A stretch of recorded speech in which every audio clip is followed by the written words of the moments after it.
Good morning, good afternoon, dare I say, good evening to you all. My name's Lochinvar. Hello, and welcome to the Was He Gonna Stream Today or Not stream, of which the answer is here. I am indeed streaming this Sunday. I sat there and decided that, yes, let's go. And RuneScape. RuneScape was the game du jour for our little romp today. I felt like something a bit cash, and we'd been progressing through RuneScape a bit here and there, and I thought it would be quite nice. I had been bashing away at last epoch, and that was a possibility, but wanted to have a bit of just a bit more go of RuneScape. I've been enjoying it. For those that don't know, I am relatively TM new at RuneScape. I never played old school RuneScape much.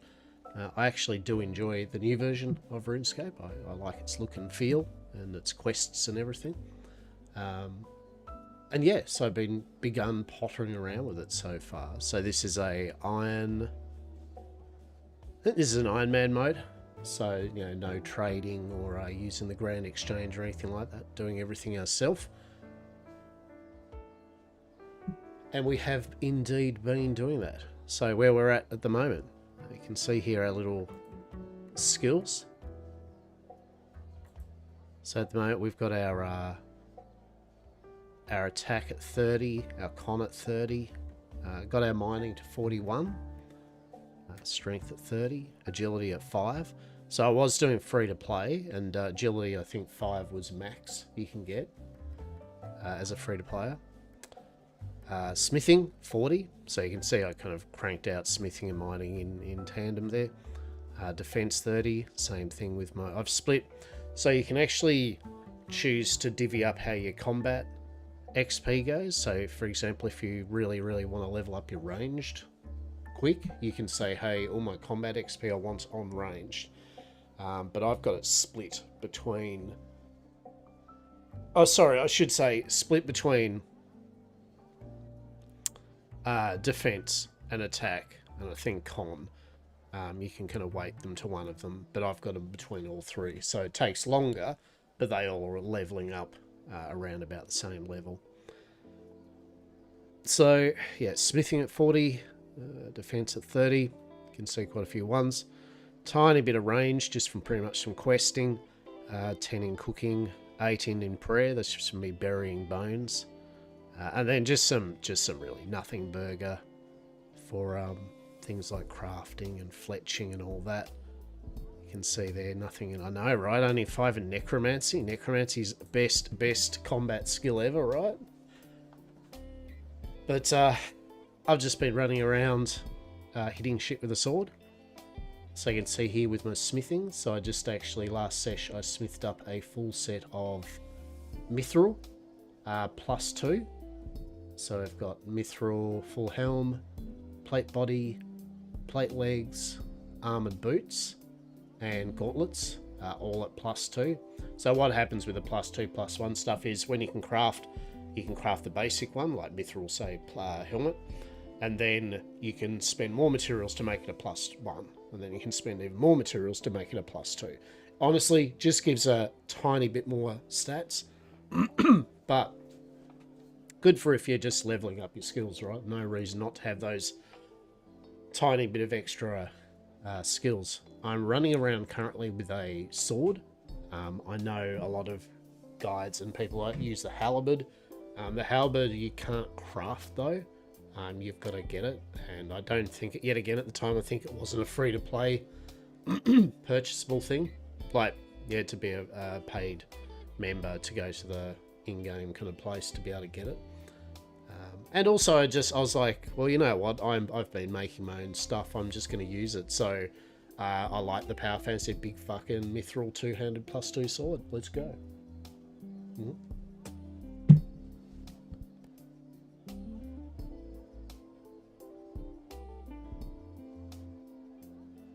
We have a lovely mediocre 27k. I don't know if that's good. I don't know what money's for half the time, but hey, we've got that. We have a piece of cooked meat. Delightful. A couple of scrolls. Fantastic. An amulet of accuracy for ranged, of which we're not using. Cool. We've got a Bladestorm Drape Cape, which is melee damage. We have a Ghost Speak Amulet. Since the first ever quest I did, I've just kept that on. We will change that up at some point. So they've revamped. Like the ranged and attack systems, right? They streamlined and made them a bit easier. There was a whole bunch of convoluted skills that you had, so they've brought them back into line. But in general, what we do is we hit shit, and then we hit stuff more, and then we hit stuff even more, and maybe critically hit them, and then we hit things a whole lot once in a while when we build up our adrenaline, right? And then we overpower them. So that's it. We just hit stuff, right? We're in the desert region. In terms of quests, where are we with quests? Now, I'm still getting used to how I've got these things here. I did use this, there was some good peeps over at the Do the RS RuneScape guide. They had a really nice setup for the UI, and I actually have been enjoying it.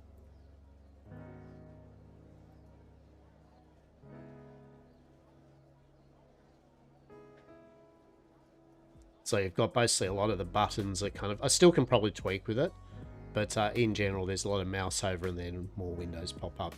But you can see here, like in this window here, we've got a backpack, familiar if we need one, our prayer, our activity tracker, our timeline for our quests, right?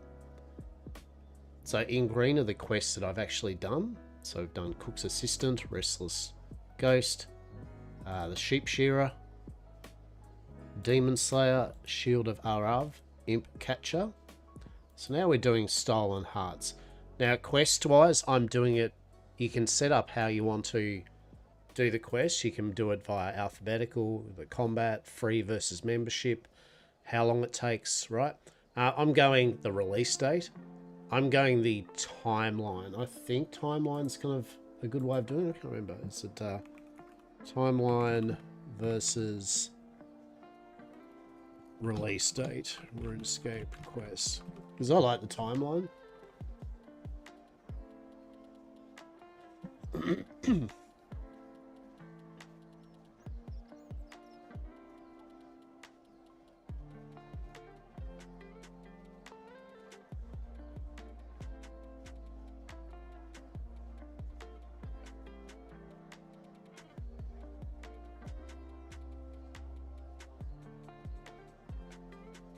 But yeah, that's my logic, is just doing it via timeline. That's kind of doing it the way the story kind of goes.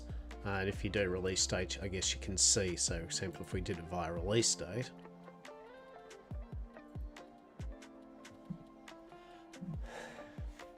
you can see there. All right, cool. We're not that far disjointed, to be honest, by doing it by release date. 2001, people. I just want us to all look at our ages and everything and be like, we are doing a game that has quests that started in 2000. So this is the way you're doing it. Do you want to feel old? Right? Do you want to do it via how the game offered? This is pretty mint, right?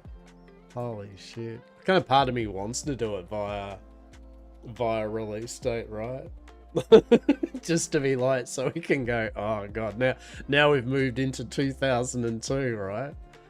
Hot Ernest the Chicken Vampire Slayer. Amazing.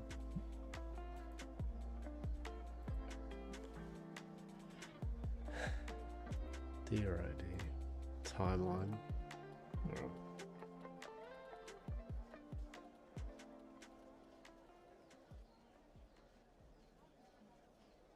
But yeah, I've just been doing it via timeline because I just like seeing how it progresses in game lore kind of wise, and it makes a bit better sense too. So yeah, that's where we are currently at with our RuneScape account. And we are currently on Stolen Hearts quest, which is kind of an Arabian Nights thing. We're helping out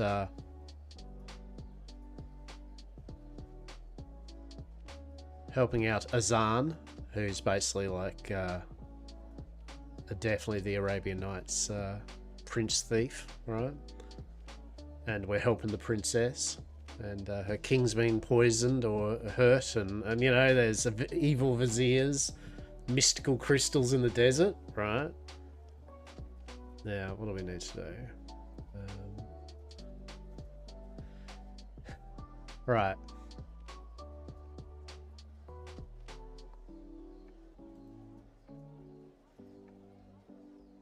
Shall we make our way back to the diamond room? Yes.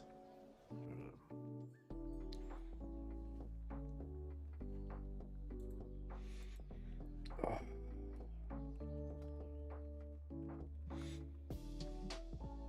Now, you read through the scroll with Azan.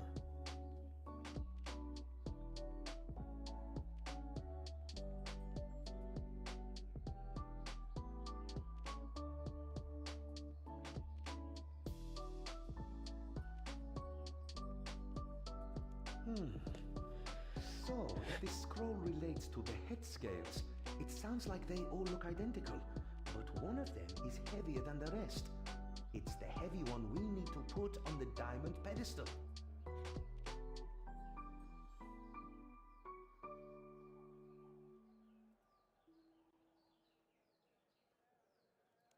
And if I'm reading it right, you can only perform 2 weighings to figure out which is the heavy weight.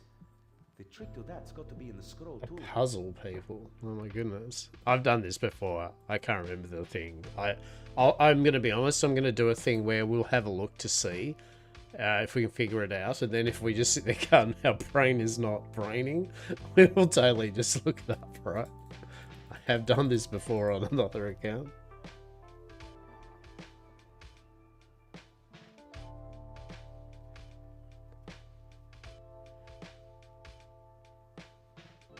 Okay.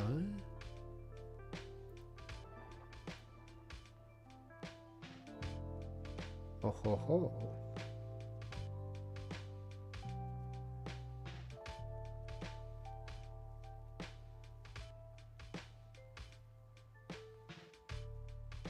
All right, yeah.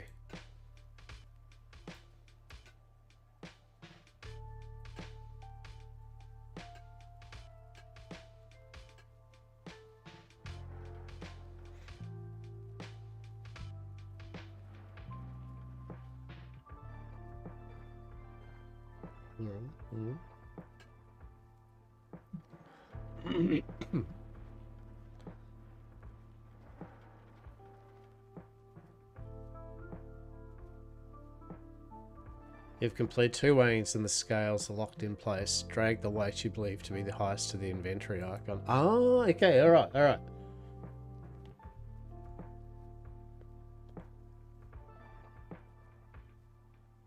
Alright, is it this one? The inventory icon? Where's that?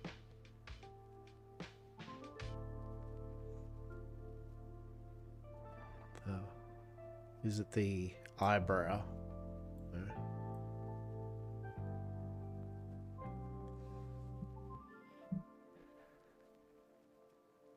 It's the inventory icon in the top left corner, right? Is it the eyebrow? You take the weight you believe it's the heaviest.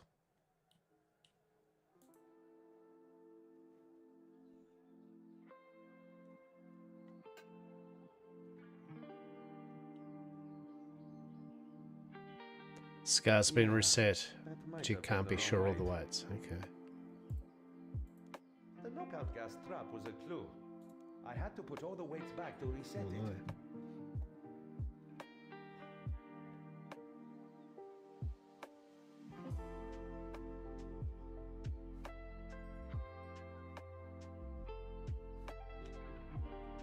But I don't think they're in the same place.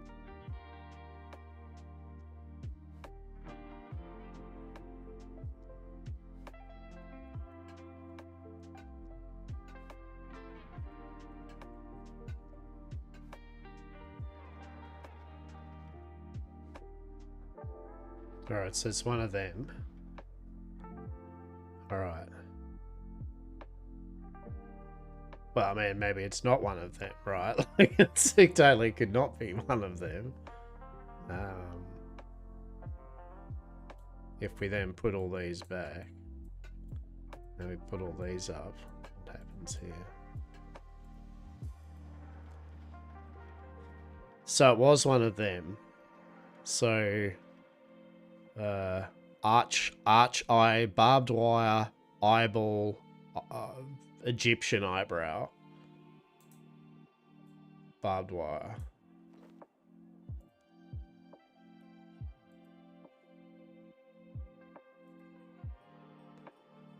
So hoping you'd stream Crimson Desert. I want your impressions. Wow. Well, hello to you. Hello to you. Here I go. I pick something I want to lazily just stream and vibe, and right off the bat, Citron's in here like, fucking, you're playing some shit that I don't want to see. I want to see Crimson Desert. Well, good news. Good news. I've already played it the other day. Haha. How's it? Well, I'm gonna stream what I damn well want to stream.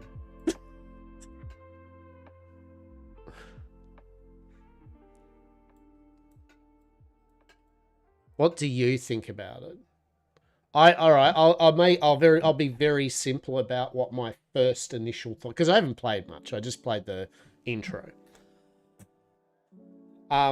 And also the reason I didn't stream it is honestly, there's a lot of people that are. It's kind of an open-ended story game, and I kind of am locked in if I do it, right? Like it's not that easy. Just do a session of it. What I think of it so far is it reminds me of the old school aesthetics like Gothic, like a lot of those German-made MMOs and RPGs where they're very obtuse with simple. I'll actually be even simpler. The control system is rugged and odd and frustrating at times, and I really need to get it under control.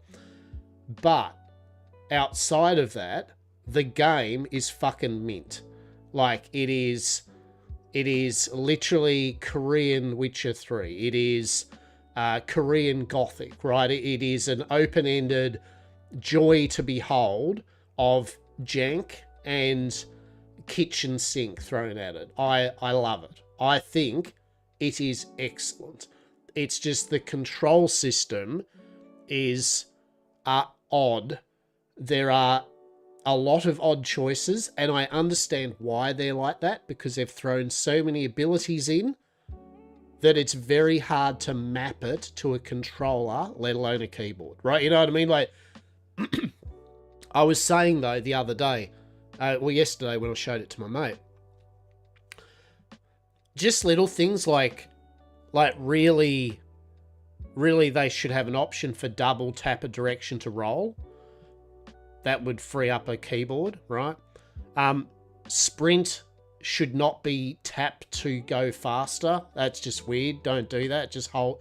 And it should have a toggle. Press to sprint. Press to not sprint, right? That'd free up a bit of frustration. And probably just making use of the number keys or something for their abilities. Yeah, right? Yeah. So it is a janky hot mess that I think's brilliant. If you look up My Name is Keith, I am Keith. His thing about Crimson Desert is spot on. It's either the worst best game in existence, or it's the best worst game in existence, and both of those things can be true. Right? Like, there's the best commentary about Crimson Desert. Right? Did he not nail it? Did he not nail it? That was spot on. Right? It was spot on. Like, beside the jank, beside the frustrating controls, you have probably one of the most amazing open-ended, what the fuck, hell yeah game experience out there in a long time. No, see, I don't mind the sluggish controls. I won't lie. I actually don't mind the way it feels more like Red Dead. It does actually feel like Red Dead. It's just more that some of the control mapping and that are just very obtuse. Now let's see here. So we tried barbed wire, so...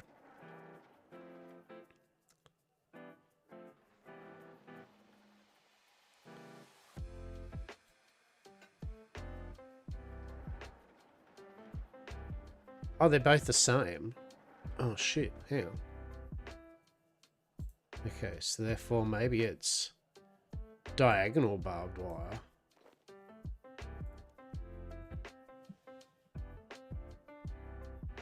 I feel sorry for Beth. They're trying to make an Elder Scrolls 6 now.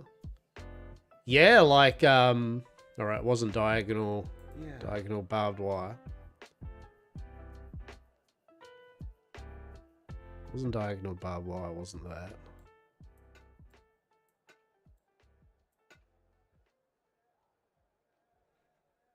It's not that either.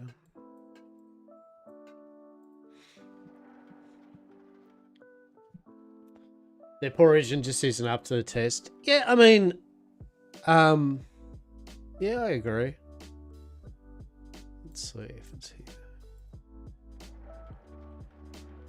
Okay, maybe it's Egyptian eyebrow. They're going to have to find some things to lean into to make it special.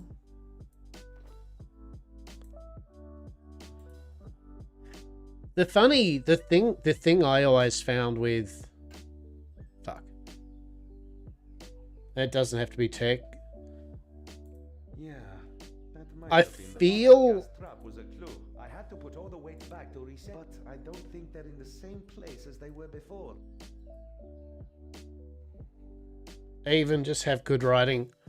I feel that people will still... this...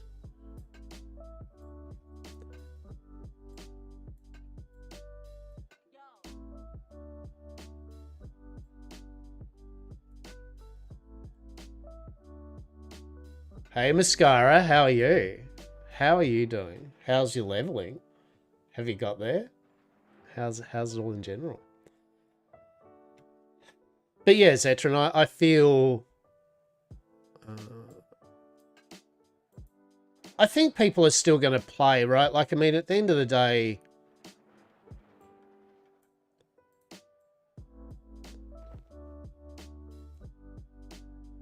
I think people play ESO and fall out of that just because it's still ESO and Fallout. I mean, in my opinion... Hey, we did it! Bravo! Game of the year easy. Someone's in the vault. Guards, get this door open. Oh no. There's no reason for alarm, Emir. Whoever's in there is trapped. Quick, we have to get to the roof before. Oh no. The rope. Please don't leave on my account. Not that you'd get far. Been trying to figure out hard mode Glasssaw recently. I don't know what hard mode Glasssaw is, but I feel it's a boss, yeah?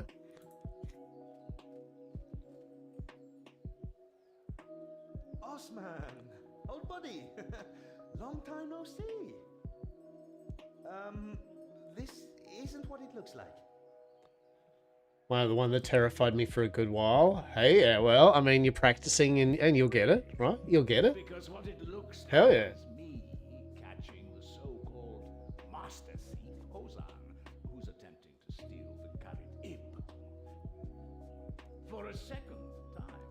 Yeah, well, okay, it is what Normal mode with all mechanics enabled is not bad, but hard mode is a different beast. Yeah, I can imagine. You got 4 kills so far. Hell yeah. What do you get for doing it? Like, is some parts, reagents, materials, or something? Take them away. Oh no. Wait, we're trying to steal the diamond to save the prince. Hold. Explain. Investigating a gang in Draenor. We found out they were involved in the prince's kidnapping. So we tried to intervene. Your daughter was there. Leela. Mm-hmm.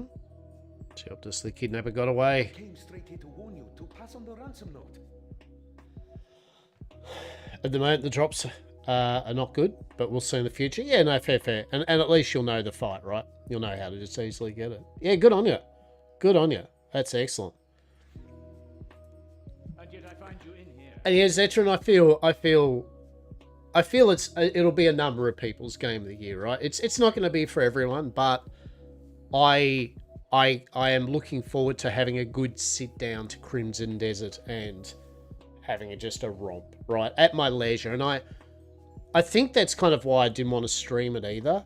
This is selfish. I just wanted to just selfishly play it without having to converse about it or, you know, be distracted. I just want to. It's the type of game I do want to just sit down on my own and be like, every now and then go, yeah, I'm just gonna romp around, right? Like, and anyway, ain't nobody got time to want to see me like stream like me fighting a boss and they're getting ruffle stomped. I haven't actually got the controls set up properly either to my liking, so honestly, that's the main reason I didn't stream it, because it was frustrating me. I need to sit down and actually really remap the controls to exactly what I need them to be. And then I might do a bit of stream of it. But until then, yeah. 100%. It is 100% made for a controller, right? Like, it is 100%. Look. Yeah. Probably grind normal mode next, Glacier Slayer task for the full scripture of when at some point. I know that you said some cool shit there, Mascara. And I think you should get that full scripture of when. Yes. All the scriptures, all the when. Yes. Did try the front door first, but... House is in lockdown, so we used a different entrance. Ah, so I see. Okay, sure, so we broke in. But on our way in, we overheard the Emir ordering you not to trade the diamond. And you guessed it. That's what the kidnappers want. So you thought you'd just ignore the Emir's orders and steal it? Yep. Those are your orders, not mine. I'm no soldier. I'm not even an alchemist. It's a pocketbook slot with some really niche effect. Yeah, good one. Good one. I think that's RuneScape in a nutshell, isn't it? A lot of the items, it's not like, oh, they're the be-all, end-all of everything. It's just that they're all very, as you said, niche, right? They all offer you the ability to tailor the content, right?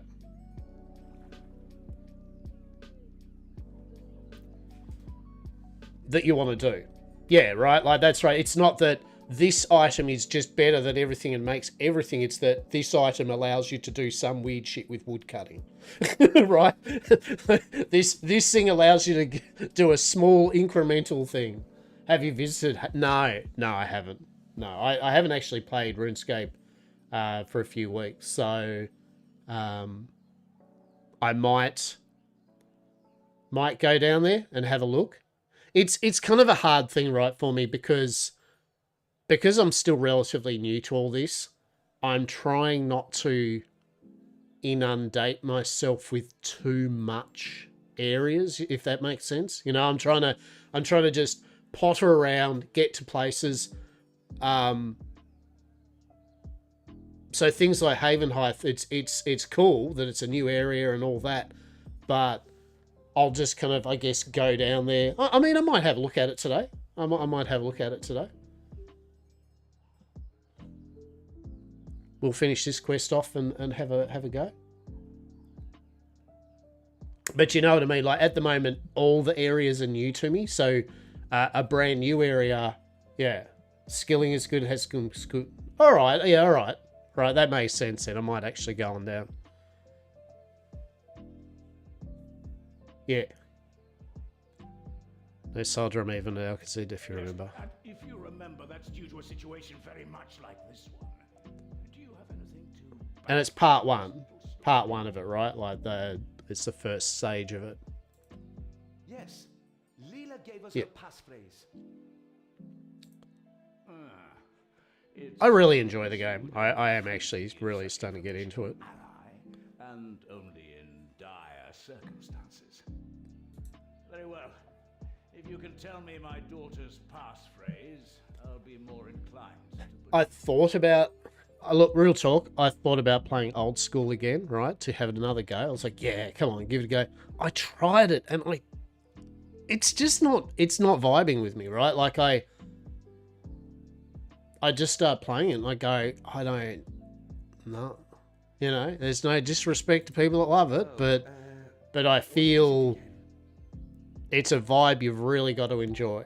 And I think a lot of people are kind of convinced by a lot of the streamers and all the whole big hype about it, you know, all the YouTube videos about it, and you know that, you know, old school's where it's at. When the reality is, I mean, it's fine, but I think you have to be in the zone for that. And this is coming from someone that plays old game, that is an old person himself, that has lived in the days of playing NetHack with ASCII graphics. You know, like the graphics of old school aren't the issue. The clunkiness kind of is the issue. And I don't have that nostalgia about it either. So for me, this RuneScape just appeals to me more because it's a bit more updated visually. The UI is just feels a bit nicer. It's just more my jam. You know, like I like this version of RuneScape so far more than old school. That's all. Yeah, right. Like that's all. You know, but you've got to try the. It's like I have. You know, I don't need the complete simplicity of it. I don't need the whatever it is. Do you know what the weirdest thing about it that is too? Is the number of people that go, I like RuneScape old school because it's really more pure than RuneScape. You know, this and, you know, this all has all these fancy shit. And as you said, but a lot of them then use the other client to make it look better, to give it features it doesn't have. And you're like, well, I mean, at that point, you're not really playing it as it traditionally is then, are you? because traditionally as it is, it's clunky and it doesn't look that great now. So, I'm just saying, right? But yet again, I'm glad that both exist, right? I think it was Sharonzard, wasn't it? You're just guessing. Oh, shit.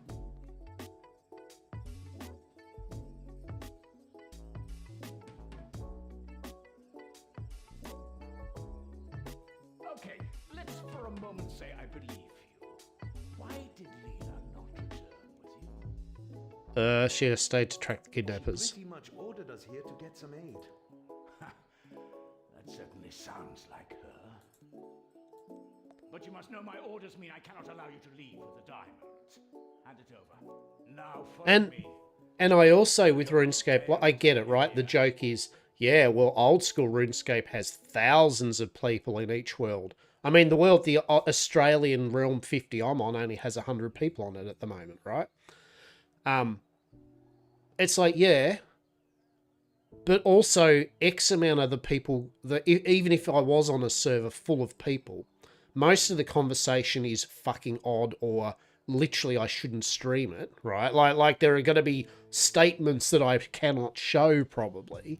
The amount of having that many people on there doesn't necessarily make it, I don't know, like, you know what I mean? Like it's like a lot of people are playing the game solo anyway, technically, right? Like they might talk, but in general, people are hitting a tree over and over, right? Right? Like, you know what I mean? Like, so who gives a shit if there's 5,000 people on your world if all they're doing is saying shit while hitting a tree? unless you're a big name streamer or YouTuber that has a bunch of people following you around because you're the chosen one and you're getting content out of it. I mean, otherwise it's fine, right? That's just my opinion. I'll just sum it up. Old school RuneScape, it's fine. It's not for me, I don't think. But it's fine. And I get why people play it.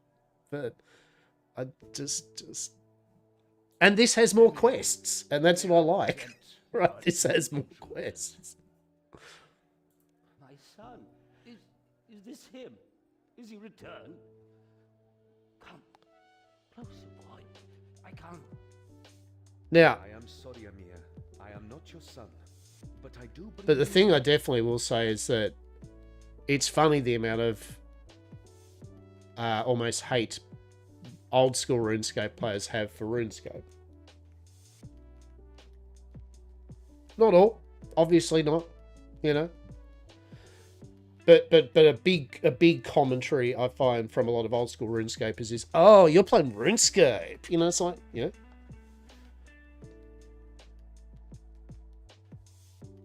Yeah, I'm not turning around and go, oh, you're playing old school RuneScape. That looks like dog shit, right? You know, it's like just more people definitely need to be just a bit more like, sweet, we're all playing RuneScape, right? Like, what, even if it's a different version, we are all at least playing RuneScape. We all enjoy the vibe of RuneScape. We just like different flavors of it. And that is why we must take the diamond, Emir. It's just tribalism.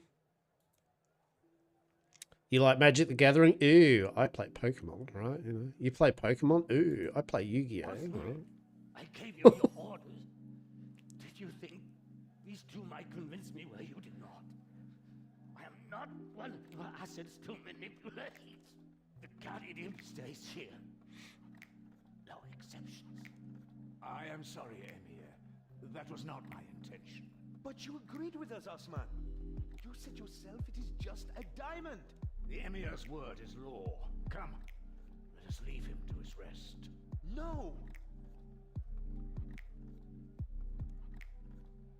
Husband, maybe we should just go. We're not leaving until we've convinced you. I don't understand, Emir. How can you be so callous? Do not presume to judge me, child. I love my son. But I also love my people, and they must come first.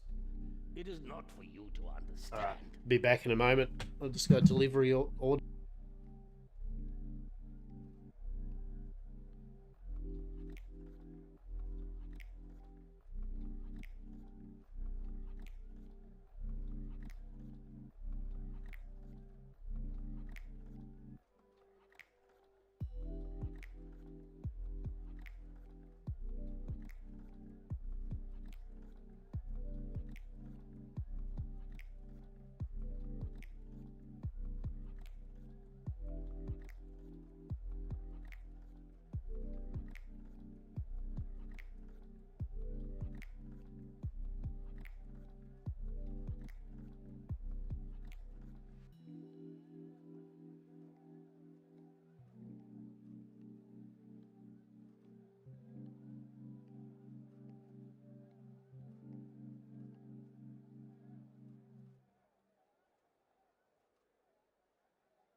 I remember my Magic days. Those were interesting.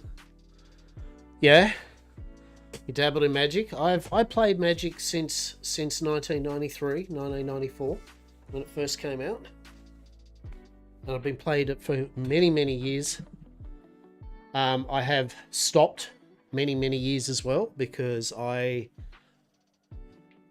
quite frankly, and it's the same with most trading card games, I feel the shift to constantly putting out product for people to buy at the expense of letting players sit and enjoy the content, the expansions.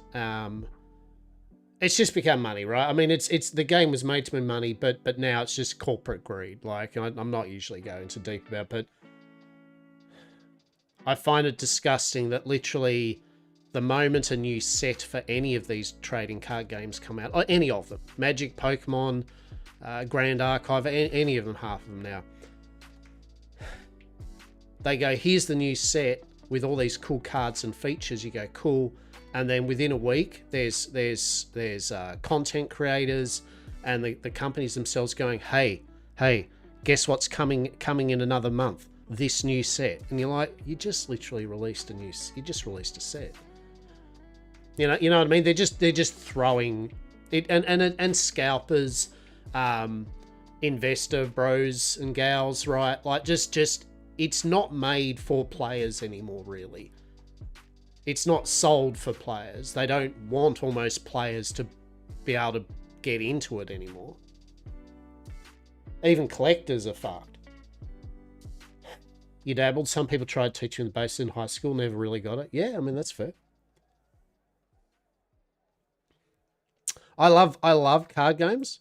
I love trading card games. Love them. And I think the best thing to buy these days, if you have people to play games with, is starter decks. Some of the companies' starter decks are really good because they give you a deck. They give you a couple. You can buy a couple of decks, one for each player, and you'll get plenty of entertainment out of just those decks, right? I've got tens of thousands of cards for all sorts of different games. The amount of deck building I do now is none. Like I buy an expansion, I'll grab a few cards out of it, and I'm not going to deck build, right? I don't have a tournament scene down here, and so for me, I just love cards. I love the card games. I play with a few people, and I like collecting them. I like putting them in binders and looking at the artwork. But the price of it now is so ridiculous that I've just chosen that it's really not something I want to invest my money in over my years now in. Oh no.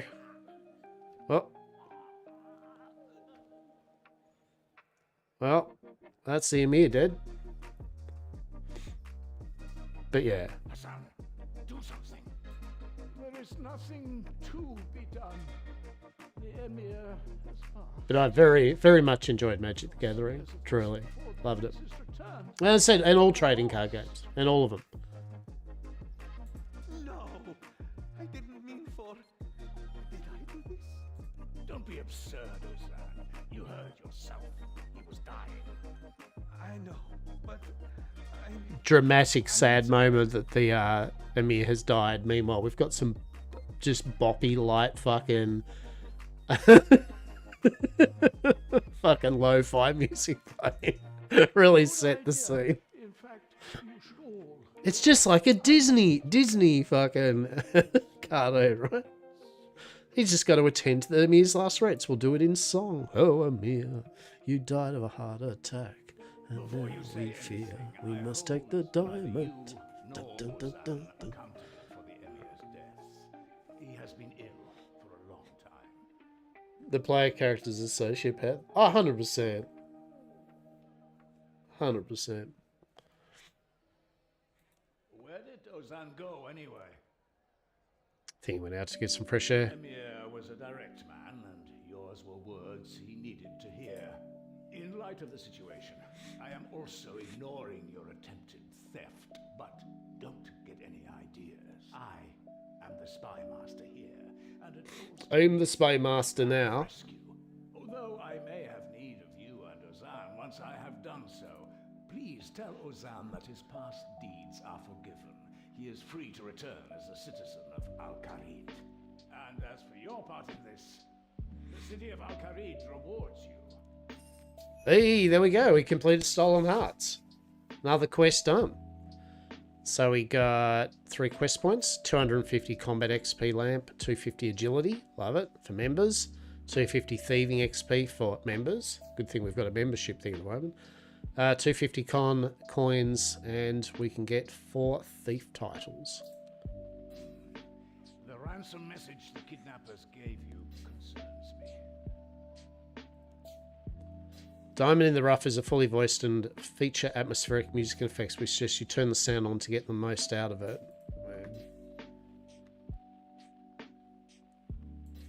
Manfoss after one. I don't know what a Menaphos is, but you know what? Hell yeah. Let's turn the music off and actually vibe.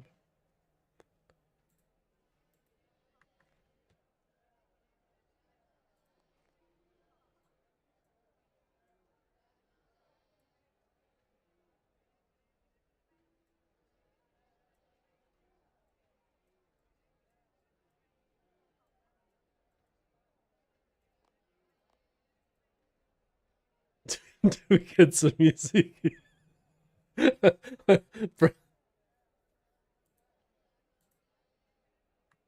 Hello? Do we get music? Oh, it's label music? What's going on?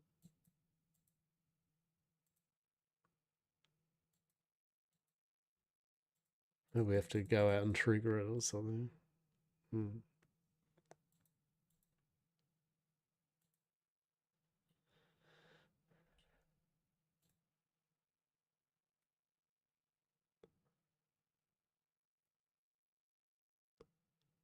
Wait. What's going on with the music? Right, it's like, what's... Am I not doing something right here? Like, what's... Do we not get music? Can we have music? Oh, music player.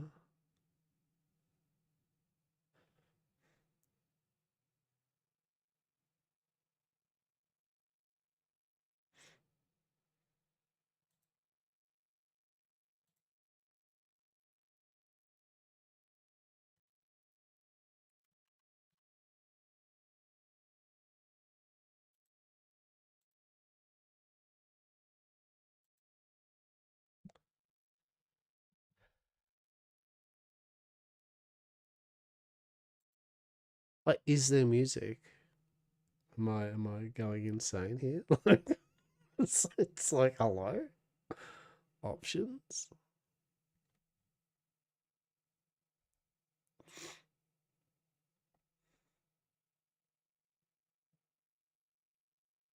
Does it not have any music on the menu screen?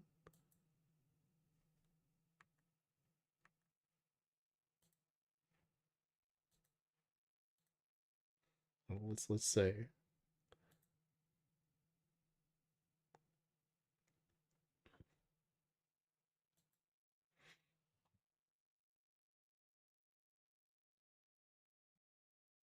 This is why I have lo-fi music on, right?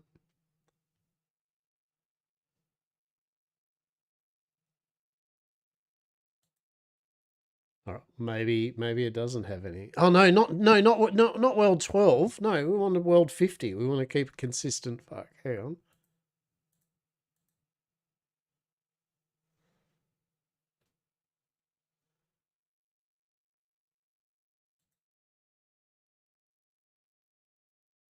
World 50.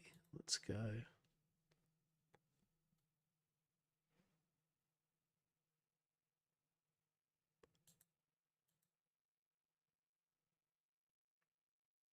All right. Settings. Do you have to like pick a song or something? Or playable mute?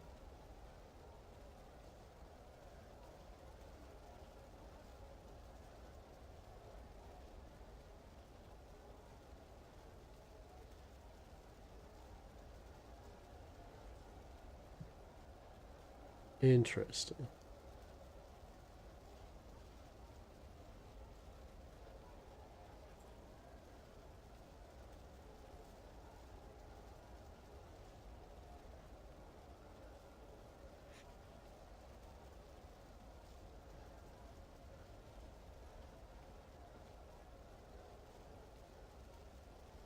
Okay, I am at a complete loss as to why we're not getting any musical sound effects in the game.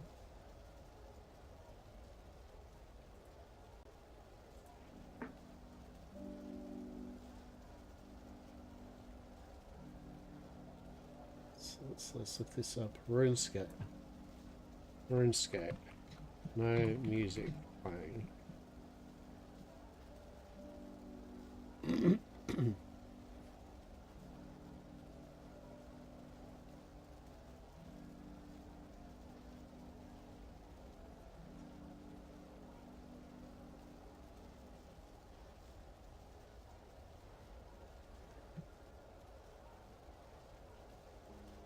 Settings.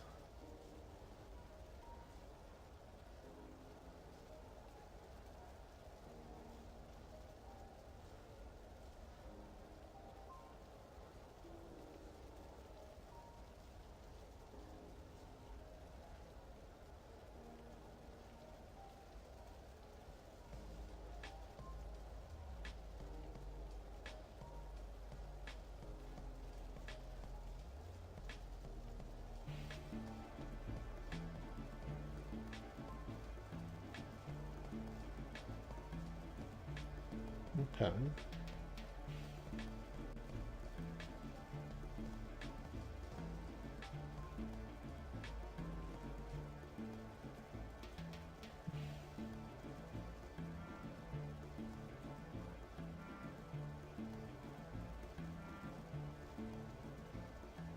Because I thought the music could just automatically play when you go into the area.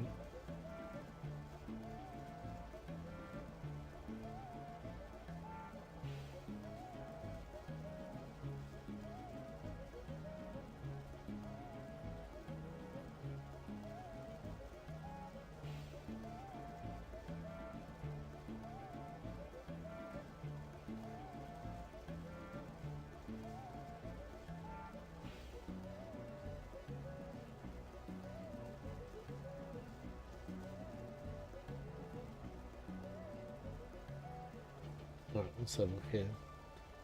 Audio.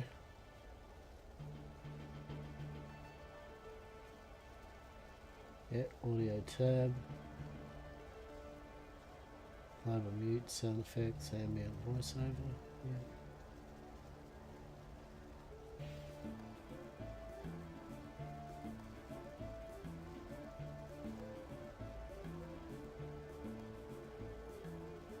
Okay, so music player's up there.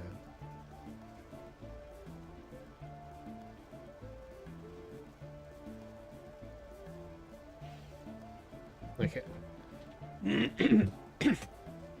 We have got some music. Cool. 10 out of 10. Oh, manual shuffle default.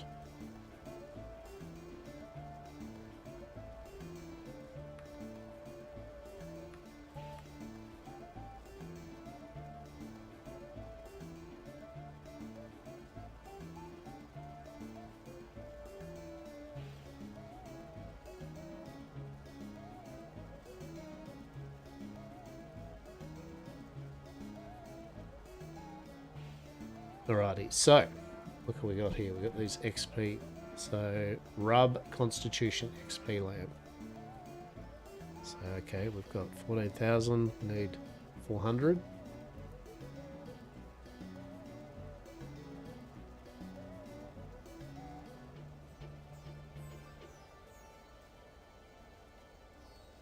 Combat XP.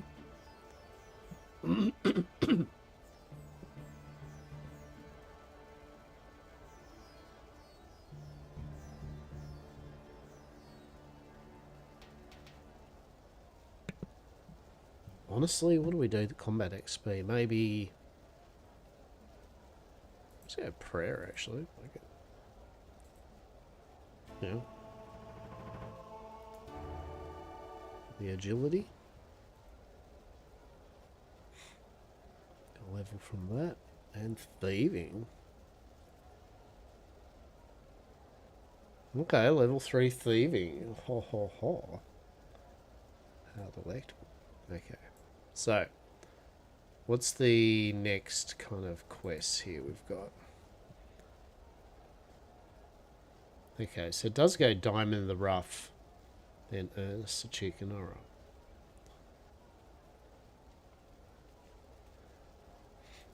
Visions of Haven Hive. Okay, speak to the bartender at the Rusty Anchor Tavern in Port Sarim. You must defeat multiple level 1 juvenile boulder crabs. Oh no.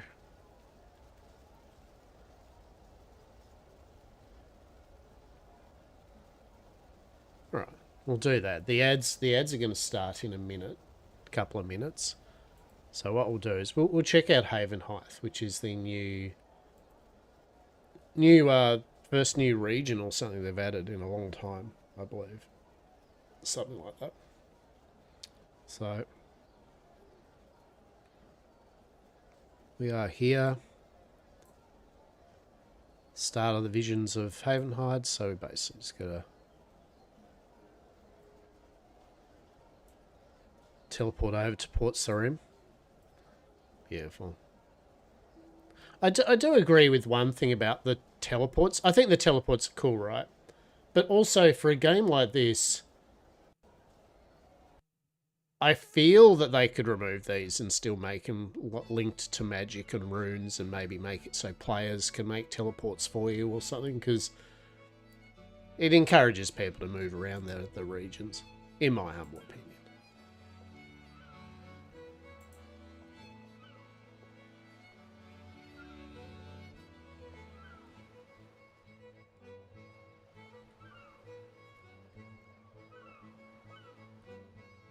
That's what teletabs are for. Yeah.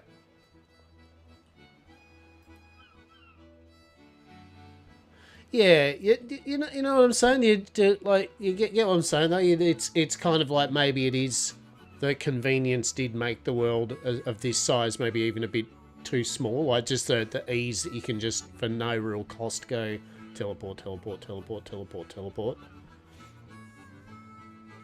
I mean, don't get me wrong. I'm not like remove them please or anything, but they do speed up zipping around, which means you're less time walking around the land bumping into people.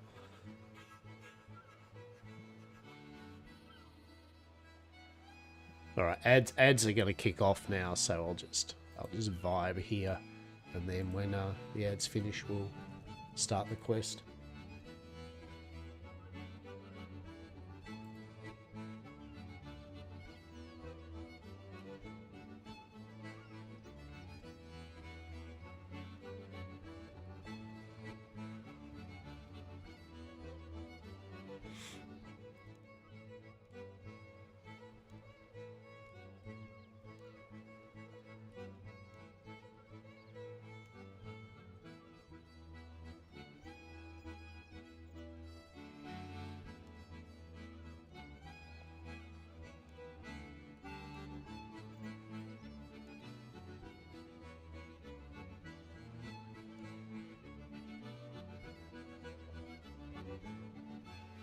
Yeah, that's exactly it. Exactly, just more distance between them. Yep. Like maybe one in the main castle, like that's right. Like every single town, nah, you don't need one in every single town. But still have it. The as I said, still have the as I said the teletabs and people being able to, create things and cast them on you and that, because that creates an economy.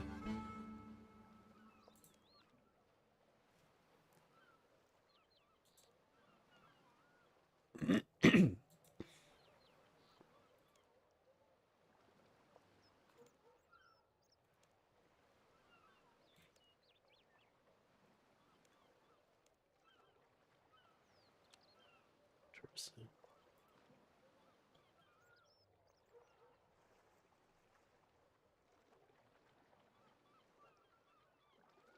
Redbeard Frank. What a name.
Yeah, 47.6. Grab beer player, you want to explore and loot. Yeah.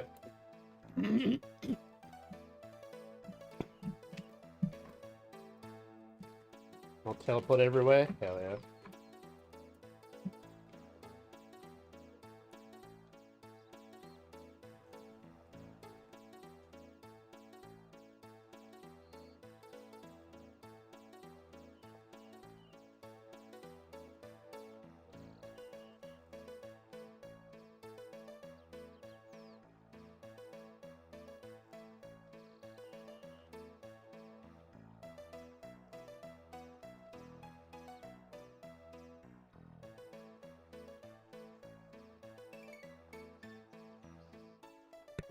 And we're back. All right.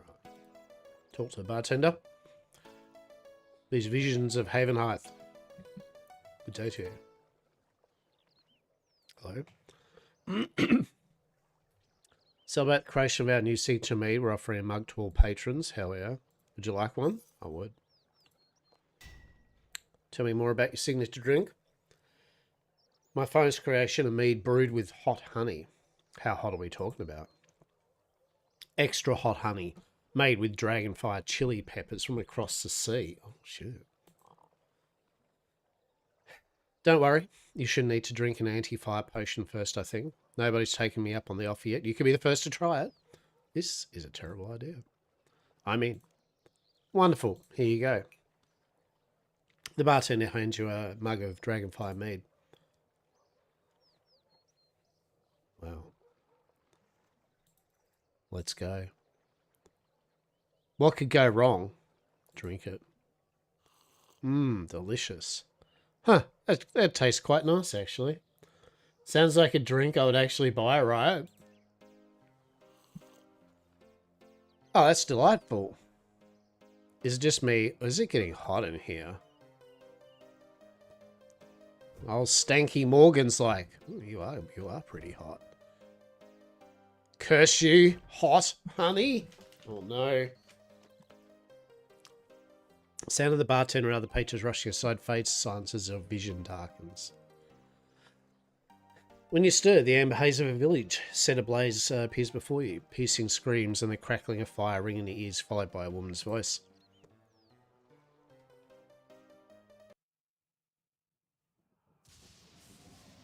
This future has not yet come to pass. And with your help, it never shall. Okay.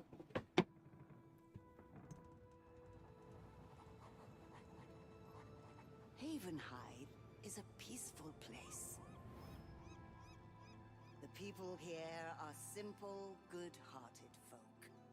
Farmers, fishermen, miners. These lands are rich and teem with life. Through gleaming rivers and ageless woods. Magic sleeps beneath the earth. My people have no fear of the dark. But the darkness may find them yet. I know what lurks within it. They poison the very land with their lust for blood. These monsters are the greatest danger my people have ever known. Stand with me against these ancient, treacherous creatures. Their leaders will stop at nothing. Heed my call, hero, and save Havenhide from Oh, that's pretty cool. terrible fate.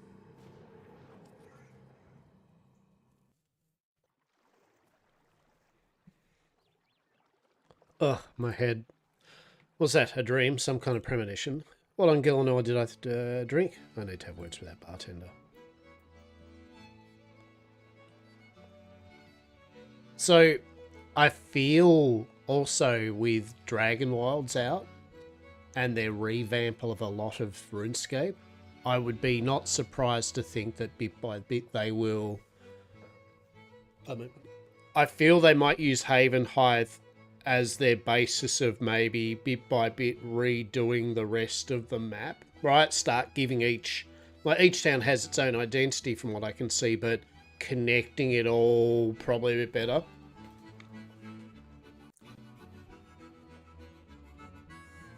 But yeah, Havenhide definitely feels like they're like, this is the standard of what we want as our towns and areas and kind of skilling and bits and pieces, as you're saying.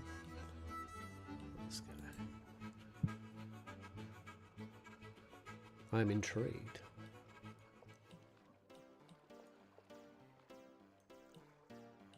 Bartender. Well, no, not you, Ahab.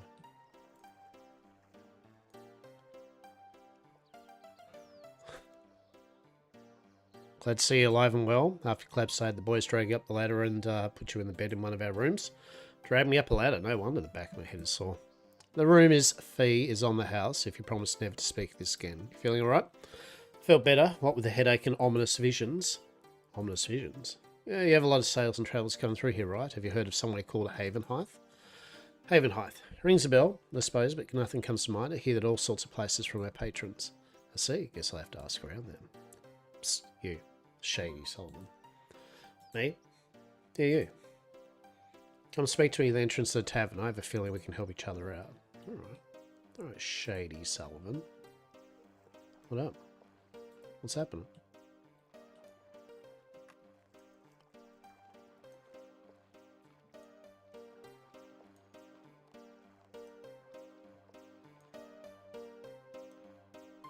Yeah.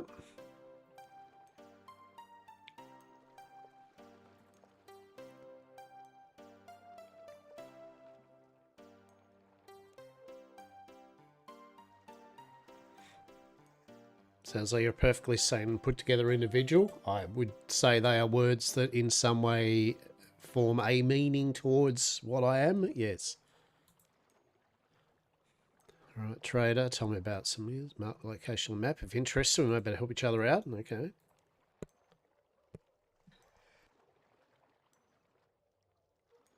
I muted myself before I sneezed. Alright, Sullivan. I'm Hasta Yamco. How do you think we can help each other? Interested in visiting Havenhearth? Alright. The locals are a bunch of potential customers for my fine wares. Ah, an untapped market for 100% safe and legal TM goods and services. I get you, Shady Sullivan. Or if you take me, says too risky. Okay. Very real. Sobster, I mean, if you tell him about the very real and serious threat that was foretold to you in a dream, he'll agree to take us. Term, I'll give him double my last offer, even cover your fare. Alright. Sounds reasonable to me. Captain Laura say 2 blue guys in a blue coat with a cap.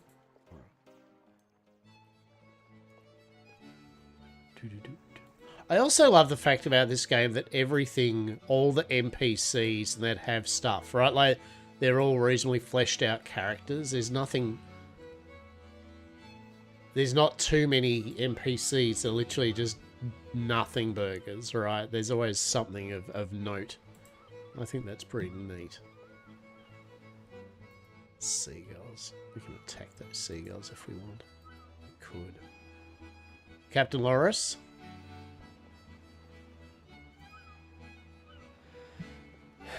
There is something. Hoping to take me to a land called Havenhearth. We have this location marked on the map. Yep. Monstrous sea creatures lurking in those waters. Let's go. I've watched season 2 of Monarch. Let's rock. Deadly storms. Alright.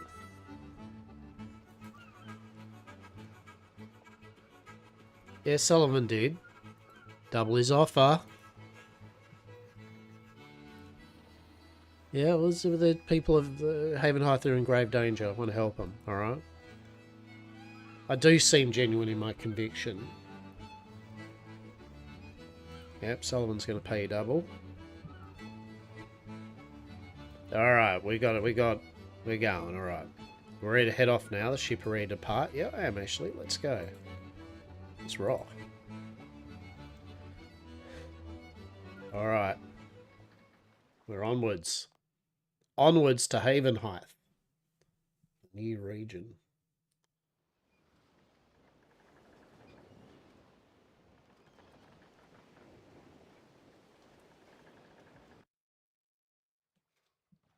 Alright.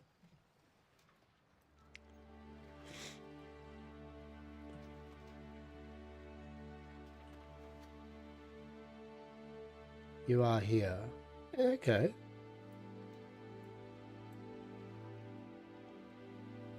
Lighthouse. Fishing shop, candle shop. Window wick.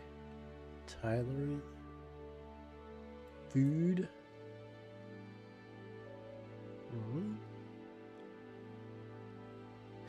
Got water there. Okay, furnace and anvil. We love it. We love a good furnace and anvil combination.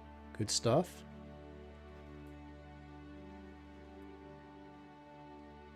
Brewery, pub. Alright, fishing. Cool, cool, cool. Cooking range and water source nearby the lighthouse. Alright. Got a farm. Flower patch. Oh my goodness. How delightful.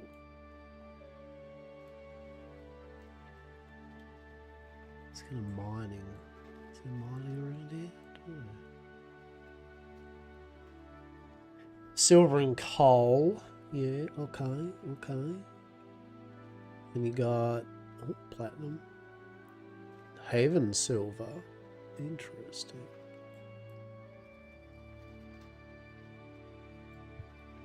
Okay. It's very cool. You are here. Yes, I am here. No, that's not what I wanted.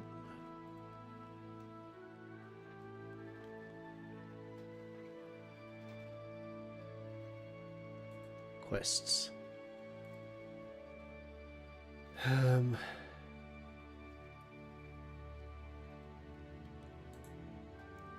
Right. Speak to Captain Loris and set sail. Once I'm there, Captain Loris should know how to proceed. Yeah. Right, what's up? Voyage went smoother than expected. Glad the weather held. Any idea what I should do next? To me, I'd speak to one of the locals. They should know where best to leave the warning of yours to. Alright. That seems fair.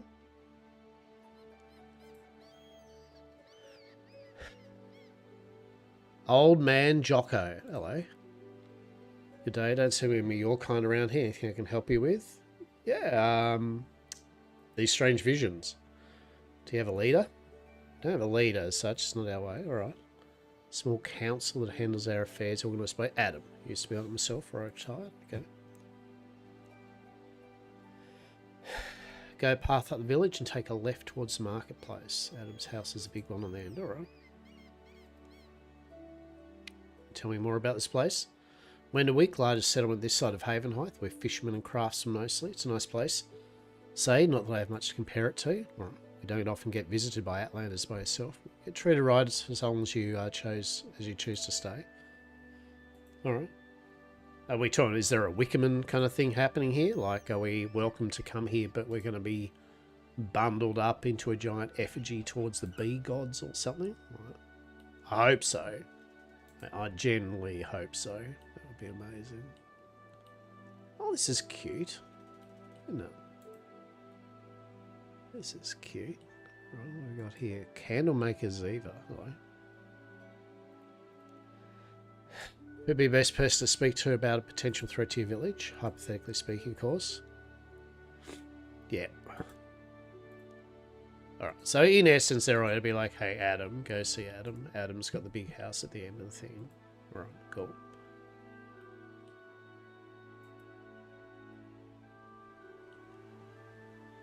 So I have got the option which just turns the roofs off, right? Like,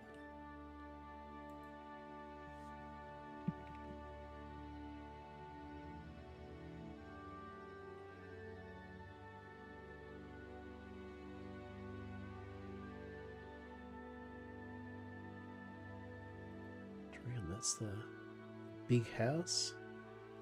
I feel like that's the big house. Yeah, there you go. Adam. Not the traveller, eh? Yep. Alright. I'll deliver a warning. Yep. Strange dream several nights ago. Saw a village identically overwhelmed by vicious monsters or rather tentacles of blood. Alright. I'm not a superstitious man. I believe in the old ways. Alright. So sometimes dining in. Who's that? Inanna. Inanna. The great wolf would grant prophecies to the heroes of yore. There we go.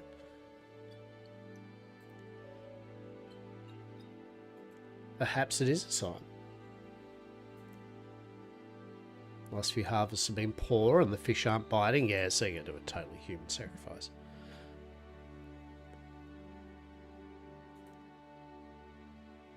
Right. Opening yourselves up. Isolation is a tool Anana used to protect us. Yeah, okay. Alright. Oh, what do we do now?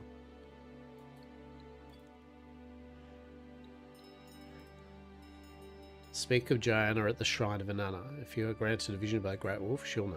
Alright. Follow the path past the lighthouse. The shrine is in a secluded grove just south of the farms. Alright.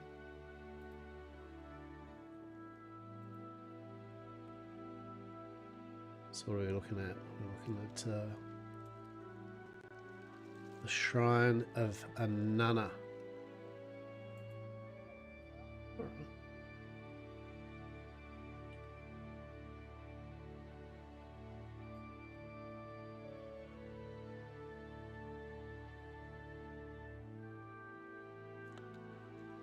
So that's one thing I can do. Let's just have a look here. I'm interested.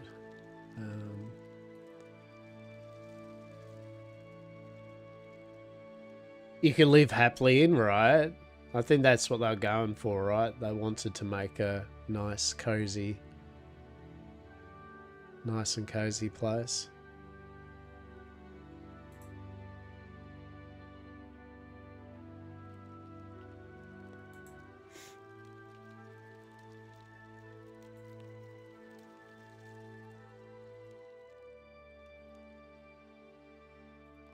Okay, there we go. I mean, there we go. That's what Haven Heights looks like with actual roofs, right? Just let's, right?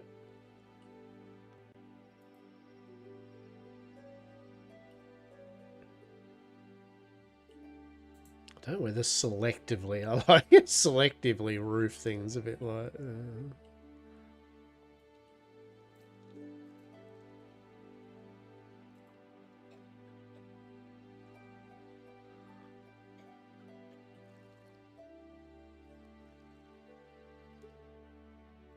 None. We're gonna make things really difficult. Oh no, none's probably really difficult.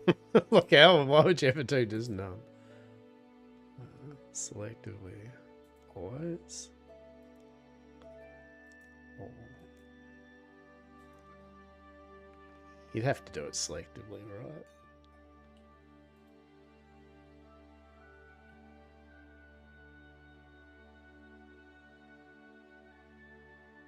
It's probably the best. Either none or selectively. But yeah, okay, so yeah, now it actually looks like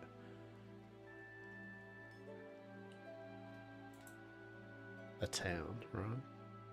How cool's that? A little cafe thing, right?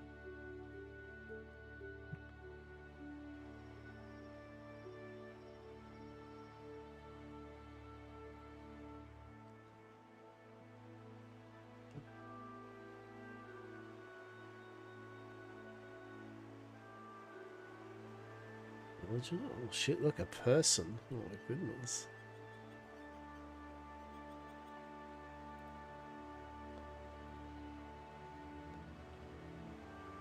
You know, I feel a game like this would be fine in a third person kind of action RPG setting, right? I mean, I feel that's what they're kind of going with Dragon Worlds, right? They're trying to give that kind of vibe.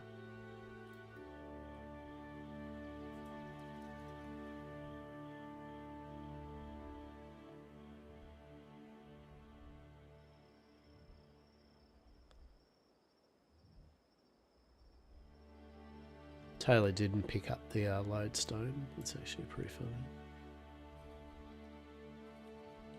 funny. Oh my god, is that a cat in a hat, a magical wizard's hat? Holy shit.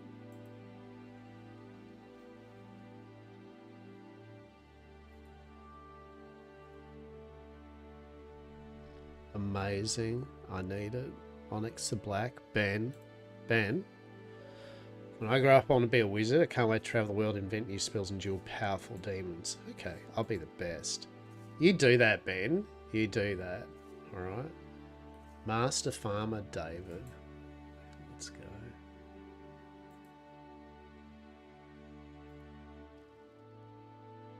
Oh shit, look at you. Humphrey. You like those belly rubs, don't you? Fucking Humphrey. Look at Humphrey. Humphrey's a big dog. Humphrey is a big dog. When I get home from the shops, the local cats approached me from a car demanding attention. 2 of them. I love it. I love it. And my cats are what are my cats doing? One of them's on the balcony, and the other 2 are outside in the garden, being garden cats at the moment.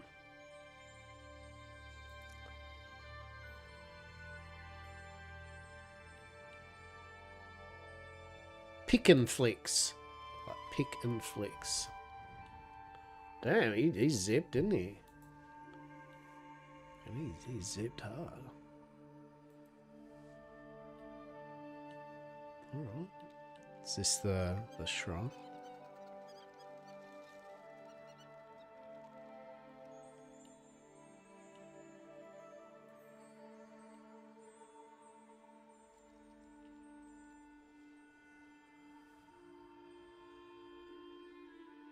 Shrine Tender Janana. Shrine Tender Joanna. Okay.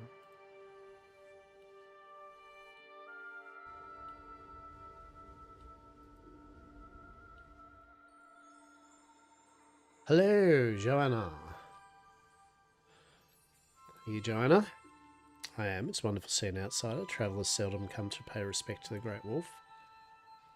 Adam sent me. Decades in last received portent from her. She's never made contact. Okay. Pray at the altar of Inanna. If what you say is true, she'll give us a sign.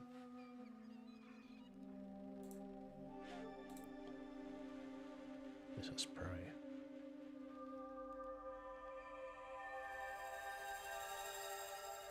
Incredible. We must speak quickly. Okay. Smaller gesture it may be, it's a clear sign the Great Wolf calls you here for a reason. I'll let Adam know what we saw. You will always be welcome here. Take care, traveller. Okay.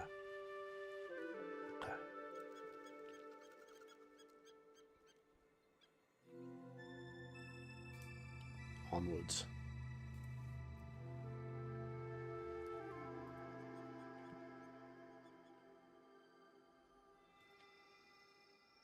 I do like this type of art style. And look, honestly, I think that's the other thing, right? Like, for example, I really enjoy Albion Online's art style as well, for example. I very much enjoy it. In fact, I enjoy Albion Online. I really do. I think Albion Online is a similar game to RuneScape, but it's more focused on, you know, it's not focused on questing, right? It's focused on more combat and crafting and I don't know. Yeah, it's they're different games, I feel, right? But they both offer a similar vibe that you want to get out of it, which is being able to numbers go up, right? Numbers go up. But definitely Albion's obviously way more focused on combat.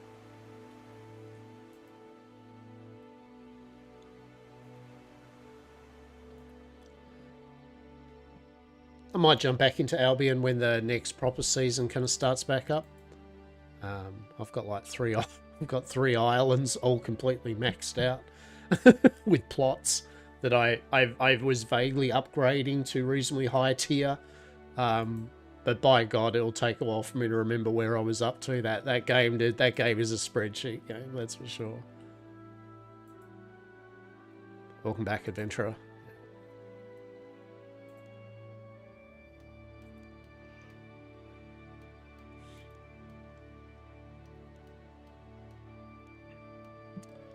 A lodestone, yeah, there we go. You can travel.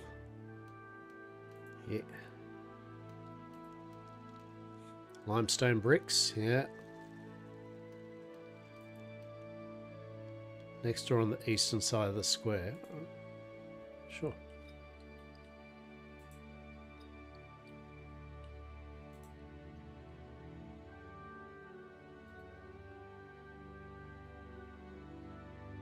Zeke. Yeah.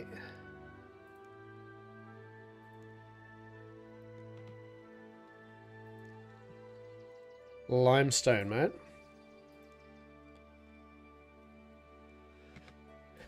Yeah. Travelers flocking away here, sure.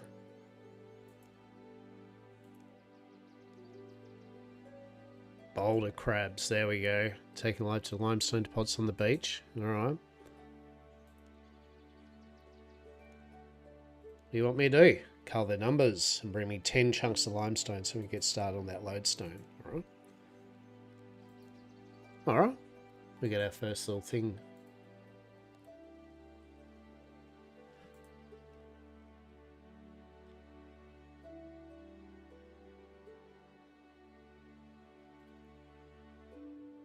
Alright, so the easiest way to be go down this path. Cool. But yeah, I as I said, I very much enjoy the vibe of RuneScape, this version of it. That's speaking of Dragon Wilds have their new region in a couple of days' time. So I'll definitely have a stream of that this week. My Wednesday stream, it should be out. Not that I'm at that area yet, but I might offline just kind of see where I'm at. In fact, who am I kidding? I haven't even got to the first kind of the map region. Look at these boulder crabs, aren't you cute? Oh, look at this shit. Oh, you don't want me to kill them. Come on. Come on. Come on. They're cool. They're just living their best boulder crab life. That's some bullshit.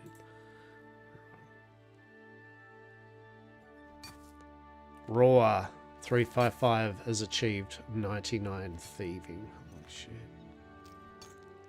Bro.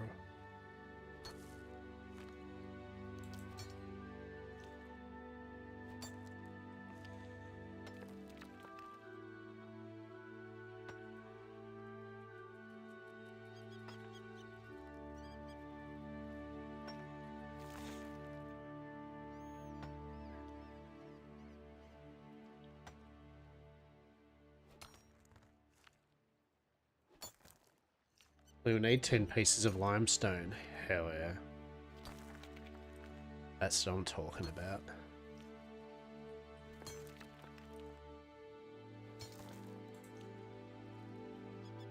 Two, 4, 6, 7, 8. Need one more piece, right? There we go. Sorry, boulder crabs. So sorry. Oh my god, I feel horrible. That's disgusting. Smashing them with my two-handed fucking mithril 2 +2 sword, level 1 boulder crab. Jesus. Oh, gee, I didn't even have to mine it. I could have literally grab that seaweed actually. What's that?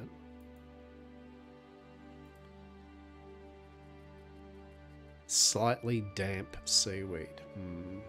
Delicious. Who doesn't like damp seaweed? Nice bit of kelp, right?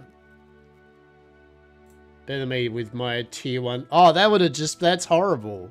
At that point, you would have to have felt bad, right? Like, you must have felt bad. Truly. Jesus. They're just living their best life, and you're rocking up with the ultimate death bow. So you got your is that your big fuck off bow that you've been grinding for? Hey, congratulations then. Hell yeah. Hell yeah. Last I was told to you were still kind of doing it. Good shit. Oh, hence why you're doing the bossing with it and that, right? Like now you can... You were saying that you were going to go do some bosses and stuff like that once you got it. Good stuff. Good stuff. Are you totally not going to level anything else up, like in terms of crafting for a little while? Are you good? Are you okay for crafting for the moment? Are you just enjoying killing monsters and shit with your new stuff? Yeah. Yeah, the new combat changes, right?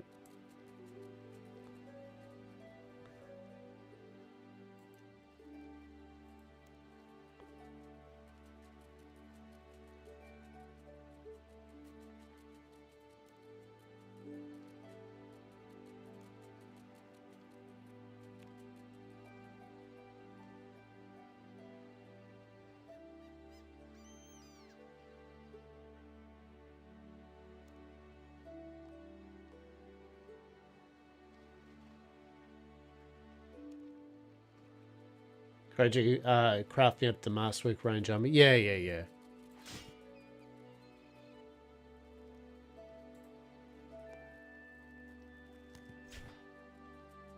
How do I know if I've done the quest?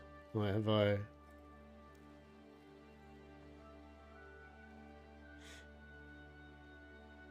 Was there a way I can see that I need to kill 10 of them? Or...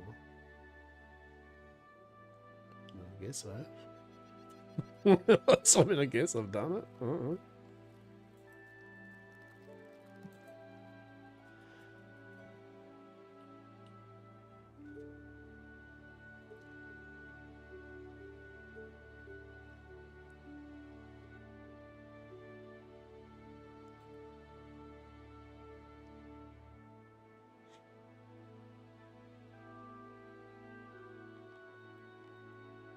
Been mostly working on magic combat recently. Yeah.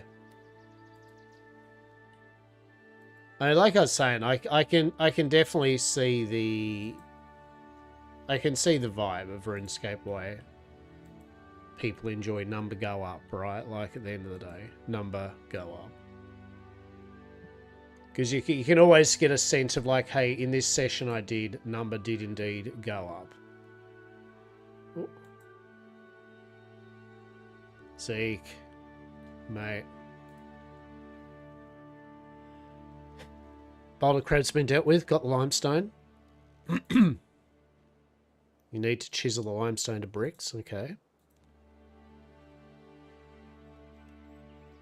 Adam should be able to help you with if you don't have the skill, but first, wait a minute.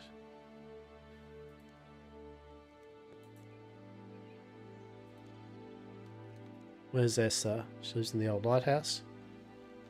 Study on the upper level, alright.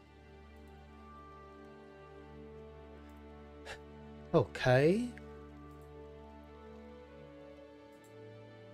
So we can chisel the limestone. Fucking hell, it's a lot of dogs. Found with the combat updates, once I figured out new abilities, suddenly had the confidence to attack with some more mid-game that I never had. Yeah, I feel... I think it was good that they removed some of the abilities and did a few of those changes because there was a lot of bloat that really didn't need to be there, right? Like, I still like them. I like it being more than just hit, hit, hit. But some of the skills, even in like melee combat, was just like, why that seems like there's a lot of the same-ish kind of abilities here.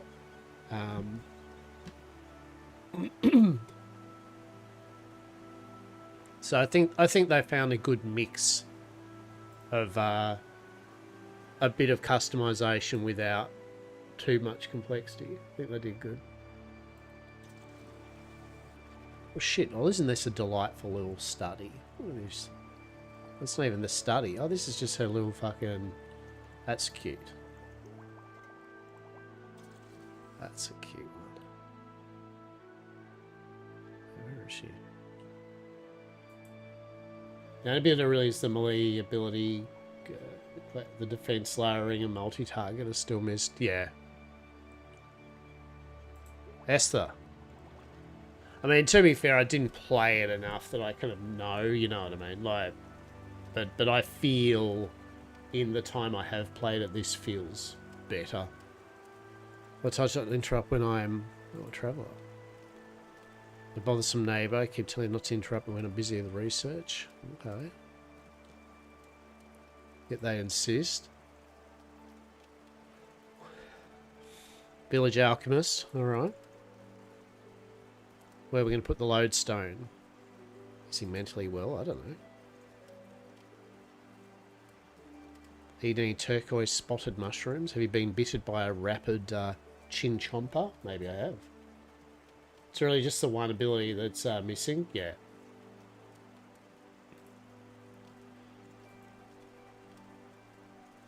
Where do we need to build the lodestone? Alright.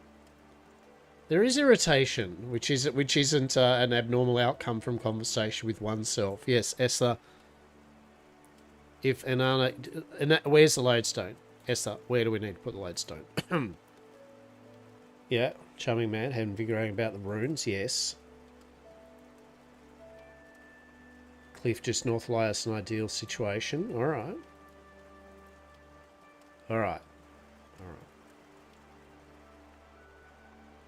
So I'm interested at the chiseling. I wonder if that is a nice way you can... No, if you can skill... Oh, shit. Construction.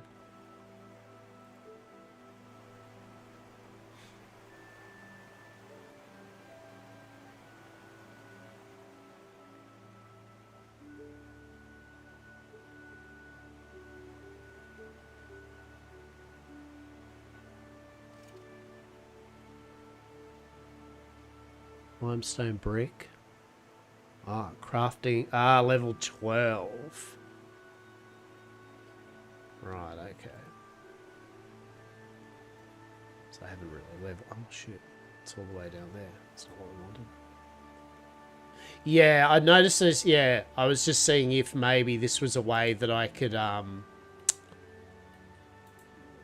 if it was a way that new players could kind of start an alternate way of leveling construction.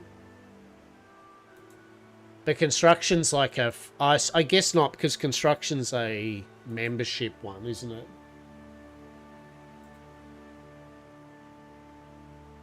Yeah, I haven't got any crafting XP of note. I don't... Well, I think I do, but I don't even know where I... No.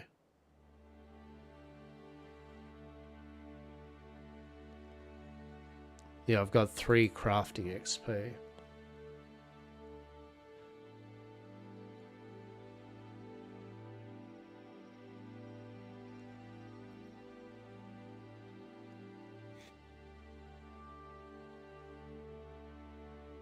I suppose I could have just literally leveled up crafting, couldn't I? Like to that and then do it myself. But for the interest of things, we're just gonna get Adam to do it. Adam.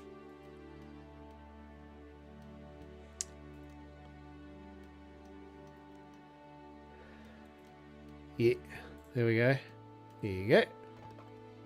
Beautiful. Thank you very much, Adam. Appreciate you. Tie and thanks.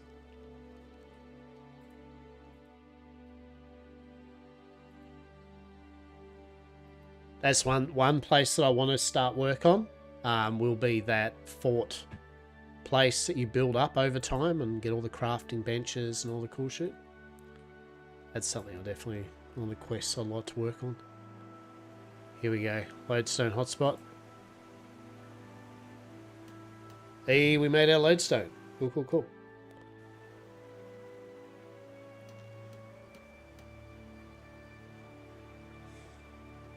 What a Zeke. You got a jaunty walk there. There's Esther, Zeke, and Adam.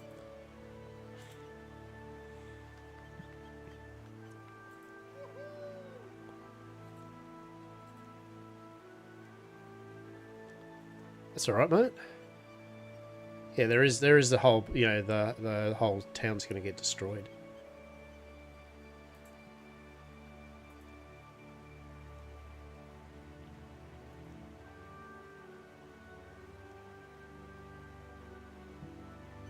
Born through Scrape Skill, it ends up being one of the places you never have to leave. Yeah.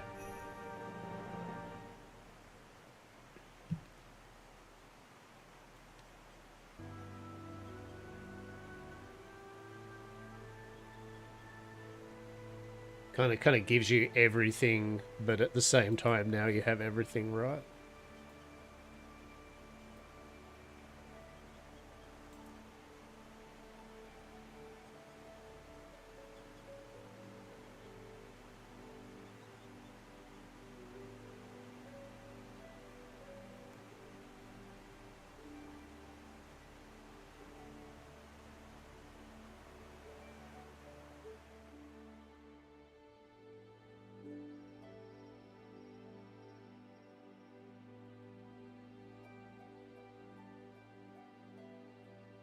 least still part of the story. Another player-owned ports situation. Yeah. Adam.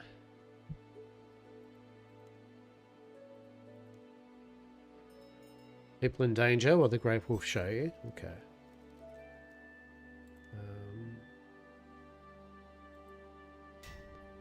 So Hayes beset by a horde of monsters, screams fighting, homes choked by crimson tendrils. Voice spoke to me in this land of your people, warned of a coming threat. Lots of blood things. Vampires, such important, okay.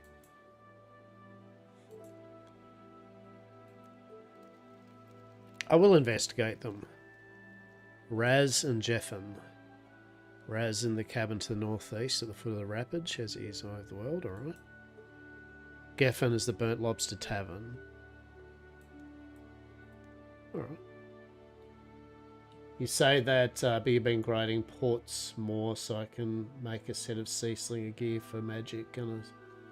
I don't know what any of that means, but it sounds excellent and I look forward to when I too can grind ports to make sea singer gears for cosmetic overrides, right? Like I'm here for it. When there is a time that I shall indeed do that, I look forward to it, right? Truly.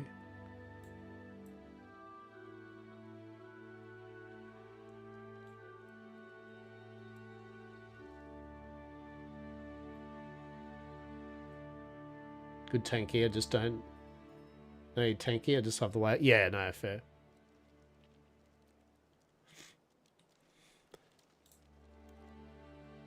Right. Geffen at the Burnt Lobster Tavern. Alright.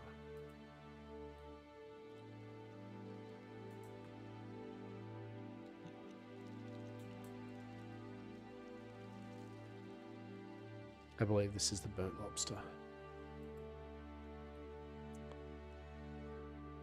Shopkeeper Tom. Okay.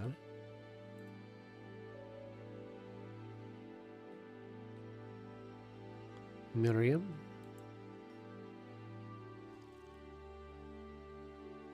Jacob. Malt. Geffen. Welcome to the Burnt Lobster. I promise you our food. Our face, okay. Well, Adam's got me... You've heard anything weird? Alright. What? Woman arrived about a fortnight ago. Keeps herself on the outskirts of the village. Alright. Wandering the streets, cavorting with some of my regulars, Matthew and Jacob Miriam. Okay. Matthew, Miriam's performing, Jacob is outside. Alright. Alright, Matthew. It's Matthew.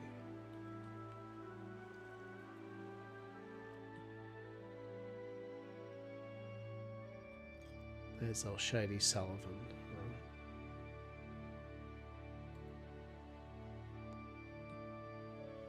Jacob. You Jacob? I am. Anything I can help you with? Heard of a woman arriving? Do you know anything about her, mate? Charming individual, great listener, asked me countless questions about the place. Fascinated by history, culture, architecture, even miscellaneous tidbits about humankind. Okay. She's an elf. Alright. Interesting. They're hanging out with an elf. Miriam.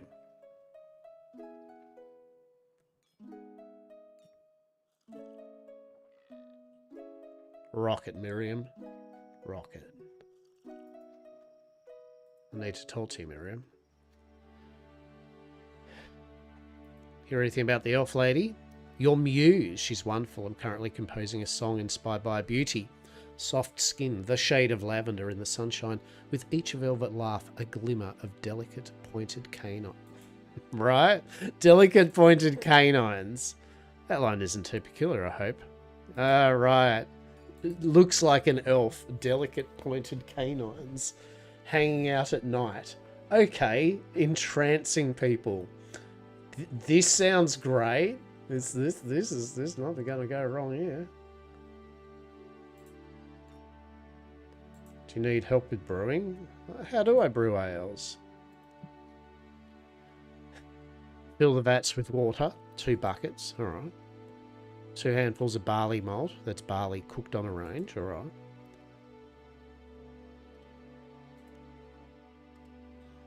Pot full of ale yeast, which start off fermenting. That's what we have to do is wait. How do I get ale yeast? Just ask me if you bring me a pot, I can fill it up for yeast with 25. You're just gonna you're just gonna fill me up a pot of yeast on tap. Alright. Shit.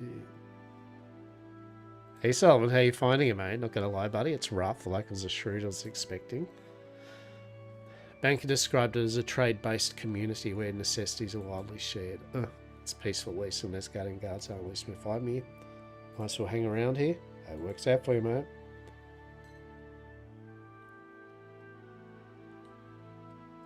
Matthew. You, Matthew? That's my name. What's it to you, eh? Heard a woman arrive in the village. Know anything about it? Perhaps I do, perhaps I don't.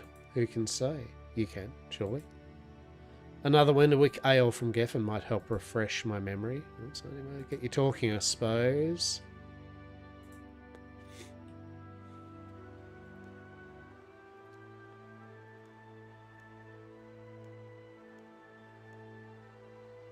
I will right click on her. Can we trade with you? I would like a Wenderwick ale, please.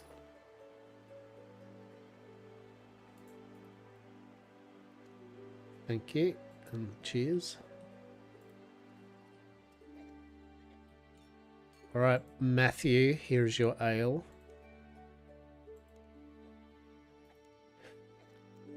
I will give him the ale. Here you go. You hand Matthew the Wenderwick ale. Thank you, Traveller. Smashes it down. She's a lovely lady, soft skin, fierce eyes, the colour of maple leaves in autumn. Never seen eyes quite like it. There's a hunger behind them, something predatory, like she's constantly resisting the urge to pounce and devour you. Ooh, woo. I'm into it. Matthew speaks for many of us. Matthew's like, I mean, I didn't say that's horrible. I'm just saying, you asked me what I saw, right? Mm. Vampire edging, truly. Don't need to have every sort of detail. I do appreciate the information. Alright. Go on.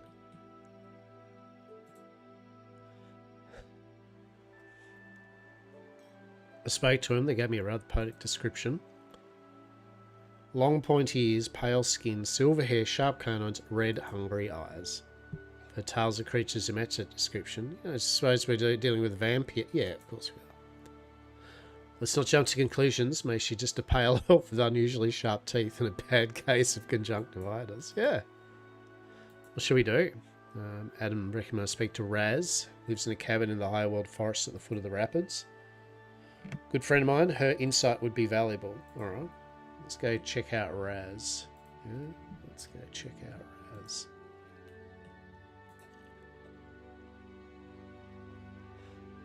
Speaking of Vampire, Vampire the Masquerade The Hunter or something. It seems to be a new computer game coming out where you play the Hunters. Hell yeah. Like, hell yeah. Look pretty cool. I won't go into whether, you know, what my opinions of Bloodlines or anything like that is. So is that Rapids?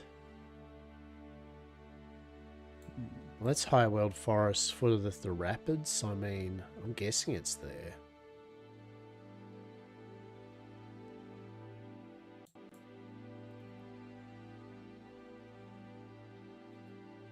Yeah, but I can honestly, yeah, Bloodlines, as I said, definitely Vampire Masquerade. Bloodlines did disappoint me in terms of the go with it. So he's hoping they got it right. Cut through over here, I feel. It's a nice looking place. It is.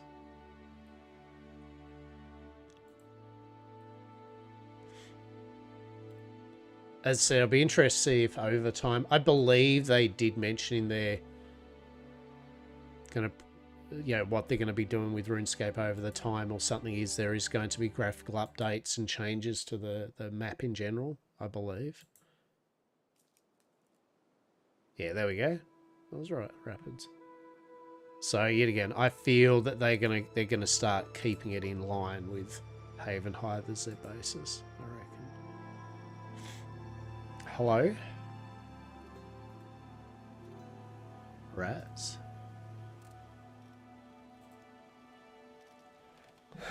Visitor, yes. What am I doing in your neck of the woods?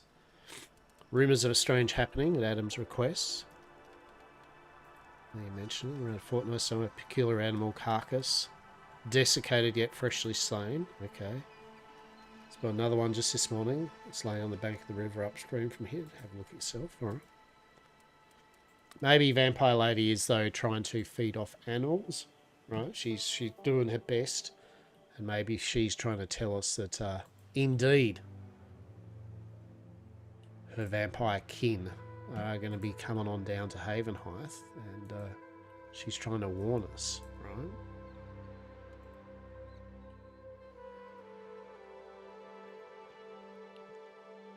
It's a big fucking bear. Mm-hmm.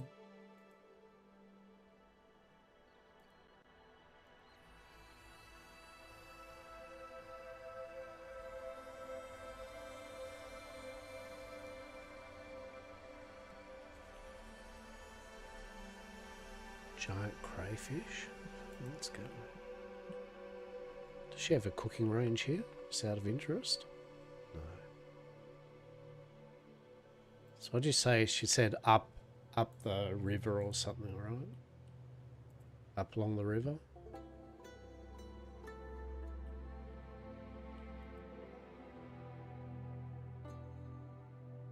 Cave. Interesting. Mushrooms?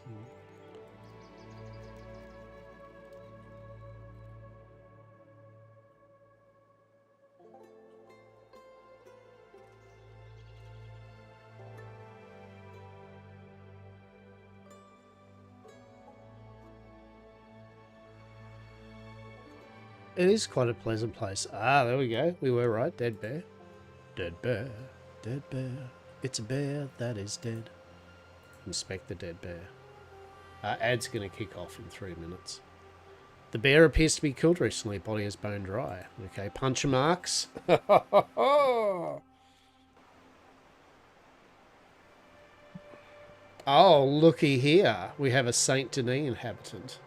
Sorry, it's a bit of red dead kind of humour there, right? Definitely Saint Denis. How strange, it felt as though I was being watched. I was. Or was I? I don't know. You tell me. I should speak to Raz about this. We should speak to Raz about this. Now...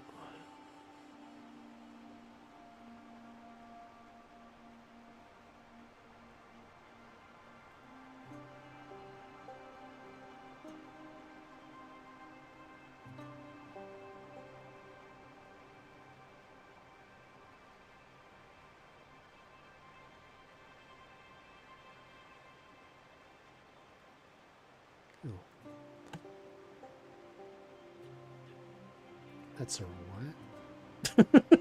That's the wrong way. But yeah, I mean, as I was saying before with RuneScape, I get it. I understand with RuneScape. Bear cub, let's go.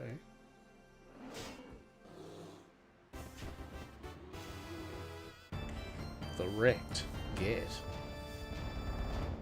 Just bones. Okay. Chop down tree. Skinny of bear or anything? Okay. Interesting.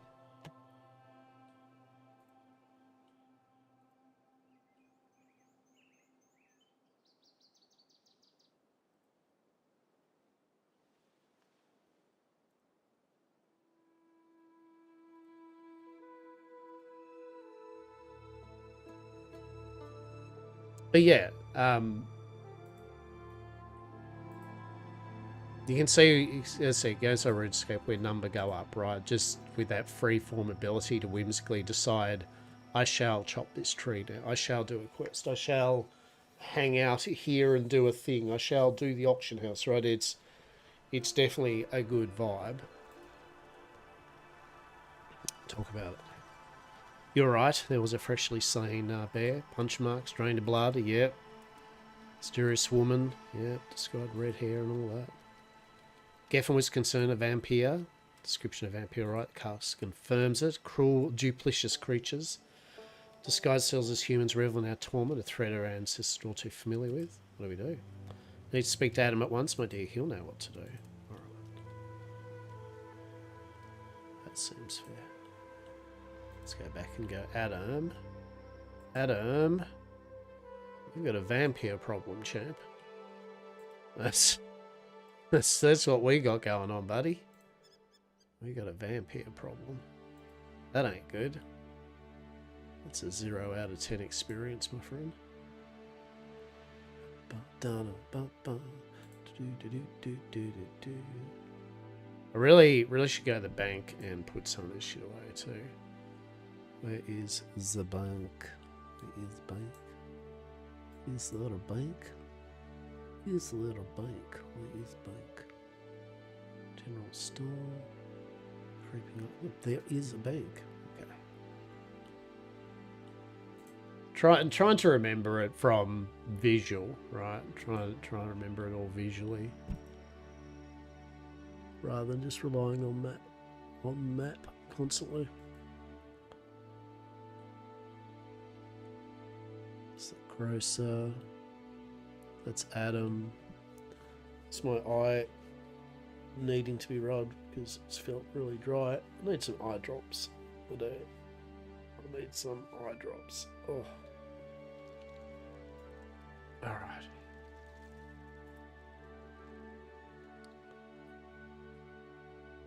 This is the grocer. Hey. Hello, Hannah. Hello, Hannah. Okay. Hello, pet. Can I interest you in the freshest produce in Winterwick? We're running a special offer for those interested. Well, tell me about the special offer. All you need to do is sign here an incredibly long roll of parchment over the counter. Available for a limited time only. Terms and conditions may apply. The village grocer or who are responsible for any stomach upset, burnt food, or death caused by the use or misuse of our product. Second thought, I'll just show us my finest wares. Yeah, I think that'd be good. Huh? Please and thanks.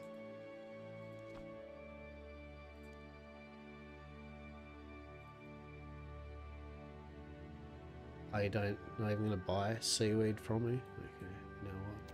I'm just going to dump it on the ground then. That's what I'm doing, Hannah. Just going to dump the seaweed on the ground in front of you then. That's what's happening. That is a banker. Banker Nathan. Nathan, mate. Look at my accumulated shit. We could organise things. Imagine if we organise things. Right. Drag an item to create a new tab. Let's do our seeds and shit. Okay. Oh yeah. Oh yeah, that's some satisfying shit right there. A literal seed tab. It's delightful. I like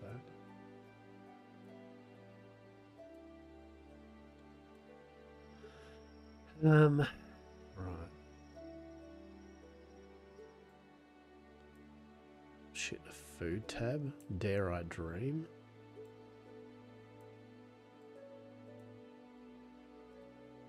Dare I dream?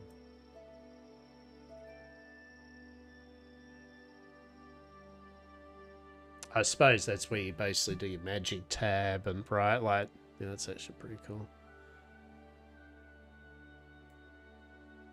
Yeah, magic tab.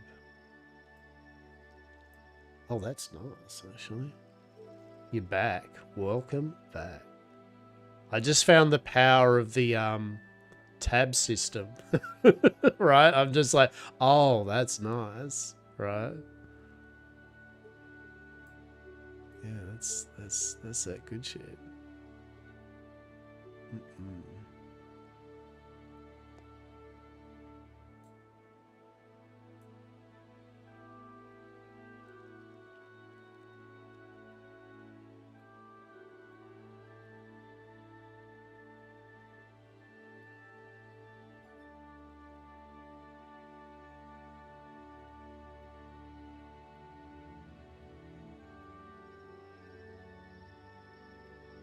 I love it. Then you get to my balanced intent to be organised, and now it's not. I mean that's fair, right? I I understand also why I saw a running joke was that like some people just literally a whole thing of RuneScape is bank organization, right? Like is just sitting there working out new and interesting ways of making it aesthetically pleasing. And I get it, right? Like I'm team, yeah, that's I like it. The search function, right?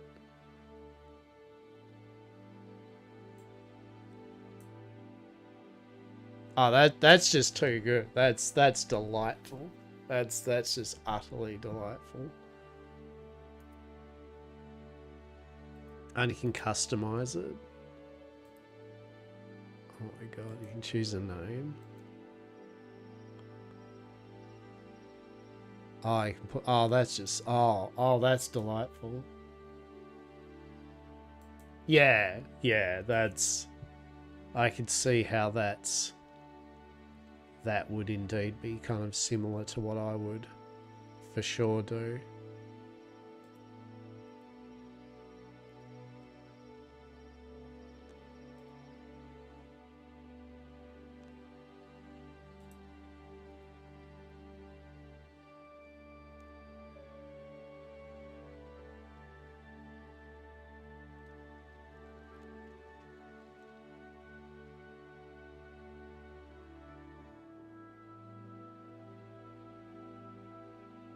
Shit.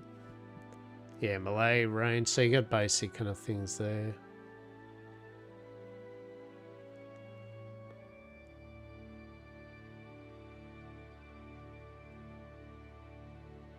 Role playing. It ends up being.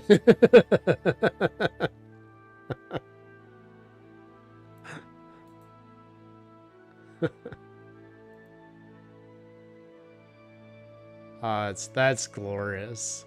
That's just excellent.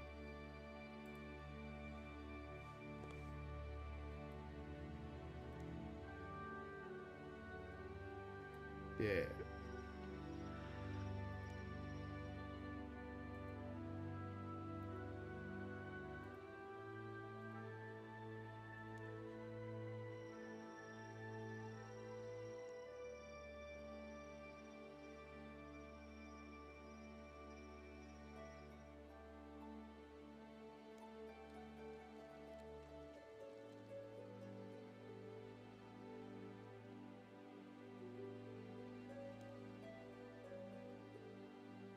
Oh, that is a delight though.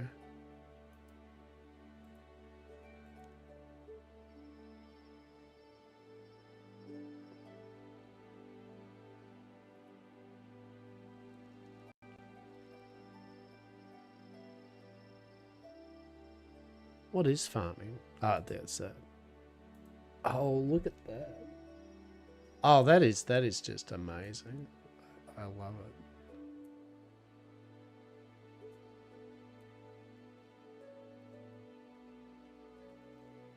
Oh, look at. Oh my goodness.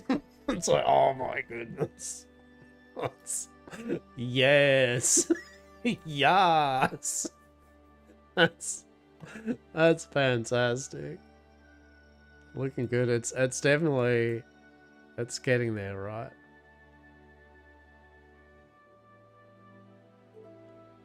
I'll probably do it. Like later on I'll do one for like yes, Queen. I'd definitely do one like I would probably do for me to start with. I'd probably do one like tools, you know, like pots, buckets, chisels, you know, that type of thing. Then I'd probably have one which is like crafting materials. right? Like wood and feathers and wool and, you know... real talk, later on, now that I know this, good luck keeping it that way. Look, you know, as your best intentions, am I right? Best intentions, right? Best intentions. What's ecoplasm for?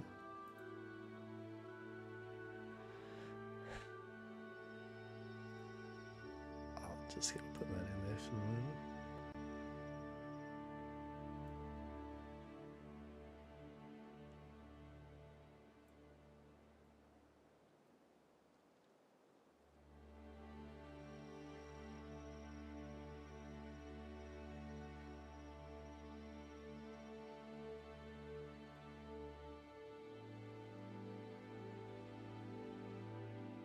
Have you discovered loadouts? No. Do you appreciate my like, oh. It's like, look at that, bless him, he's finding all the fun little things out, right? We're gonna have a symbol.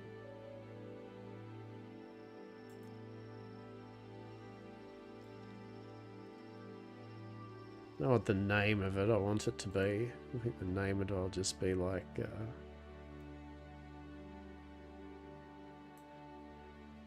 skilling? Sure, let's just call it skilling. And we'll have it as a symbol of... Fuck, I don't know.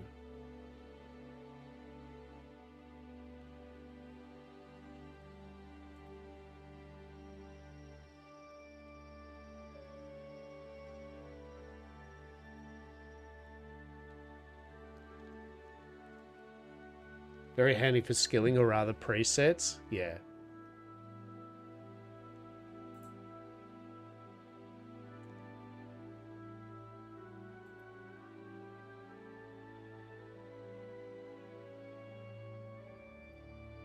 Actually, that kind of annoys me.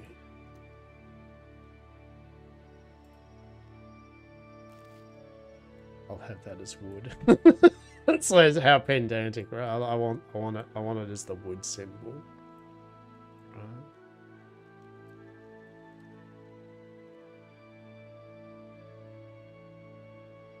Mainly use them for herb lore. Yeah, okay.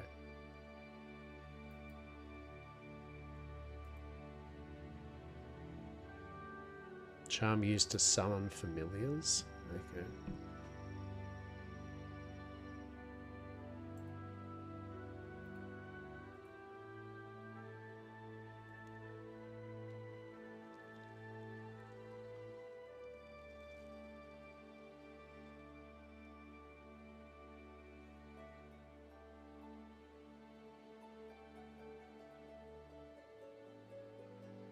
And I think I'll just do a general all-round loot kind of thing. Might I try to think another new boss tomorrow? One of the new ones scares me a bit. Oh no. You can do it. You can do it. You got this. Right? You got this.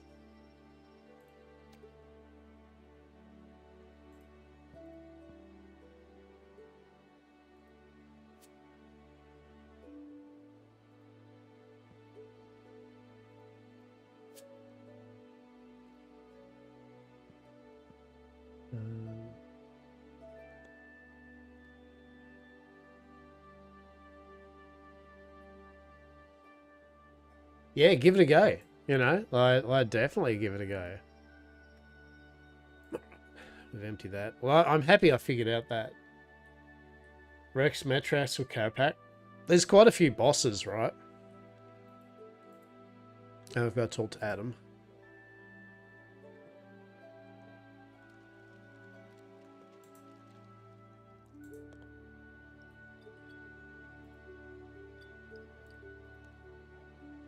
There goes your investigation. I did speak to him. Desiccated carcasses, probably vampires, mate. Yep.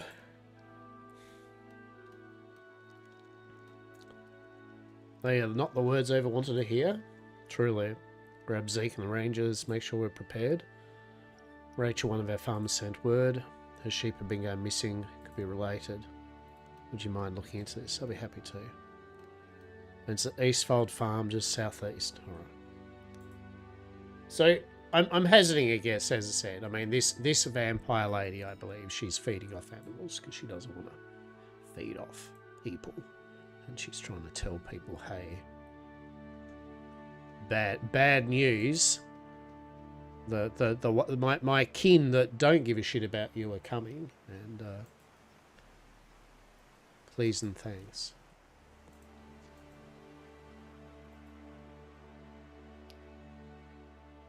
The water looks like water.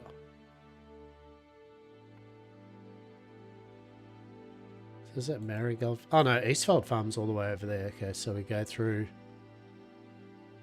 So go out and through. Yeah, okay.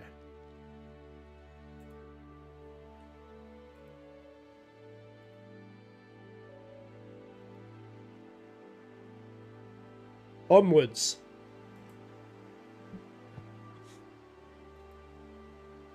This is definitely a nice little vibe though, that's for sure. Got a friends list, a friends chat.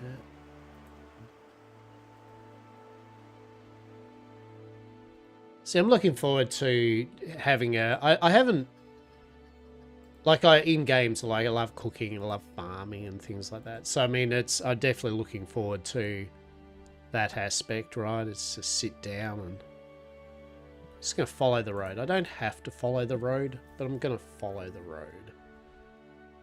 Oh, the fuck are you? Wait, you. Oh my god. Pork pie? Yes, please. I need to pat you. Oh my god. Pork pie. Oh, wait, that's not a cool name to call your cat. Pork pie. Possible food, right? Not food. Something. A blighted cave. That's not good. What's that? Sanguine crawlers. I don't feel sanguine crawlers are something that I like the idea of. Although I could beat the shit out of them. So many new animals to pet, right? I'm loving it. I am loving it. Truly. Speaking of I'm loving it, but did I really? I had one of those Big Mac, the McDonald's Big Arch burgers. I've had them twice now. The first time was alright. The second time just was slop. I've come to the conclusion that McDonald's is shit anyway, but the theory was good for the Big Arch burger. I agree with the concept. The Big Arch burger technically should have been their Big Mac. Like, it's a good sized burger, but yeah, it just evolved into slop. You could not pay me enough to go there. Yeah. No, good. Right, you know, like, respect. It's garbage, right? And I feel it's a shame, right? Because, like I've always said, a good McDonald's burger, or any fast food burger, right? Any burger, right? A good burger is a good burger, right? I mean, obviously, if you're vegetarian, it's not. But you know what I mean? I hate going back in the day, but it was. Back in the day, McDonald's was good value, and it was actually tasted fresh and nice, right? Like, it was still fast food, but a cheeseburger was fucking, it was good. A quarter pounder was pretty damn tasty, but I just find as just quality control and the price of it, it's not bueno. You can get some good veggie burgers, yeah. I mean, I've always said, right, I'm not a vegetarian per se, but I love vegetarian dishes, right? Like, for example, I love a good vegetarian lasagna, right? I love vegetarian lasagna. It's bloody marvellous. You know, I love mixed vegetables. Yeah. So, I mean, worst case, if ever it was like you cannot eat meat for a period of time, you'll only be able to eat vegetables and shit. I can, right? Like, I have no problem with it. I have found as I've got older, my like enjoyment of meat has declined. I still enjoy a nice cut of meat. I don't mind a good bit of meat, but I'm certainly not ravenous for meat anymore. I don't need to have a steak every day or chicken or pork, whatever. I mean, I probably use more chicken than anything these days because I do a lot of stir fries and rice, you know, so chicken's always a good just protein. But even then, with rice, I can still eat just a good bowl of good rice with good veggies in it and some sauces. But yeah, McDonald's just, for me, the whole point of McDonald's is that the price increase is not worth the quality of what you get in return. You have a mostly vegetarian diet. If you know what to eat, you can get better nutrition, so it tastes really good. Yeah, look, fair enough. At the end of the day, it's like an each their own, and for what dietary needs are for people as well, right? I do like a good steak. I do like a good bit of pork. I do like a nice bit of chicken every now and then, a nice bit of fish. But I'm not ravenous for it. And also I'm, as I've said to a few of my friends, I've become, as I got older, I'm definitely a bit more... I try to at least be a bit more thoughtful about my purchases of products in terms of I'll pay a bit more money if it means I'm buying some meat and eggs and bits and pieces from local farms and that do, you know, decent practices for the animals and stuff. As good as a practice can be if you're slaughtering animals, but so I try to if I have to pay a few bucks more or a few cents more or something just to make sure that the chickens are actually, you know, got a good amount of space to fucking roam around with. That same with the animals and livestock and that. Then, yeah, you know, it just is what it is. But I'm also under the opinion that it's still something which we do. You know, here in a certain country, eating healthy is getting very difficult with how much food costs are going up. Yeah. Look, I think that's been that way for a while in a number of countries, though, right? Like which is kind of sad in a way because, you know, you can eat pretty healthy on a reasonably low budget.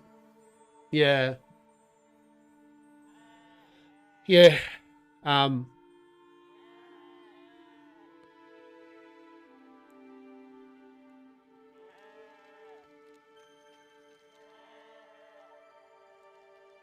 Yeah, look, realistically, if you can get access to some root vegetables, rice. I mean, I was joking with my mate the other day that if worse comes, because he's been baking bread, right? Rice is a rice and mushroom dish and I modify from there. Yeah, right. I mean, that's good. You know, mushrooms, get your iron and stuff, protein, you know, rice. Another sheep's wandered off by night. Left for the noises in the night. The noises. I'm here to help. It's too late, or so the voice says. It's never too late. Do you have any idea what's good taking a sheep? No, the fence has been broken from the inside. That's odd. I'll take a look at the pen, see if I can track them down for you. All right. Yeah, my friend's just taken up. He's been starting to bake bread. He's been doing he's been even grinding down his own. He buys a big thing of wholemeal grain, and he's been grinding it down himself and then making the bread. So he brought me over a loaf each week. And I just said, oh, I'll taste it. And I just put some butter on the piece of bread. And as I was saying to him, that if things go to shit, so long as I have the ability to make a pot of vegetable soup and bread, I'm good.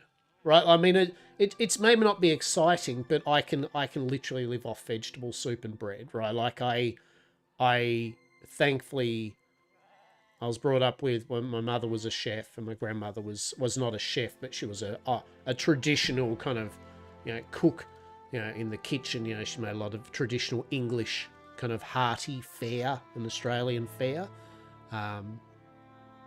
So I've been brought up with a lot of basic, air quote, basic food eating, right? Like lots of pies and soups, bread and cheese. And I'm fine living off that. Bread and soup has so many... Yeah, right, like, that's it. I literally... Yeah, I wish I'd... Right? Bread and soup's great. Bread and cheese. You know, like cheese and... Like, the basics, right? Just the basic thing. It can get you by. Right? You can survive off some stuff. And even better if you do have an area like... I'm thankful. I have a garden. I have got ground that I can have potatoes and carrots growing. I've got fruit trees, spaces for herbs. So, you know, a lot of people aren't as fortunate to have that ability. But even then, you know, you can still have space to have herbs.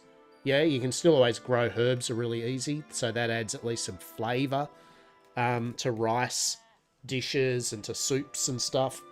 So, I mean, as long as you've got some sort of flavouring, you can make boring, air quote, boring food taste at least not absolutely whatever. And at the end of the day, if you need to survive, in my humble opinion, if you need to survive, right, to be fucked if you should be... You're still going to keep morale up. Like most people say, investigate was. You know, because morale can be a killer. If you're left on dead, boring food over and over and over, it can do the mind in. And that's why spices and flavourings, very basic salt and pepper and honey and things like that, they go a long, long way to not just nourish you, but nourish the soul. Right? You can grow basil and small herbs. That's what I can do in my studio pub. Yeah, no. I get it. I get it. But that's definitely where pickled vegetables and that go a long, long way, right? Like, you know, getting a whole bunch of pickled veg for the year or something and just put them in a little cupboard or something. Doesn't take up much space. You can get quite a lot of meals worth out of pickled stuff.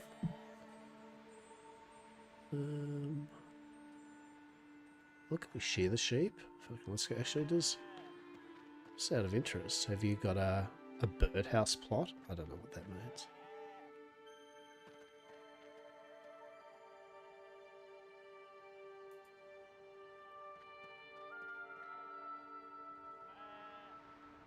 There's a trail, yes. Try home pickling. I mean, look, real talk. If you can meet up with some people, something that just do it, you know, as well. I mean, oh, cave entrance. But yeah, home pickling, drying, a dryer, you know, just getting a dryer. They don't take up much space and you can dry out vegetables and bits and fruit. Charcuterie is frequently made. Ooh, there we go. Oh, that's not good. Come to us. My head. Approach, child of blood. Cheese, crackers, olives, nuts. Ooh, fuck yeah. Well, that kind of Mediterranean, right? You know what I mean? Like, yeah, a lot of the European, the Mediterranean type of dishes and that type of thing, of just having a selection of cheeses and, as you said, those type of things. Yet again, they're not that particularly hard to get happening, and they can offer you a nice selection of flavors, nutrients. You know, that it's a good time. No, I won't. I take a step back towards if I was in your position, darling. Oh shit. What the? Fear not, the power that sought to overtake you has been quelled for but a moment.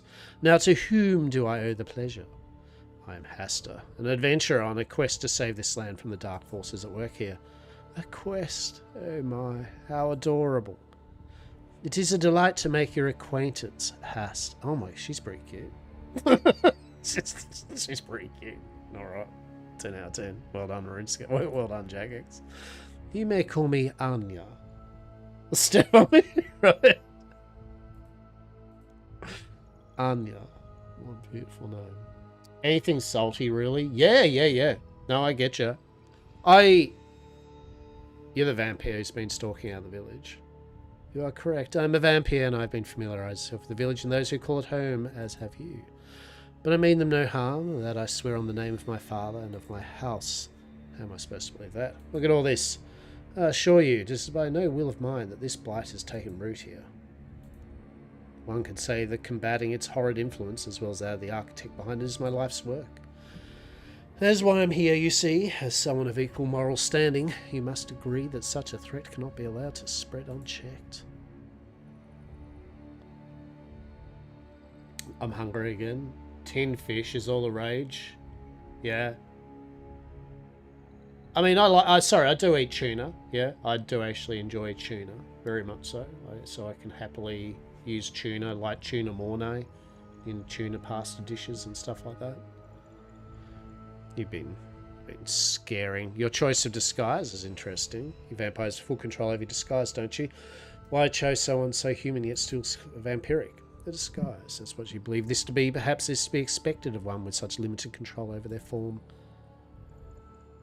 She can change her own form. Interesting. What are we dealing with? Let's say that I take what you're doing at face value. What are we dealing with here?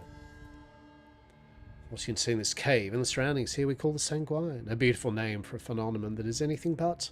It lures creatures towards it, gorging itself upon their blood to fuel its growth. Simple beasts at first, then the weak-willed, until its power is such that none can resist its call. No, so Surströmming falls under that category. You better not be referring to that Swedish canned fish thing. No, not Surströmming, no. Just tuna. Just normal tuna fish. Yeah. 10 fish review. Yeah. No, just normal tuna. Just normal tuna. Usually in... I mean, you can have it in brine, right? Sundström is the Nordic. I don't think... I feel... I was actually joking with my mate as well about people in Vegemite. And how, like, as I'm smashing Vegemite on my toast, right? I'm like, bleh. And I was just joking about how it just perplexes me. Like whenever people try Vegemite, they either put so little on that it's like, what are you even trying to achieve here? You know, they go, a little nothing on the fucking toast, and you're like, what the fuck? Right? Of course you're not going to taste anything, right? Or, you know, they'll put it on real thick, no fuck all butter on the toast, or they'll eat it on a spoon of it, or just bread, and you're just like, and that's why it tastes like real salty and weird to your palate, right? The proper way of Vegemite is literally like just a nice amount of butter or something on your toast, and then just a nice little slather of Vegemite. You know, it's not fucking an inch thick, but just a spread of it over it. Good. Beautiful. I always say though with Vegemite or Marmite, right? They're salty products. If a person doesn't like a salty product, right, it is going to taste like too powerful. If you don't enjoy a rich kind of flavour too, same thing. If your palate's very delicate, then it would put you off. Oh yeah, no, look, and it's not like salty, you know, it's not like eating a fucking anchovy, right? It is a smooth kind of thing. But yeah, as I said, you just make sure that the toast is buttered, right? Like, that is key. You want nice buttery toast, and then just a nice spread of Vegemite, right? A better layer of Marmite with cream cheese to counter it. Well, so here's the thing. We actually have a thing called Cheesy Mite. I think it's called Cheesy Bite. I can't remember the name. In essence, it's the same thing. It's Vegemite with a cream cheese kind of in it, right? Like, it makes it smoother, right? It makes it does diffuse the blunt flavour of just straight Vegemite. So for some people, that might be a go.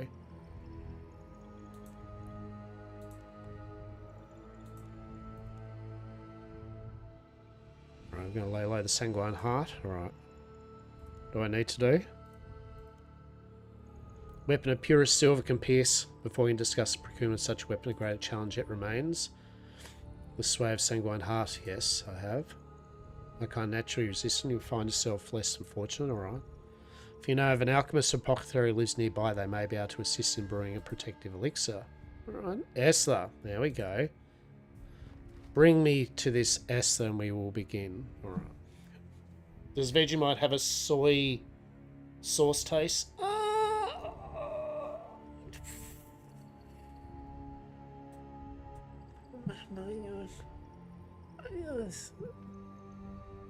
No, but yeah, you know, it's, yeah.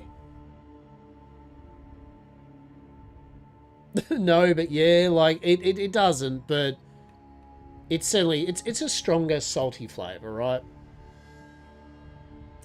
I think because I'm a person that eats a lot of it, right? Like I, for example, can slather my toast with it thick, right? I mean, not an inch fucking thick, but you know what I mean? I usually put a lot more Vegemite on my toast than, say, some people do. And to me, the flavour's fine, right? Like, I just smash into it. I love it. I'll eat fucking nom, nom, nom. But there are some people that said they have a little whiff of the shit and they're just like, oh my God. I feel Americans in particular have a grand issue with Vegemite because they're so used to food being sweeter. Their condiments being sweeter on average, that it is a very grand contrast to their palate. And obviously this is a generalization. I'm not every fucking American is that way. But I feel that's when many Americans do lose their shit over the taste of Vegemite. They're like, oh my God, it's salty and fucking non-sweet. You know, it's like, well, yeah.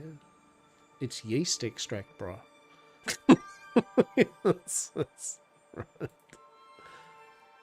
Oh shit, yeah, we've got Vampire Mummy fucking vibing with us. I'm here for this. I'm here for this shit. Let's go. We're going on a date. Yeah.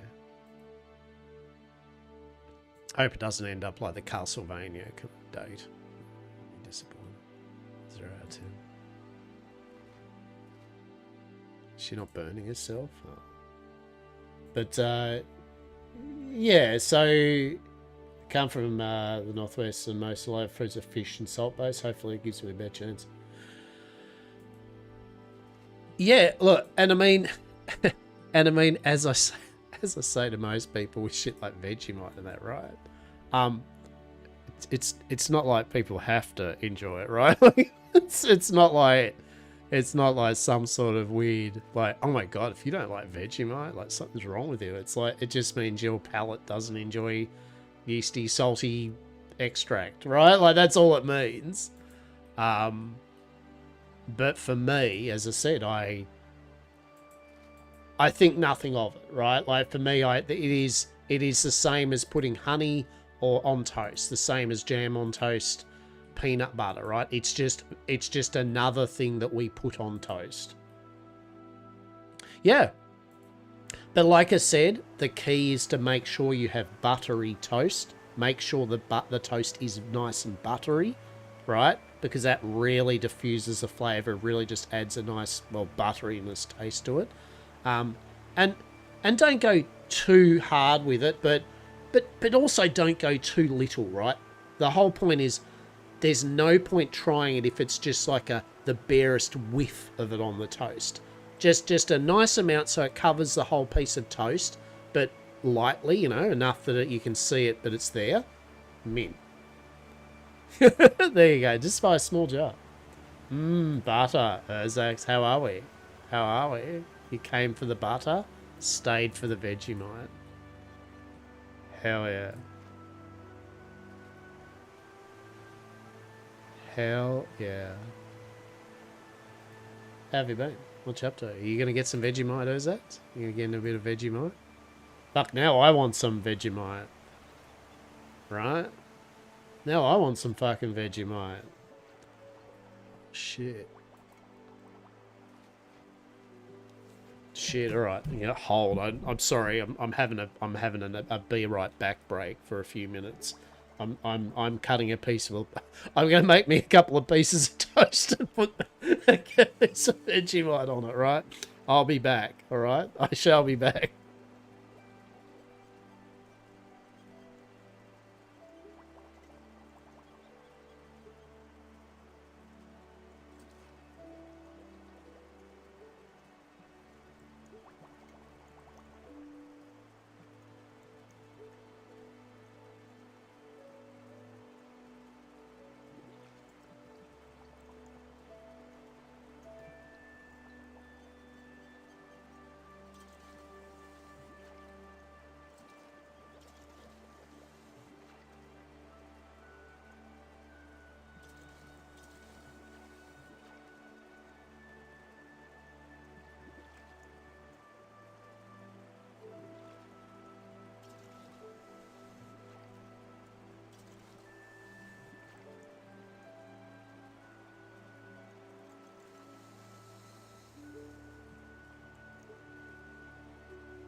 All right, I've got some toast on.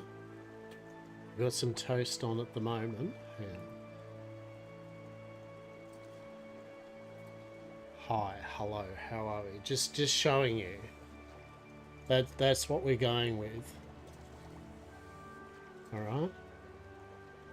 Vegemite and cheese. Oh, how good's that? Vegemite and cheese. Delightful. My beautiful setup at the moment, right? We have... Oh shit, I didn't show you. Look. We have some 3D printed scenery that's not quite in focus at the moment, so... Cool. Anyway. Anyway. Vegemite and cheese, so... Give me a moment. Yeah, I've got a full... There's my blonde Adonis. Oh, goodness. The blonde Adonis is very much slumming it, hasn't shaved, and it's just sitting here going, yeah. But we have got, you know, the most Australian looking man I've ever seen. Oh my goodness. What? Yes, most Australian looking man. That, thank you. I, this is the most Lockabar looking, as I said, slumming it, not face camming today kind of mode, that's for sure. Alright, we're back in a sec. We're just going to check on this toast. Alright, check on this toast. Sorry, we don't have some sort of camera shit that we can set up in the kitchen to watch me do this, but suffice to say, it'll only be a few minutes and I shall bring some toast back where I shall show you. Is that a compliment? I don't know.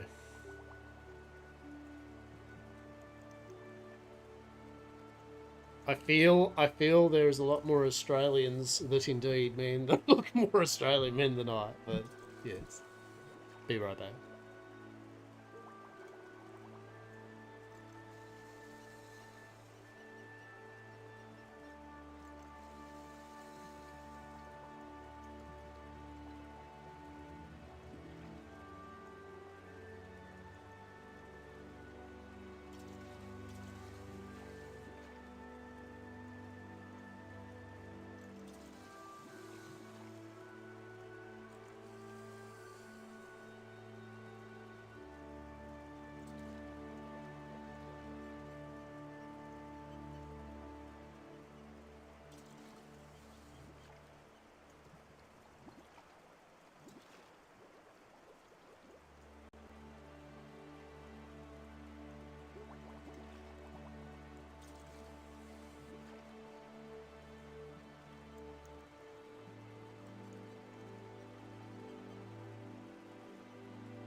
More ambiguity.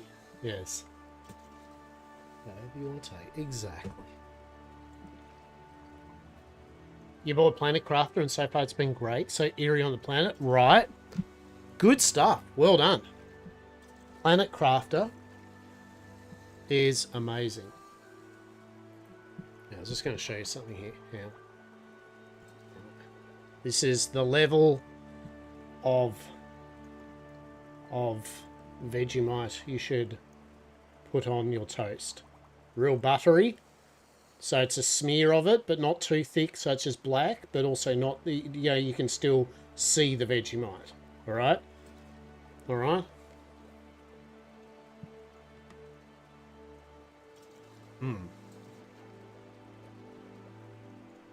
Honestly, it's not even that salty. No, it's more creamy than anything. Yeah. I mean, this is like a double wholemeal. A friend of mine's baked yesterday, so it's a denser. It's definitely a denser, softer kind of bread, right? Fucking beautiful though. I'm not going to put you through the injustice of me fucking smashing toast in front of you, as though we're not fucking mukbanging this shit. I'm a delicate creature that needs to quietly, yeah, eat his delectable shit on toast.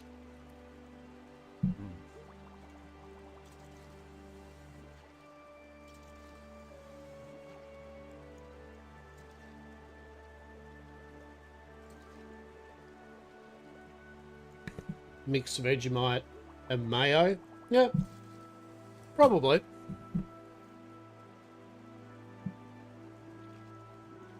I mean,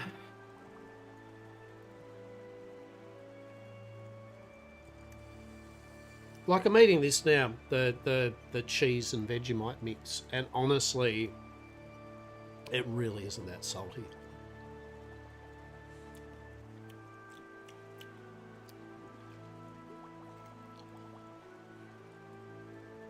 It's hard to describe, I guess, in a way to people, because if you just said it's just salty, it isn't really salty like as in soy sauce, right? It's not like, ooh, fucking just salt. It's not like, ooh, MSG. It is a curious flavour profile. But don't get me wrong. They've tried to put Vegemite in things that shouldn't. Like Vegemite ice cream. No. No. Vegemite shapes. Which are like the cracker biscuits we enjoy. No. No. They're not good. Vegemite, I'm not even shitting anyone here. Vegemite hot cross buns.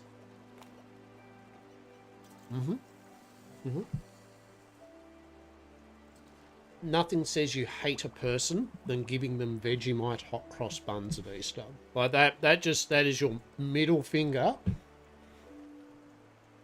times 100 to the whole concept of Easter. If you believe in it or otherwise, it shows your outright disrespect and hatred for the season is to have Vegemite hot cross buns. Disgusting.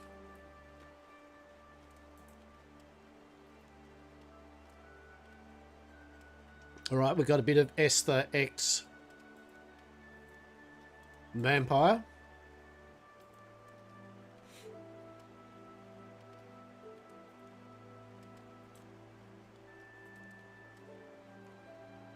Your morning lily.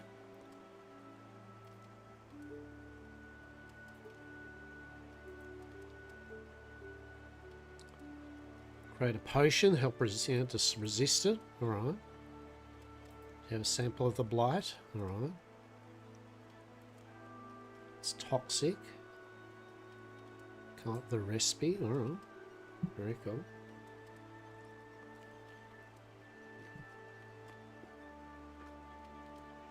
But yeah.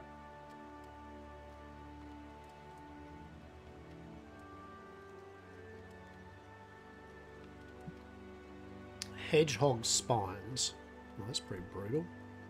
South of Wenderwick. Alright. Wolf's tongue mushrooms. Alright.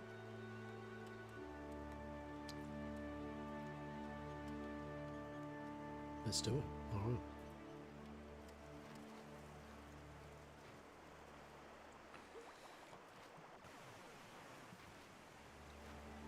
But what I did do the other day, I was saying,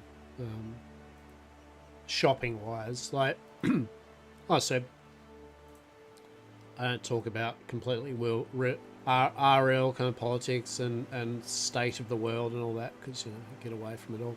But I was going to say that with you know, petrol and all that, so all the shit with it, I definitely did, you know, this grocery list order, for example, I did order a bit extra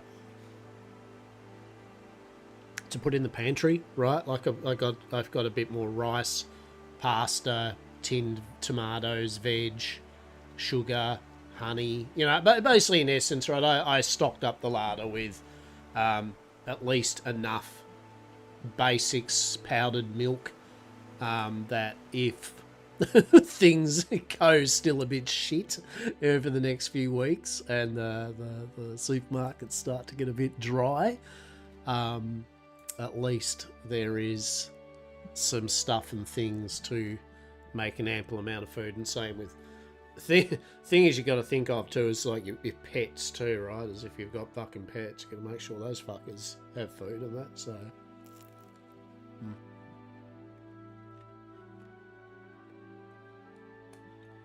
so that said, I don't believe in panic buying and fucking everyone else over with it, but I don't think there's anything wrong with kind of going, I might get a few extra tins of this mixed veg. You know? I might get a few extra packets of pasta just to put away.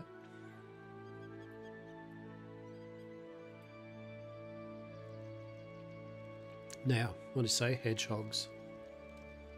Yeah, jackalopes, alright.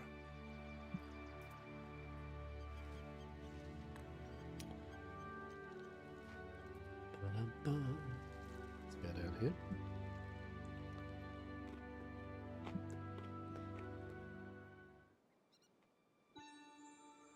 This is definitely satisfying my urge though. The hunger that I had, the food I needed. My goodness, I was hungry. So I got 2 pieces with Vegemite and 2 jam on toast. Oh, hedgehogs. Let's go. This is pretty brutal. I like to alternate. Yeah, I like to have my piece of Vegemite toast and then I'll have a piece of jam. So a bit of that's sour and sweet. Love it. I love buttery toast. Right. Fucking love buttery toast. Now, how many of these do we need?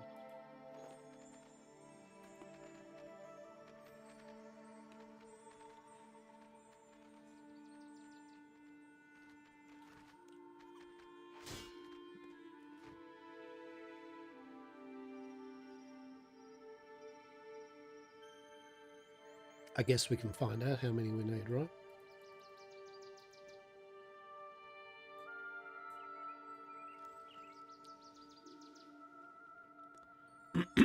Hedgehog spines. No, we just need 1, do we? Alright. Fairy ring, wolf's tongue mushroom. Okay.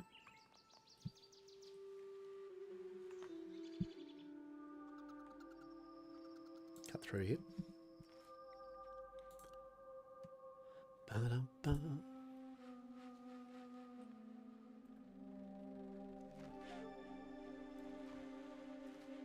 Totally didn't even realise it was literally Easter coming up.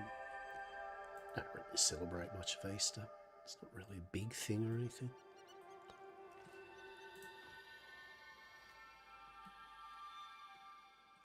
Wolf's tongue mushroom.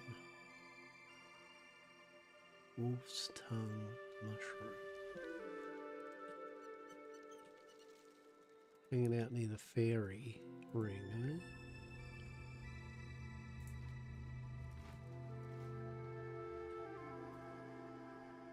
There we go. You had a grilled brisket, grilled cheese for lunch with a good barbecue plate. Had a good barbecue. Oh, mate. Hell yeah.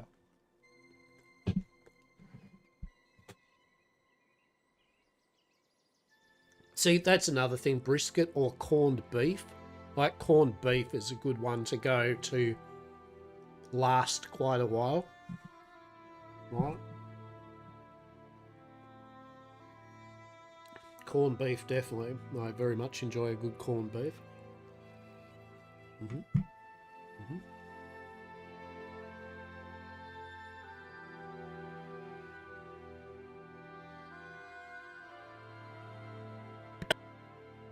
Right? Everyone's like, fuck.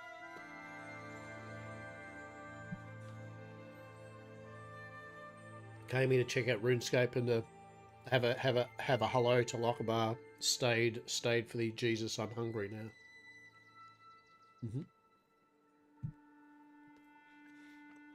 This bread, my mate baked, is pretty nice.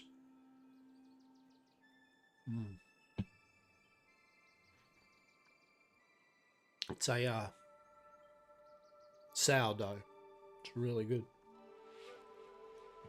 Really good.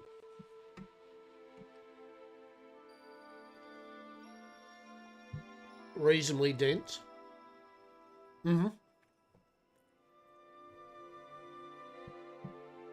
Reasonably dense, but soft. Right? Like, two nice thick cut pieces of this and some soup or just some cheese. And your belly would be full for a while. Which is the whole point of bread, right? For sure. Right,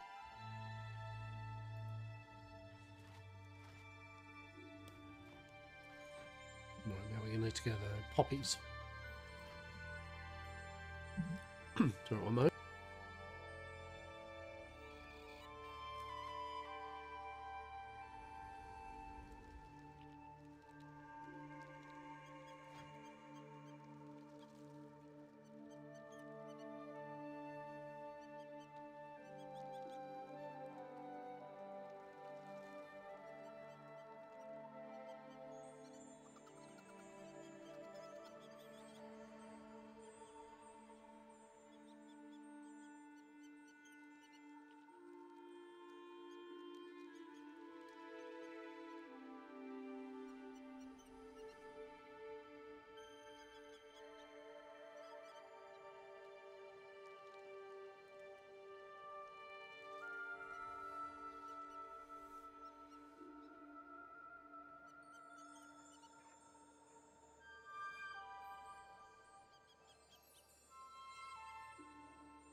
Yeah, homemade bread's beautiful. I like baked bread, truly. I mean, I like baked goods in general. I love pies and things like that, cottage pies, and even shit like Toad in the Hole and that. Like, it's like real old school English kind of things. Like, nothing beats just literal fucking batter and sausages, right? Like, batter and bloody sausages. Hell yeah. No, you say a Poppy was... Maybe it's up there. Toad in the fucking Hole. What a name, right? I just love it. Toad in the Hole. Yeah, it is on the hill. Okay. Fucking beautiful. Spotted dick, right? Have me a bit of spotted dick. Spotted dick. Oh dear.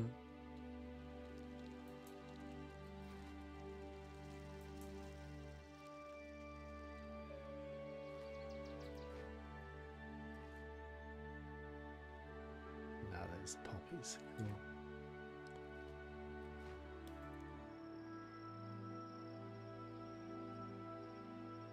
And then, of course, slices. I'm a big fan of slices. You know, lemon slice, a ginger slice, Mars bar slices, you name it, right? If there's a slice, oh, fresh cooked, oh, in the slice jar, fantastic.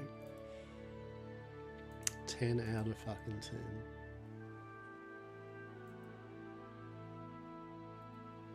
It's getting cooler here, and definitely stews. I'll be definitely making more stews on the slow cooker. Get usually some stuff like some beef and Guinness. I'll probably do a nice beef and Guinness stew with some Parmesan dumplings. I really like Parmesan dumplings. Just going to finish off a stew, put them up on top, then cook for another 40 minutes or something. Nice plump. Soak up all the stew. Oh. Oh. Now I want to make a stew. Oh.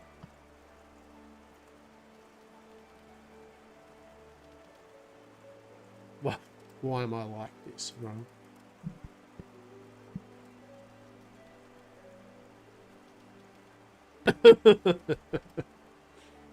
Right.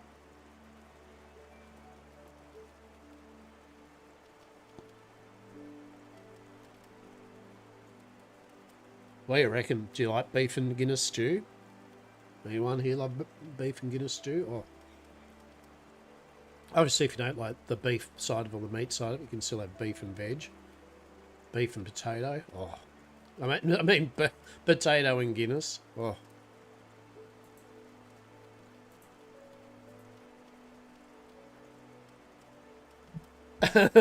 So sure what it was. I mean, technically, if you exercise, you walk and all that, that's the type of food that is good for if you are. I mean, it's the whole point of the farmer's food, right? Like, if you are indeed active and you are working it off, it is brilliant food for you. Like, dense, hearty food is excellent because it keeps the engine rocking, and generally, if you're doing enough activity, there's no issue with it.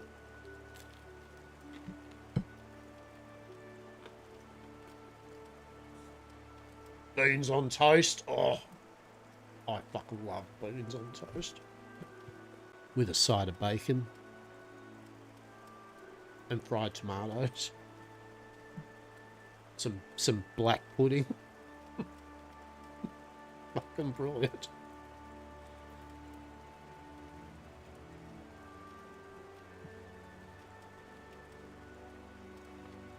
Here goes. Oh. You know what?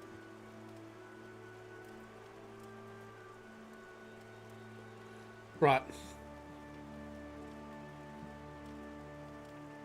Fill a vial with oil. Sterilize the vial of oil. Add crushed hedgehog spines to the vial of oil. Add. For tried adding any form of wolf's tongue mushroom or failures. When do we pop in 90 grams? No, we're good.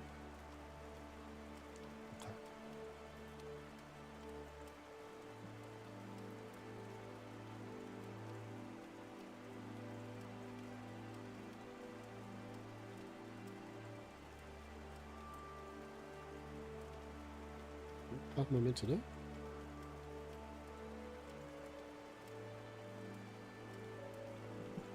Fill a vial with oil.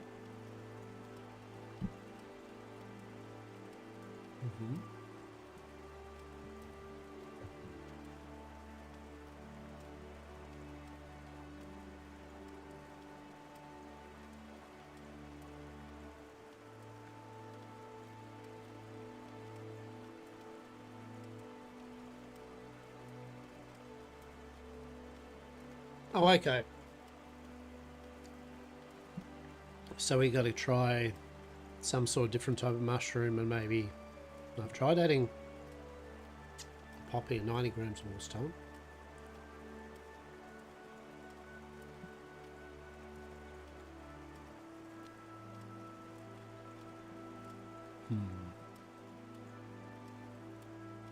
Oh, sterilize, okay. Oh, right. I get it. I get it. Take a bucket.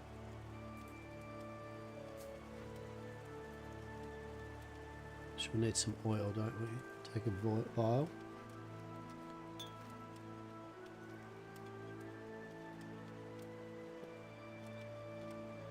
We need oil. Oh, you weigh the ingredient? Oh my god! what's this? Press ingredients. Game, please. What do you? What's this shit? I didn't. Hmm.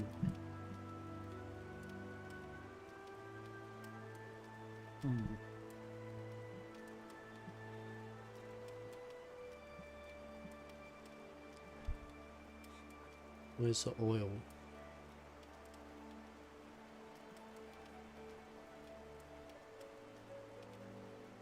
There is oil. Alright.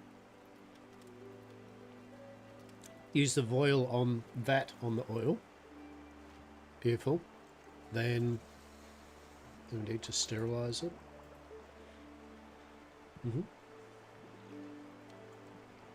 Add crushed. So use a vial of oil on the fireplace to sterilize it. Alright. Now we've got the crushed hedgehog spines. We use that. Shit.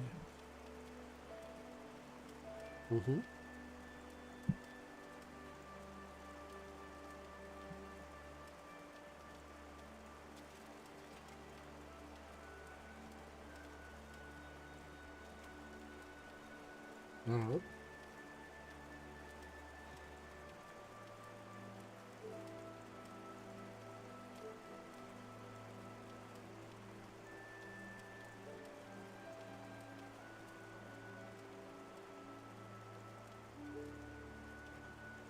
No alchemist. Enjoy watching you work though. You're certainly good with your hands. There it is. There it is. A bit of vampire tomfoolery.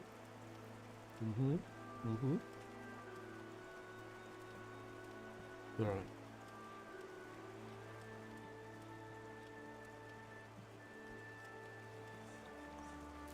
Right.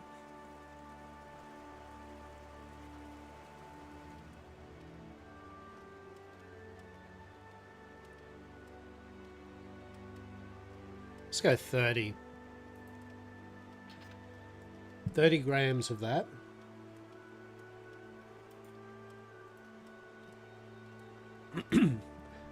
Tried adding any form of wolf's tongue mushroom, all failures.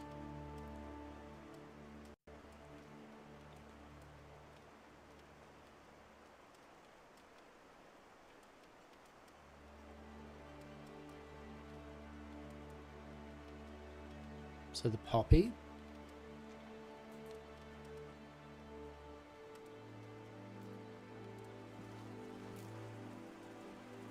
Nope. Sorry, poppy. Right? There you go. Stack them. Yeah.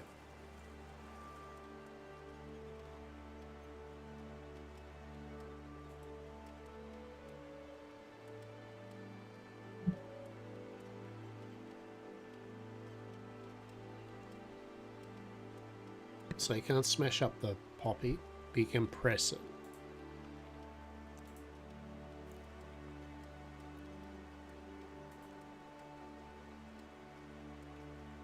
Okay.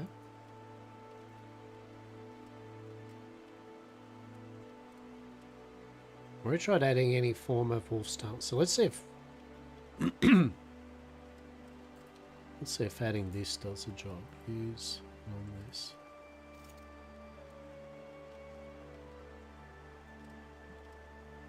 Pressed. Sure. Okay, and then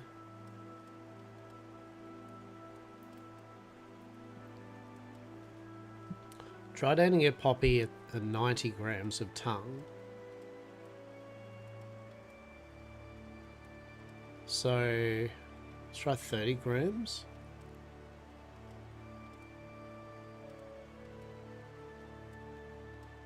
There's nothing else we can do with it. Yeah, let's try 30 grams, I guess.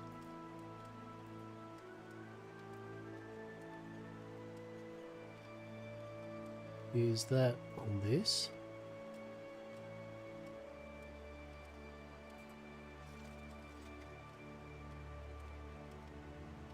Drink and sanguine and anti-sanguine. What do you reckon is that? Oh, we did it! We did it first try. Cool. I thought because she hadn't said pressed poppy, I was like, alright. And then, as there's only 3 options with the grams, I'm like, well, it's either 30 or 60, right? The 90 didn't work.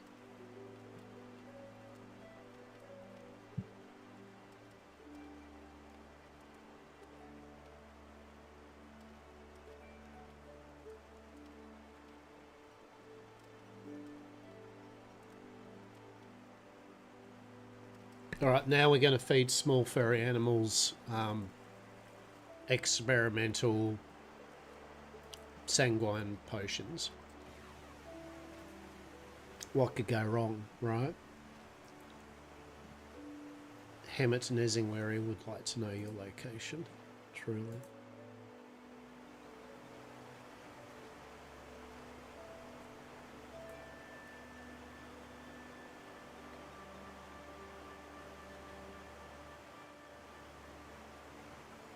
Onwards. Well, I hope you've all after our grand conversation of eating food have proceeded to eat food.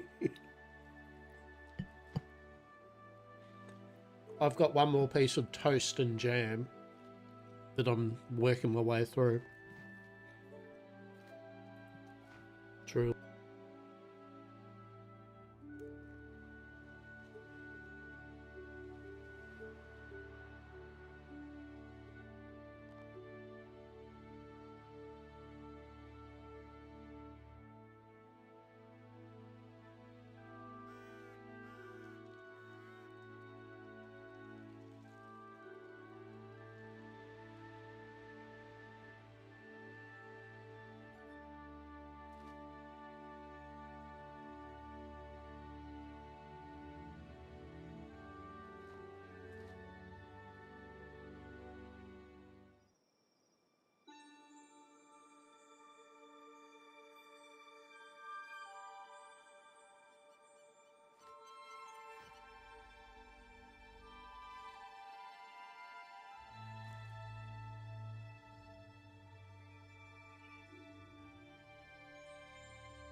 Yeah, I hope the week has treated you all well. And if it hasn't, I hope it does this coming week. You know, we'll be, like I said, RuneScape Dragon Wilds. Their new updates coming out. Oh, okay. So we'll probably have a look at that in the week. Deserted mine. Is that full of goblins? You are here. Huh? So look here.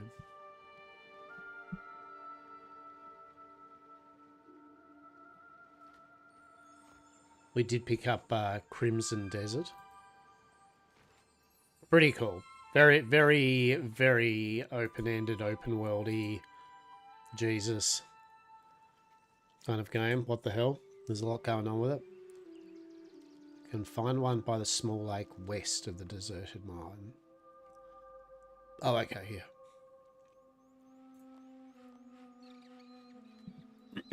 Like I was saying before, outside the fact, Crimson Desert, its control system sucks ass. It's horrible. You really need to use a controller and at least change the settings. Can't stress that enough. Oh. There's a small animal. By small animal, do you mean duckling? So we're literally going to put this potion on a duckling. That's pretty brutal.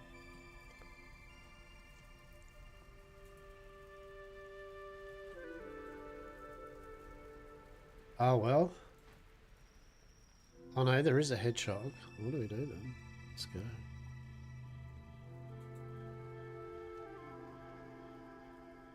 Use. You can't reach that? Okay. See that little hedgehog over there, though. How delightful. Hello, little hedgehog. Test the anti-sanguine potion on it. Okay.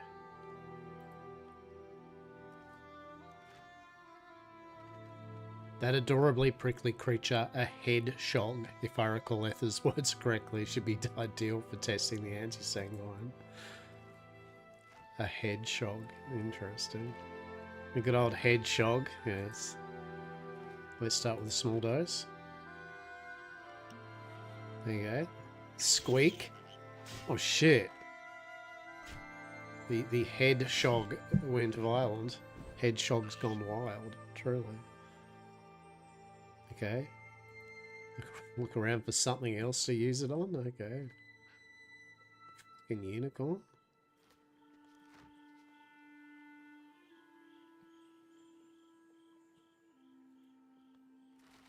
Bloody unicorn, truly. Talk to Sandy. Wait, what? Talk to Finn. They're crabs that we can talk to? Sure. Sure, RuneScape. Go home, you're drunk. Okay, we need another small furry animal to subject to some alchemy bullshittery.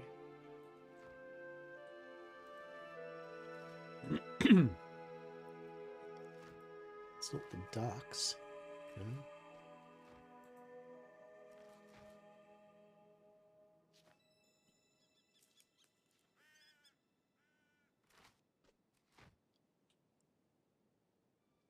Oh, there's another one. Is there another one? What are you? Can I test my potion on you? No. Shit. Where are the animals to test on? Oh, croak. Is that, can I do it on a frog? No. Okay. Alright. Hey, yeah, there we go. That duck. I mean, there's stepping stones. Hang on. So is our agility giving? Oh, we needed 27 agility. That's what I like about the game. It's just little things like that. Like it's a nothing burger of a shortcut.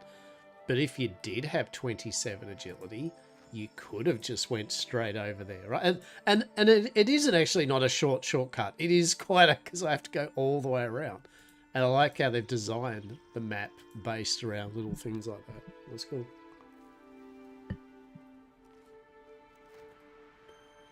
I like it.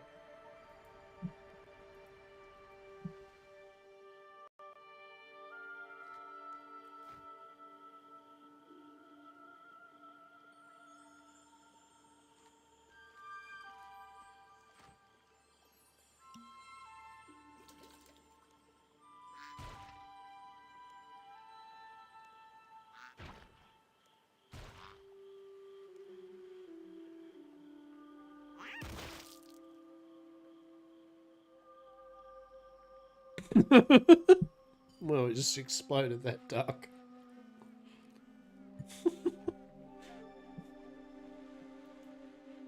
That's funny. Anya gingerly gathers a wad of duck viscera from your shoulder, then pops it into her mouth. Aww! Oh, that's sweet, that is, isn't it? Truly.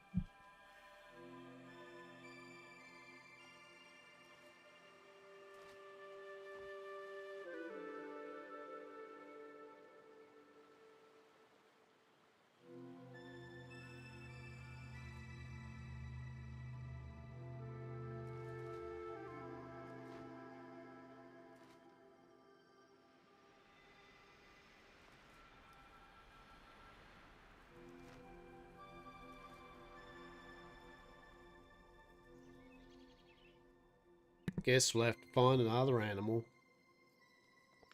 Mm-hmm.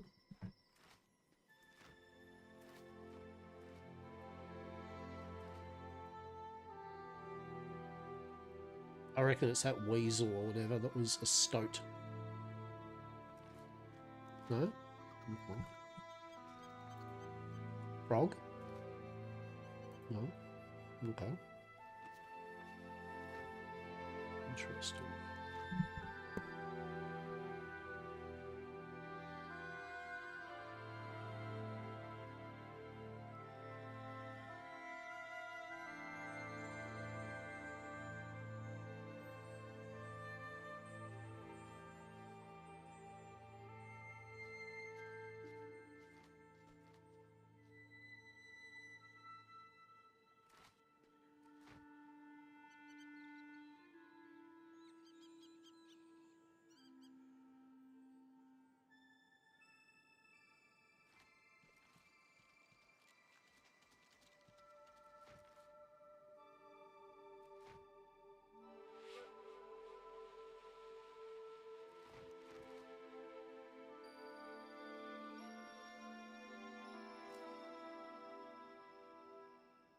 All right, I've actually finished my toast. Right. Wash it down with some cold coffee.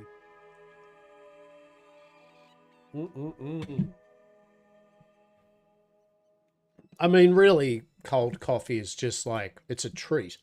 It's basically iced coffee without the ice, right? It's like bargain savers iced coffee. Step 1, get coffee. Step 2, let it go cold. Step 3, profit, right? What's this other little animal we've got to experiment on?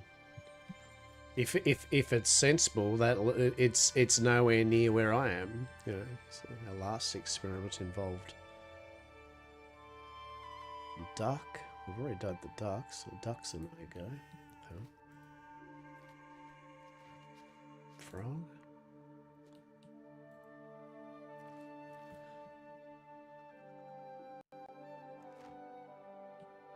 The animals up this way.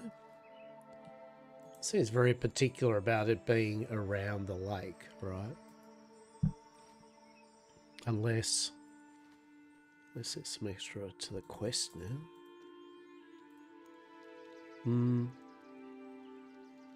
No? No?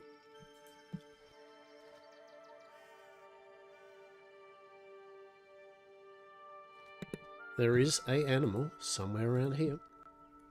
Oh, hang on. Is that a little... Oh, build a... What? A birdhouse plot? Is it though? What? Hunt level 5. A birdhouse. Oh. I think that's one of the kind of ways you can level hunting, right? Is making all birdhouses. I believe. Use a fairy ring. Yeah, no, doing it. Let's go. Yeah, let's go. We're trying the fairy ring. What does this do?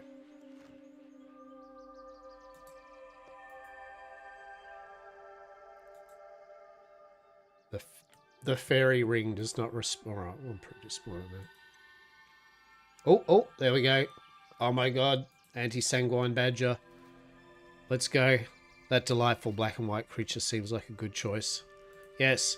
What could go wrong? An angry, fucking, juiced up alchemical badger. Fantastic. Hey there, buddy. What do you reckon? Nothing happened.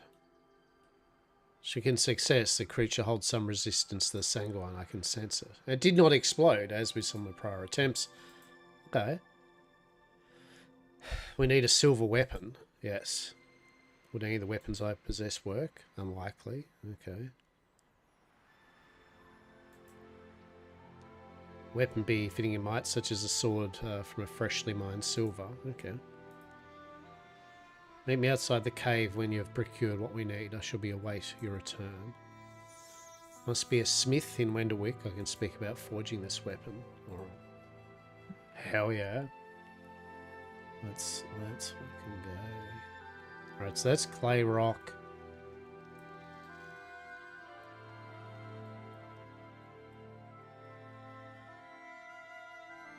Limestone. Yeah, it's silver up there. Okay. So we'll node stone up to here.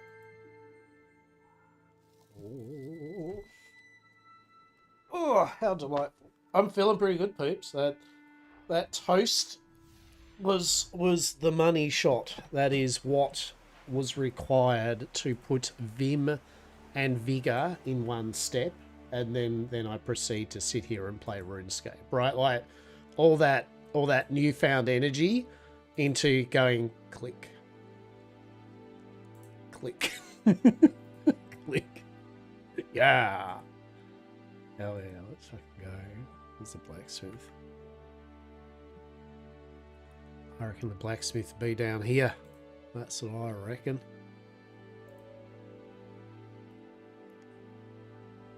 Alright. Kids playing fucking... It's all good. Beautiful, glorious day. Hello there. What is it, Liat? Small have to wait. I'm dealing with an ore shortage. Okay. I need silver. Purest silver. Okay. Purest I've ever seen. Right. Haven silver. Smelting down the old stuff. It's pretty rare. Okay. A few antique pieces to make a dagger. I need something from you. What do you need? 2 crates of arrowheads. Blah, blah, blah. Yeah, cool. Where's my ore? I don't know. My brother. Alright, has fallen behind. Alright, give him a little kick in the rump. Alright. The hog-wheeled mine. Is that what he said? What she said? High-wheeled forest mine. Okay. I reckon that would be... Well, that one, wouldn't it? Yeah, there would be. It's exactly what it would be, right? Let's go. There is one thing. We've got fresh baked bread. I'm good, thanks for the moment. There is one thing about playing this game like RuneScape is the fact that you then play Albion online, and part of your urge is like in this that you want to, you know, summon your mount, summon your big ox or something like that, and go romping through the map. That's not. That is the way, right? We definitely are going to have another play of Albion. I think quite a few people would like to play Albion, but they get stressed because especially those that are more PvE minded, and they get stressed about the fact that it's PvP as well, zones and that. But for the most of it, the PvP, if you choose how you want to do the PvP, right? You can do a lot of content. You can do a lot of content without having to do any form of PvP, but in saying that, I certainly started to learn the joys that the PvP is actually pretty damn good. And it's actually really fun. It is good going into PvP zones. And I think it's because it's a skill-based system. So you do get good. And it promotes the economy because it is loot. It is in the high zones and that. There's different degrees of PvP, but you know, there's a PvP where you die, but you don't really lose anything. But there's the zones where it's literally you die and yeah, they can loot all your shit, right? But the cool thing about that is that's what the economy is based on, and so that's why everything's always in need: weapons, armor, mounts, food, the lot, because people like to buy a whole bunch for kits, so that you do get PvP'd, you do lose your shit, you can just go back home and quickly kit yourself up, blonk back into your armor, skills already, go back out again. So I would say that if you're a PvE player on the fence with Albion, I think it's still worth playing. Like, Albion's really cool, especially PvE players. It's fucking mint. Gideon. Isn't it beautiful? What is? The forest. The forest, this pile of rock, you know? Blocking a passage, okay, had to excavate it. Yeah, Haven Silver. Yeah. Okay. Complete my delivery. Yeah, okay, well. What do you need? 10 copper, 10 tin. Okie dokie. 10 copper, 10 tin. Let's go.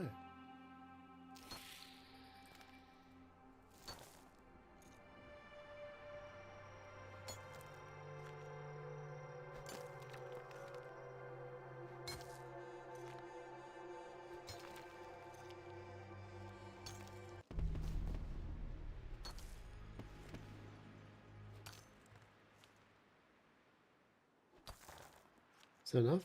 1, 2, 3, 4, 5, 6, 7, 8, 9, 10. Yeah. So that's that done, and then 10 tin, right? Pum pum pum pum.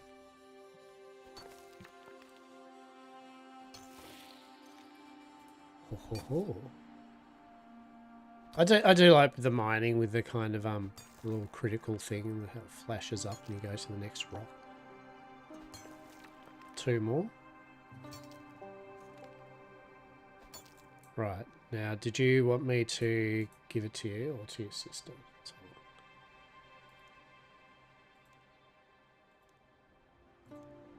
Okay, let's give it to your sister. Let's see.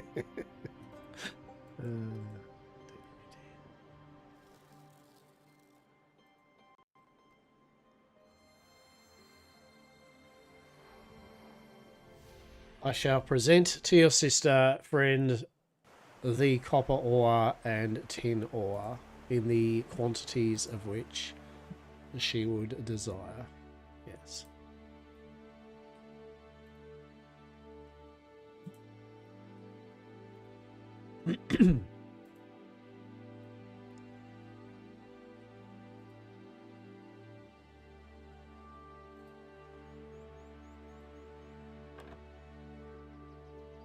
Alright, here we go. I did find a story excuse for a brother. Here's the ore.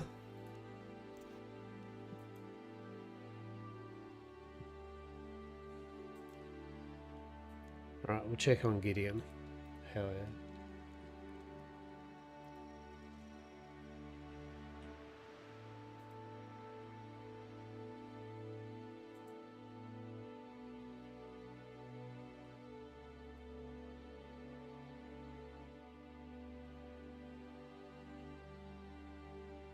Let us go forth and talk to the Gideon.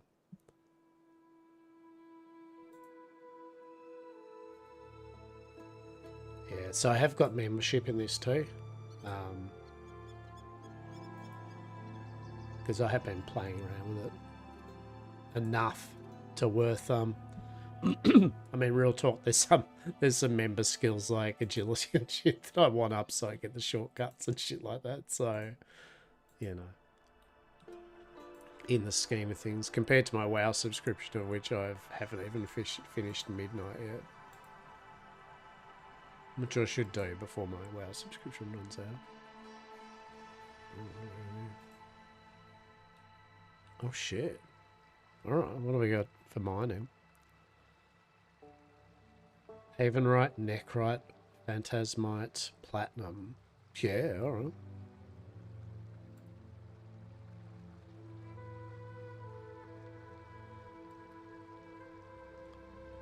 Gideon? Fucking hell, mate. Look at this shit, eh?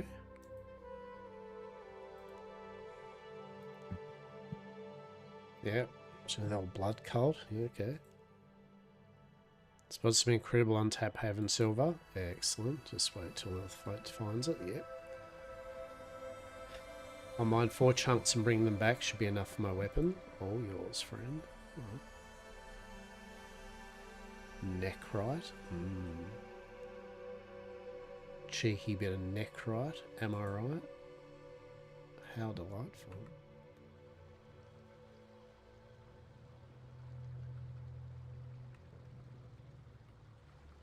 That's what we want. 4 chunks, yeah.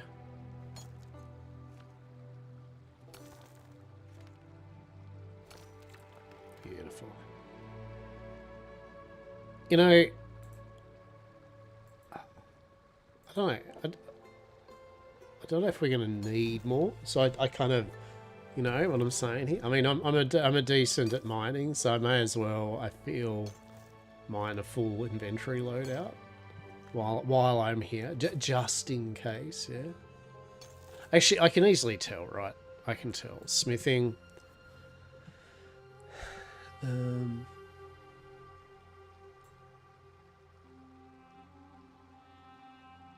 Mithril.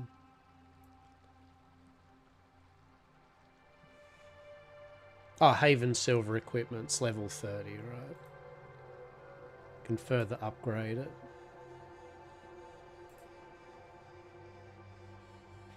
Haven Silver Greatsword.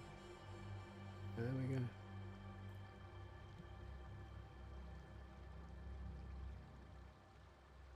There we go. Haven Silver. So no, probably don't give a shit. It's like for a hit. I mean, maybe for the look or something. I don't know.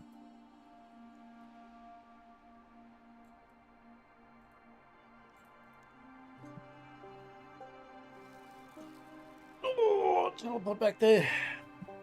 The day outside is slightly cool, not frosty yet or anything, but it is slightly cool. Oh shit! Did I not? What did I not do there? Oh, wait. Did I move before it was doing it?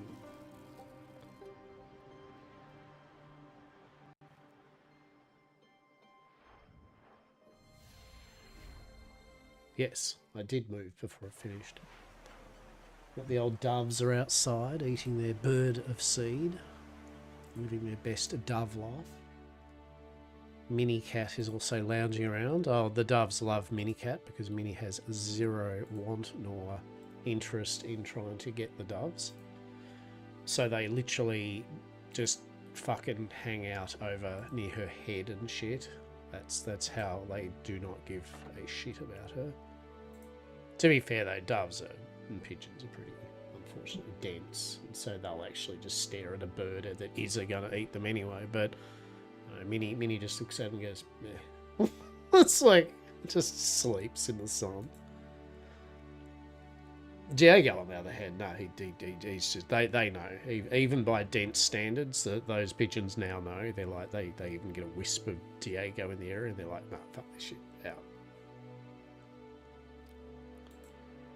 Charlie will once in a while go one, but very rarely. He's very a bit like Minnie Cat, very lazy with it. It has been getting cold enough though that he has been staying to come. He's started to use the cat flap again properly and coming up the stairs. So bless him, he's been sleeping on the bed and in between my legs, fucking vibing. Last couple of nights, so that's been nice. I even had Diego and Charlie on the bed at the same fucking time. They're both staring at each other, but both decided that fuck it, they have their respective sides of the bed, and so they're like, yeah, this is good shit.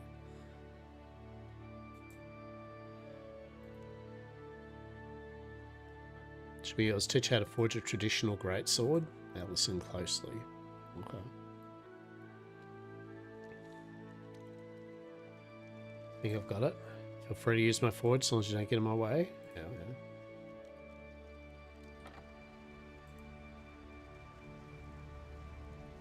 Yeah, it's a nice actually layout, isn't it? Right.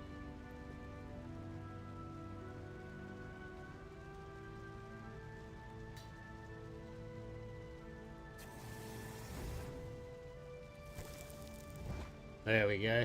Get a bit of Haven silver bars being done. Delicious. I think what RuneScape does so well is the whole thing where it just binds everything together. The leveling your skills up, running around getting ingredients, the various combat stuff. It all merges together nicely, especially when you come back and do a crafting session or, you know. I don't know, it's good. There's a reason that people have played RuneScape in its various forms for a long time now. That is for sure.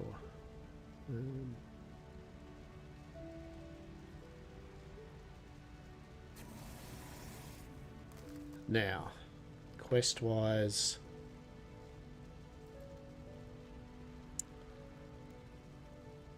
Just make the Haven Silver. Great sword? Yeah, okay.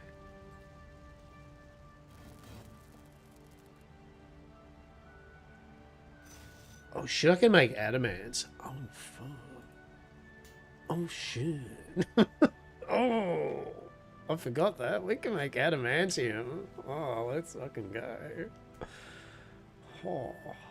Have to farm up some. We might do that soon. Hell yeah.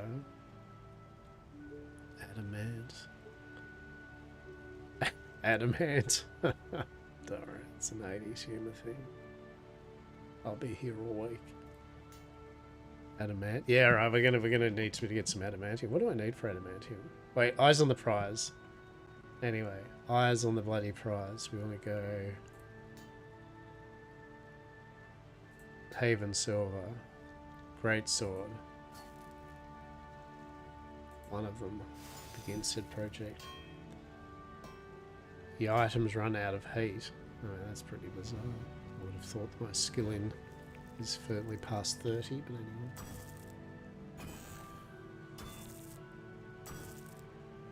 That's right. There we go. Yeah, I got the great sword.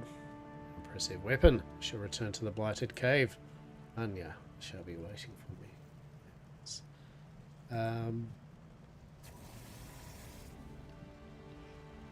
Yeah, adamant bards need... Ah, that's right. Yeah. So it uses adamantite ore, right? And luminite.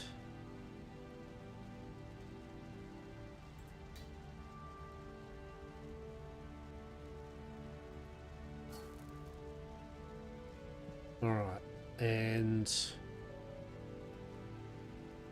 we have a...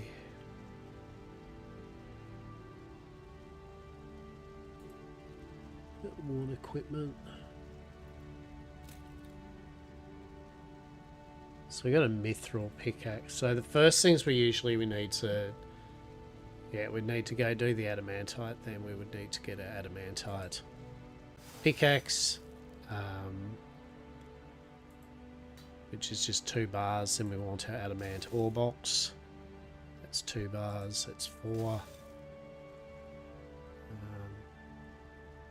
And then just the usual. Just the usual. Alright. Adamant burial suit set. What does that do? I don't know. What does that do? What is that? Adamant plus 2 full set. Hello? Is that like a fancy version of it or something? I'm intrigued now. What a burial set. Is there one of those for Mithril? No. Rune, Auriculum. I'm intrigued. It's like, what is this? What does it make? I don't know. Oh. Okay.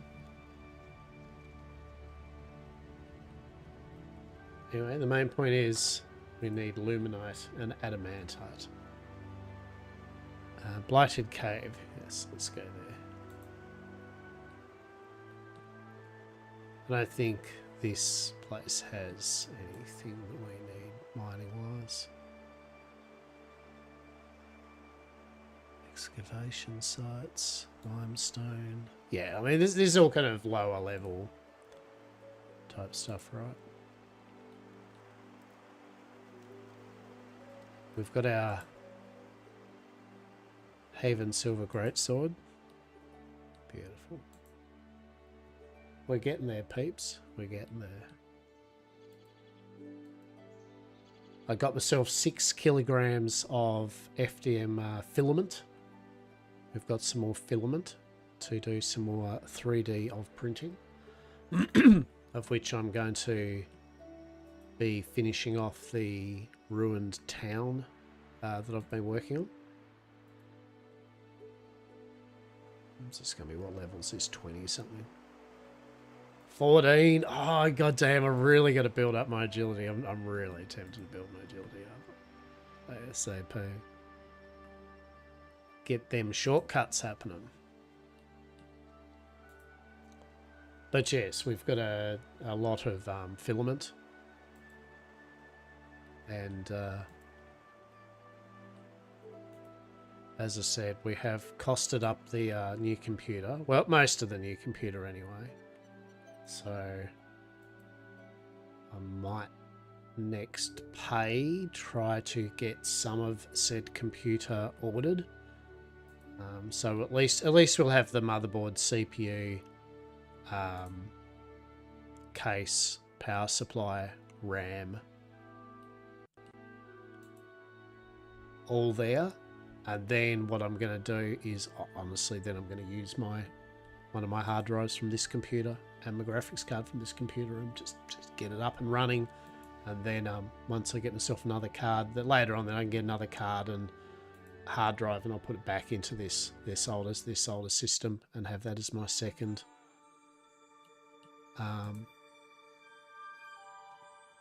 computer. Oh.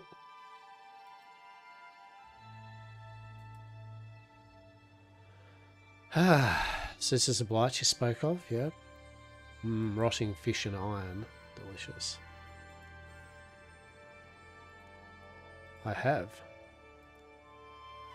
Via. Okay. Helping around necessities. Blight saying can't smoke. Yeah, supposed to trust everything. It's been told. Oh my. I mean, I have no reason not to trust her.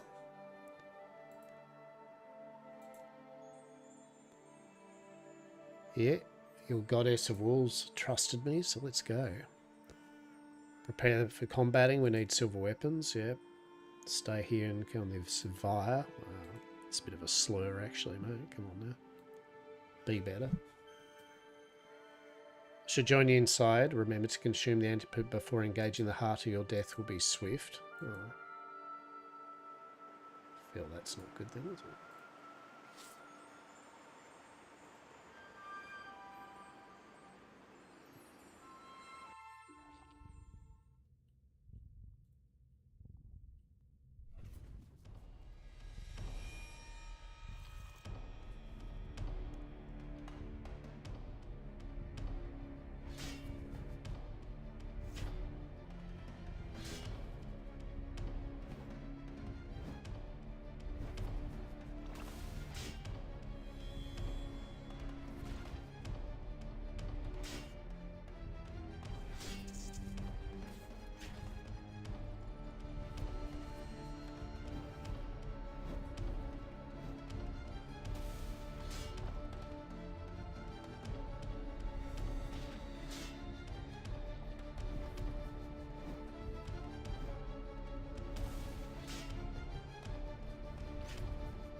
Okay, so this is a cool way to show new players a boss fight, right? That you will have to dodge shit, that you'll need to kill certain things, yada yada, right?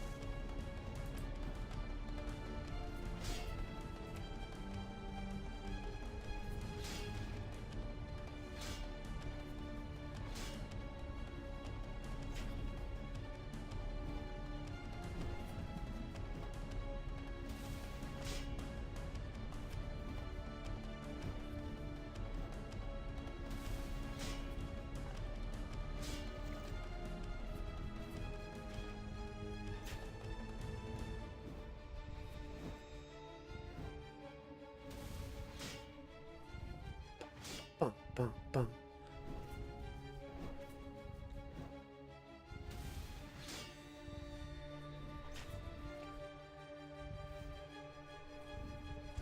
Nope.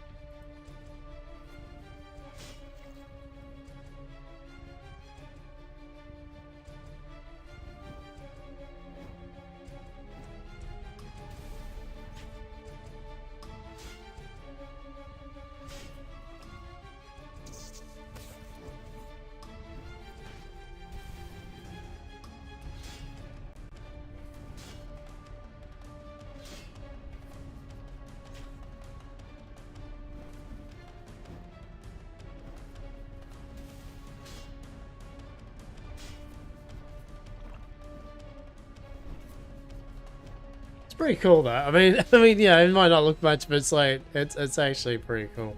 And I think that's the thing with the combat in this game is that some of the boss fights, because of the way that it moves and the basicness of it, it actually does. It becomes an interesting dance of mechanics, right? Now, obviously, this is just a basic kind of thing to teach new players a boss fight, right? Early game. And I think that something like this is needed, right? Like, kind of waiting for it to do its launching at me. Yeah, there we go.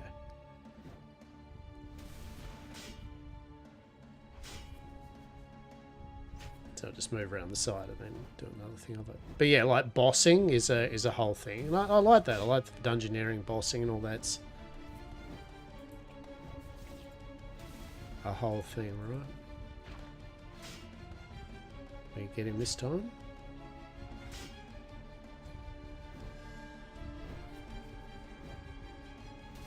Hey, there we go. Time to finish it. Every vein, every artery, every beat of your heart. Oh! You belong to us. Cast aside lies and brandish your weapon. Let it hold no sway over you. The wilting flower seeks a world that matches it in weakness, of which it spread its seeds. Least favoured, unwanted, abandoned. Nothingness tear the damned heart apart now. Hey, there we go. Hell yeah. That was good fun. I like that.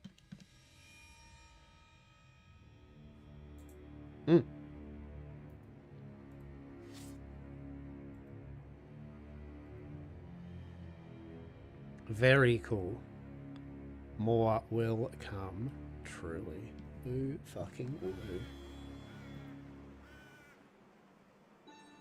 Anya.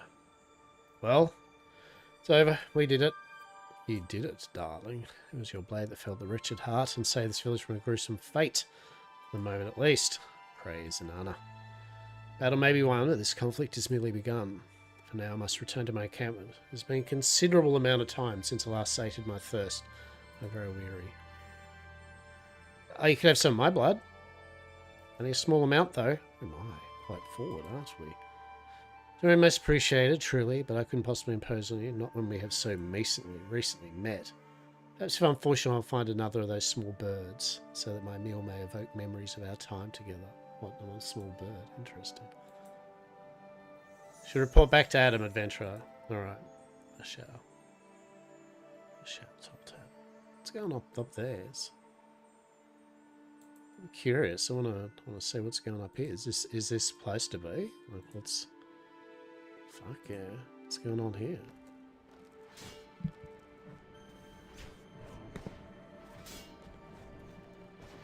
Oh, you know what's going on here? Not having a silver greatsword? That's what's going on here. And he ran away and he buggered off. Brave, brave, brave. The idiot that didn't equip a silver sword. Huh. Level 35, eh? I suppose I'm 30, right? I suppose...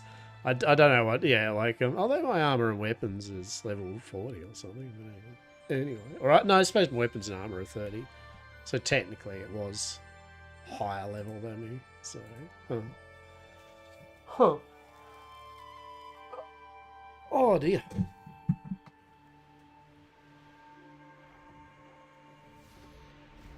Did play some play some more Last Epoch.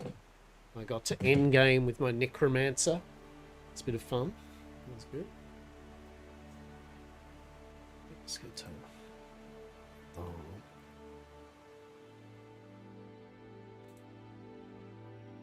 Ba-ba-da-ba. What time is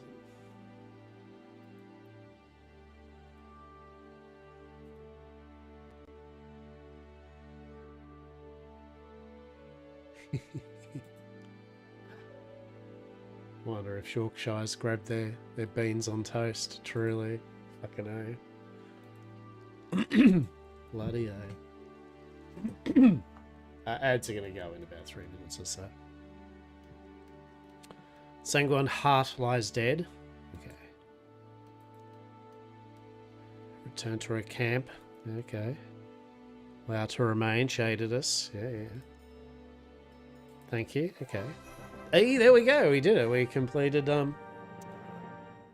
completed the Sanguine Heart of Sanguine quest. That's pretty cool. So what do we get? We got Herblore XP, Smithing XP, an elegant parasol, access to Haven Silver Smithing. Cool. Able to mix anti-sanguine potions. Members. Access to Silver Quill, the Dread Hog. Oh, what the fuck's a Dread Hog? What can I do? Oh. Oh shit. Alright. There's the best reward for the whole thing. Best reward ever. 10 out of 10. I would like that Herblore XP, please. There you go. Free will. Smithing XP in. Delightful.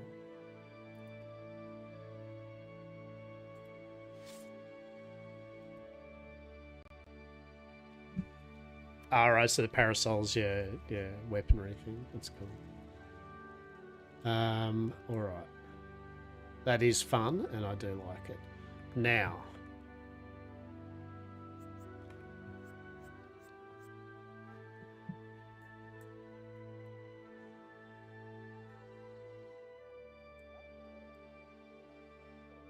Is there any more quests here?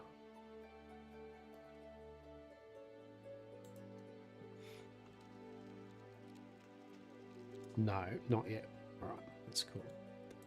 So I guess here the idea is you make your Haven, your silver armor set, and that to fight the. I suppose actually, what am I thinking about? That's a bit silly of me in saying that because. What Mithril? Yeah, Mithril's 30, right?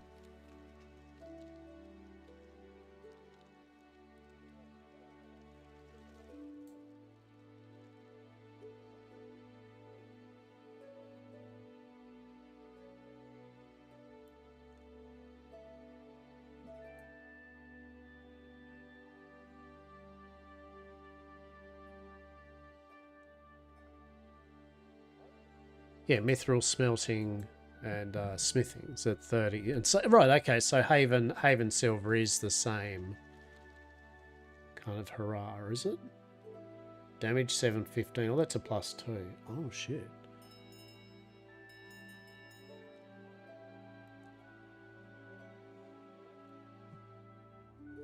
Then we get to 40. Can you do anything about the adamant?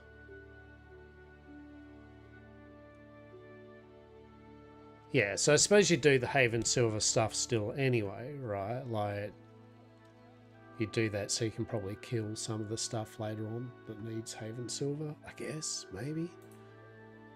Sure. You know what? Let's do it. Right, let's... Oh, actually, well, I don't know. Do I want to do adamant or not? Yeah, let's see what it looks like. Fuck it. Let's do it, right? So...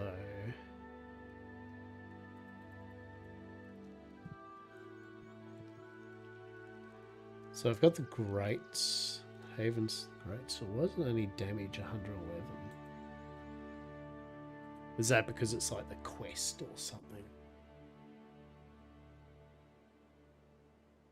Yeah, it must be. Alright. Alright, so we'll drop this off. We'll mine up a bunch of Haven Silver.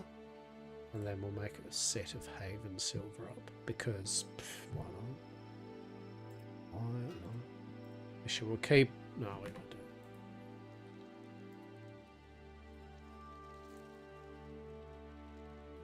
it. How much Haven Silver do we need? Yes. Yes, is the question. Actually, we should probably get our... ore collector. I'm feeling like it's kind of, I mean, most of this stuff's going to be more specialized kind of stuff anyway, right? But Tools. Grab this anyway. No reason not for us to have our... We're going to go do a quick bit of mining.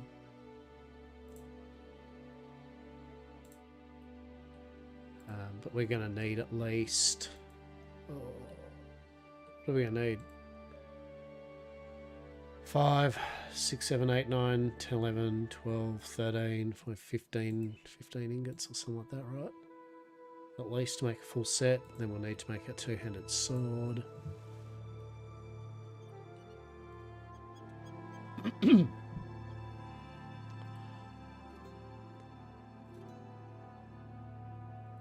But yet again, it's definitely a vibe where you just decide like these things like, yeah, this is the thing I'm going to go do. Oh shit, level 11, eh? It's like, do I need the Haven silver armor? I don't know. Do I want to now make it though? Yes. Yes I do. Yes I do. Will I then succeed it with adamantite? Yeah, of course I will. But, you know. It's all good. It's all fine. It's all rocking along. The opportunity it doth present. And, well, here we are. Let's mine us a full load of Haven silver.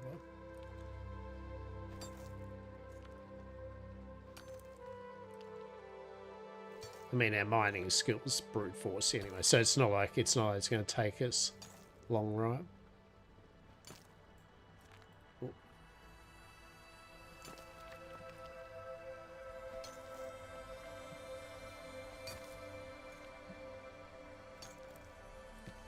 So I believe in the RuneScape Dragon Wilds update, I think is it mithril? I think that the armor set is mithril. I believe. It's got a keep full of black knights and stuff like that in it.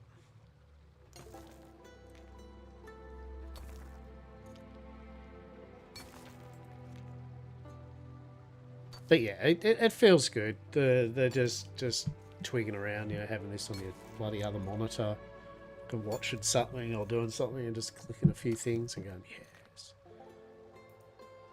Fill this box up, please. You are not able to deposit anything.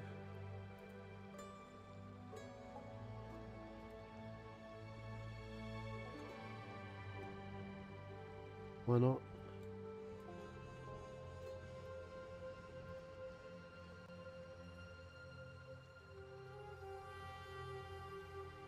I'm confused. What?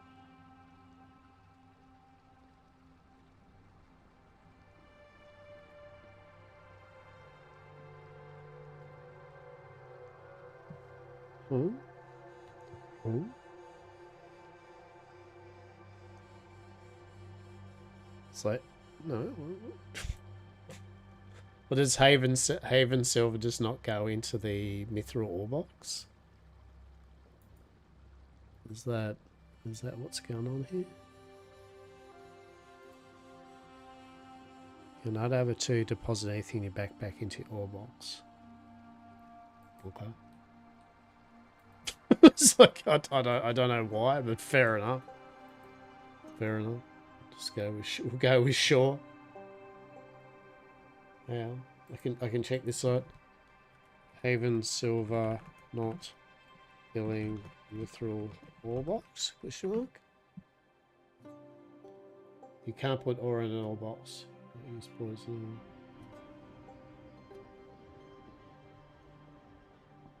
Okay, right. It's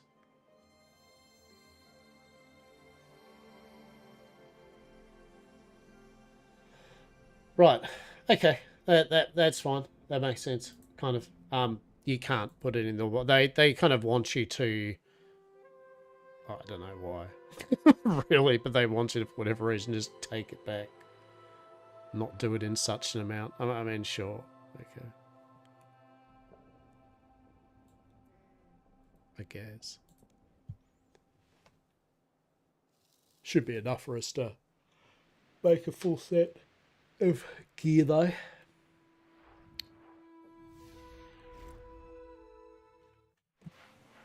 Would be enough. Let us see.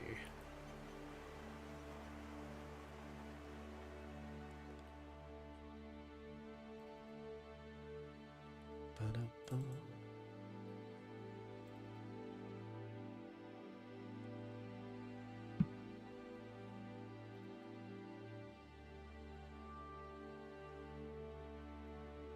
Go to the blacksmith.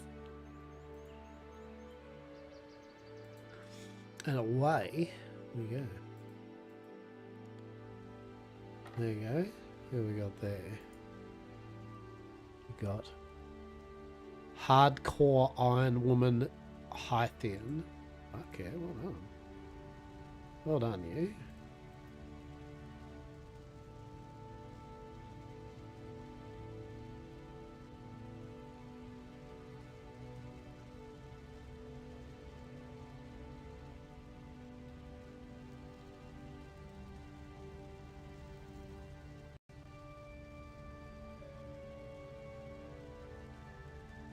Alrighty, so smell furnace. Now we can deposit it all in there at least. Haven silver.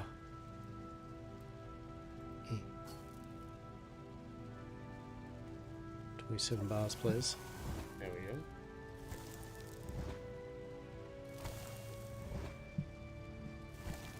There we go. Hey, look at that. She's got her so that's probably the Haven silver armor, isn't it? That looks actually that looks paladin AF. Like that's fucking good. Right? Like I like that. I will give RuneScape has got a very defined thing with their armor sets, and I'm here for it. Truly.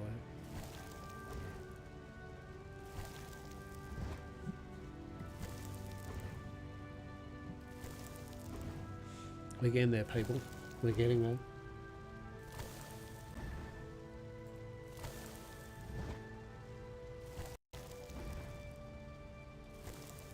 All the silver bars. All of them.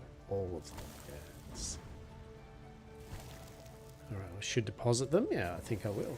I think I shall. Thank you very much. Right, let's go to the anvil here. Alright, so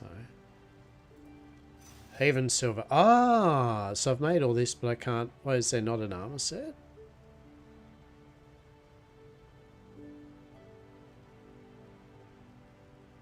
Oh.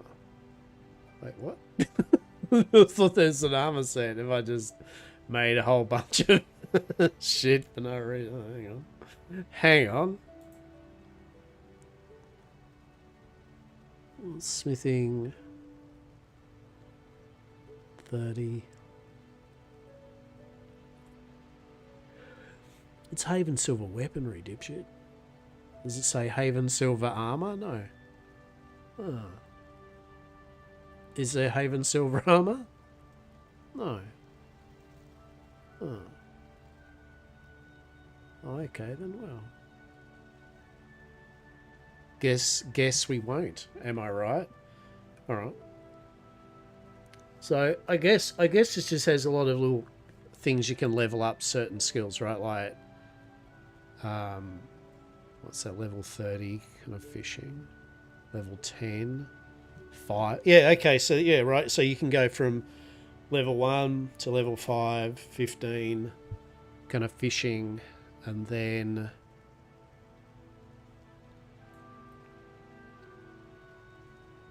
15, 20. 25, 30, and then you can go back over to here, 35, 40, 38. Yeah, okay, so you can definitely, really good place for fishing. Quite nice and convenient. And I guess also birdhouses for hunting, you've got cooking range, water, and daily churn for butter. There you go. So you got things for your farming. So you can level up your farming.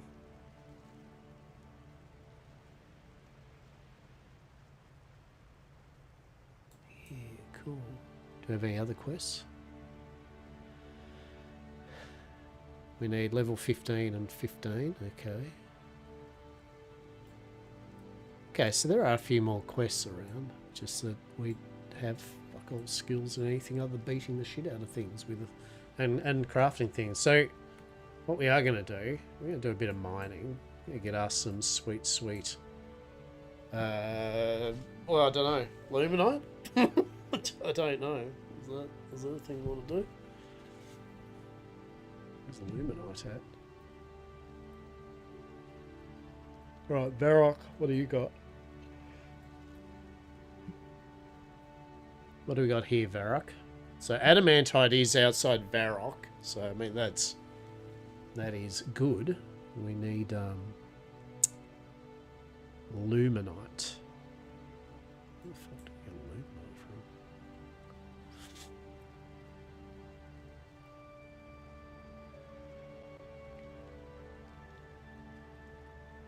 from? Luminite.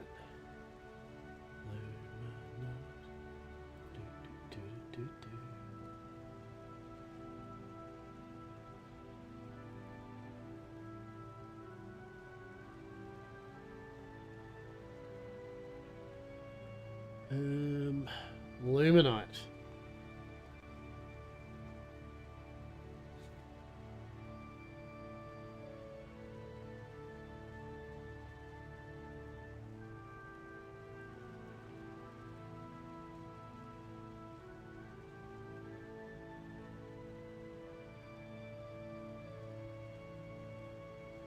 Right, what's an easy place for luminite, I reckon?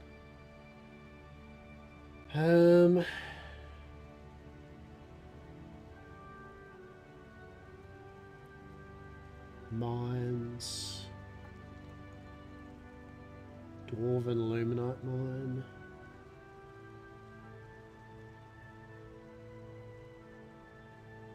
Right, where's the dwarven mines? Isn't that...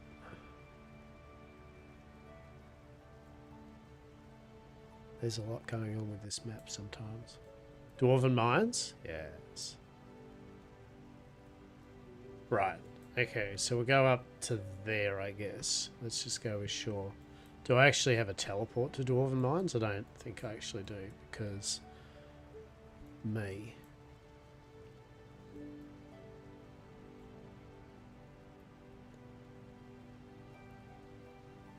Fuck this map sometimes, truly. There's a lot going on, right? I'm very lost somewhat. Alright, Kingdom of Asgard, Dwarven Mines. So, alright, so we can't... Well, that's a quest. That's why it's not teleport, dipshit. that's why. That's why you couldn't find it. Truly. Alright, so we're gonna mine some, gonna get us some luminite.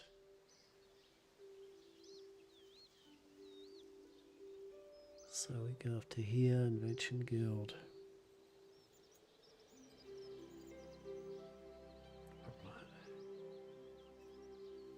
Onwards. Ever onwards. Is that a Dwarven mine?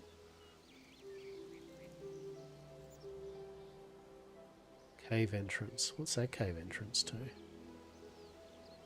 Gamer's Grotto. Okay. I don't feel that's anything to what we need. A workshop. Alright. It's a workshop.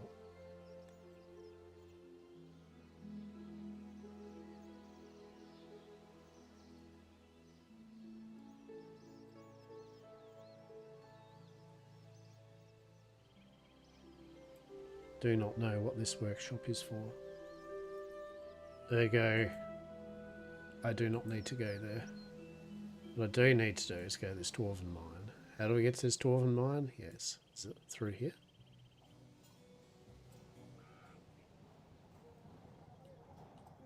Maybe.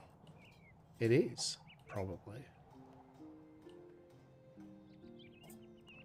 Okay, you are here. Okay, the Dwarven Mine is back through here. Okay, of course it is.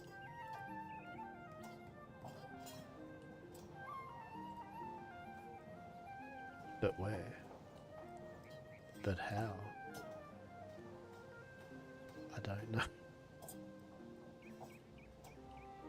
Oh, what was that? Is that... It's a ladder? Is that a ladder to a mine? Sure. Maybe. I mean, this looks like a dwarven mine. Alright, let's press M. We need luminite. Okay, so there's an anvil here. That's pretty cool. Coal. That's not what we want. Copper. That's not what we want. Mining shop. Iron. Mithril. Oh, there we go. Luminite. To Runescape surface. Okay. Is there any closer?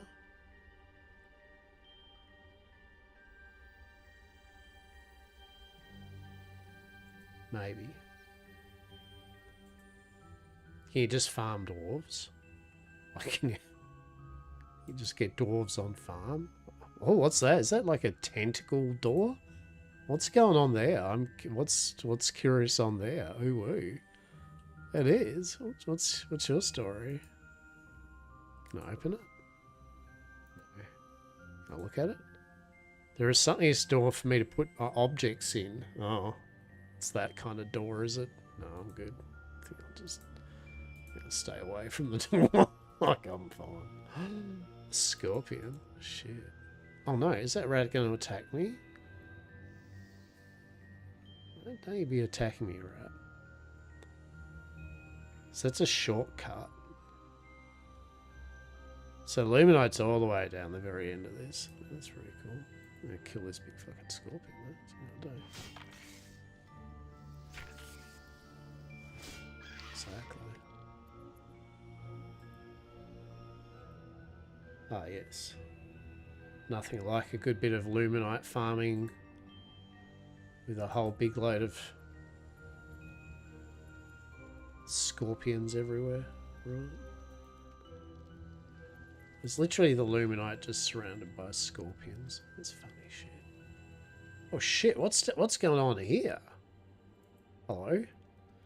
Welcome to the mining guild. Oh, hi, Hank, can you just hold on a moment while I just kill this giant fucking scorpion? Thanks. Anyway, can I help you with anything? What have you got in the guild? Alright, Runite. I'll exclude with people at least 60 mining, so you won't let me go in there.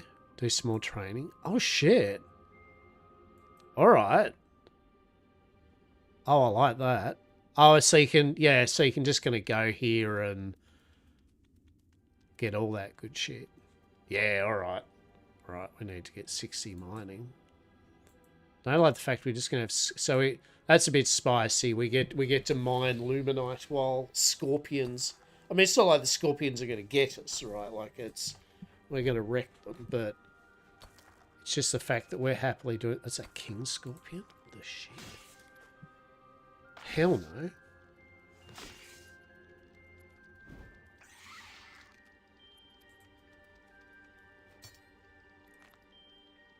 Not normal scorpion be like, you're cool, brother. Right? Like, you're okay, I'm fine. Your pickaxe is lower than the mining node. I know it is, but what can I do about it? We need enough Luminite to be able to make my adamantine pickaxe, which then makes this process a hell of a lot quicker.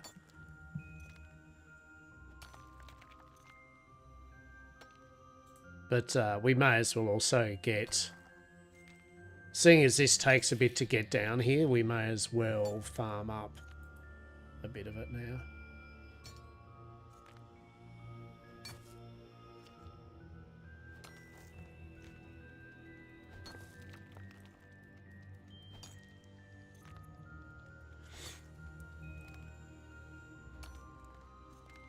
We can pretty much just mine some of this Luminite and then, I mean, what is it? So basically, we had a bare minimum need.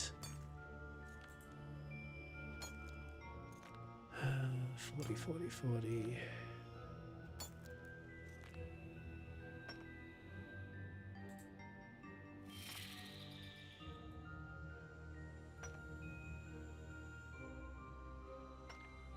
Mantite bars, yeah.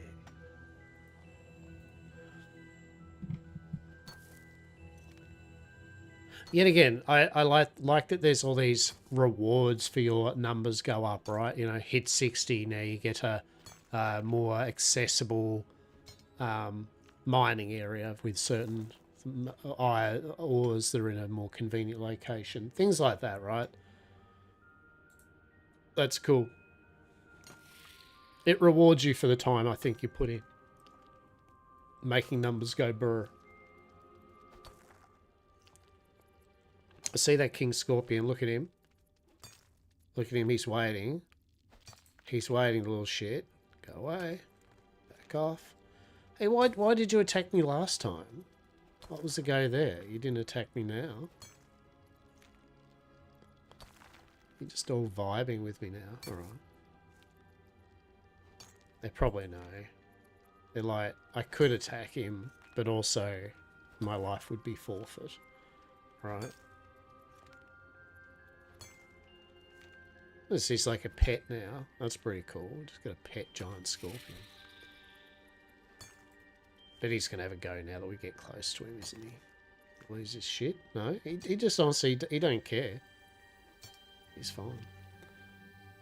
One of the games we'll be playing later on, Soul Mask, which on the 10th or so they're releasing their 1.0 plus their new desert hole map and content. What is nice is that everyone that actually has already bought Soul Mask will get a copy of it free, the desert DLC, and any new players that buy Soul Mask 1.0 for the first week or two or whatever get that content free as well, and after that it will be a paid DLC. But I just thought that was cool. I thought that was decent. That was good. Going to reward the peeps that have actually had bought their game while they're doing early access. So certainly, I thought that was a vibe. That was good. That was a good bit of news in my opinion for Soul Mask. Aska got themselves a new update with taverns and stuff. Aska is definitely one of those ones where upon 1.0 I definitely would love to get into it. I've played it before. Really enjoy it. It's like most of these games like that. Really good game. Now you're going me. All right, no. You just lost your shit for no reason. You just lost your shit for no reason. Honestly, I didn't deserve that. Go back in your box. What the fuck?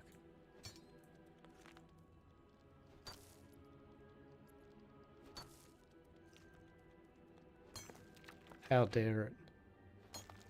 But yeah, Aska 1.0, looking forward to having a good go of that. Traveller's Rest, they've got... it's not definitely straight away, but they've got some more of their update. Like I was saying before, I'm very much with a lot of these early access games I've been enjoying. I've now gotten to the point where a lot of them I'm happy to wait now till their 1.0 launch and then kind of get stuck into them. Although it's nice to pick these early access games up and kind of go, oh, they've got a new update. You know, what is it? You know, I feel I kind of just want to enjoy all the content once it's released for the game. Or in the poor situation where, say, the game doesn't end up getting 1.0, playing it at the very least with all of its content possible up to date. It's why I didn't play Baldur's Gate 3 when it was going through early access. I literally, you know, I was like, I do not want to play over and over the same campaigns and that just to test a few things. The Warhammer 40k, the Inquisitor one that they're putting out. The new RPG, same thing, you know, like I have zero interest in trying it out in early access. So I'm happy to wait till full proper launch with it.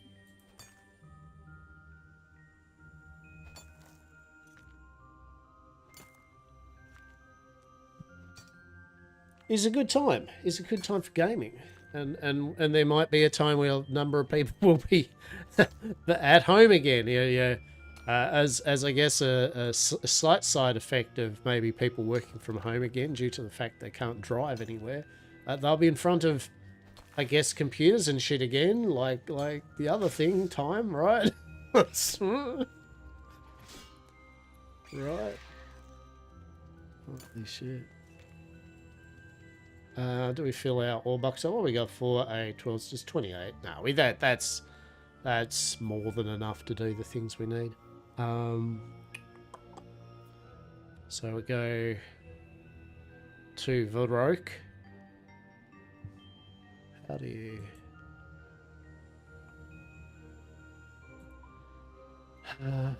Varroke. Yes, please and thanks.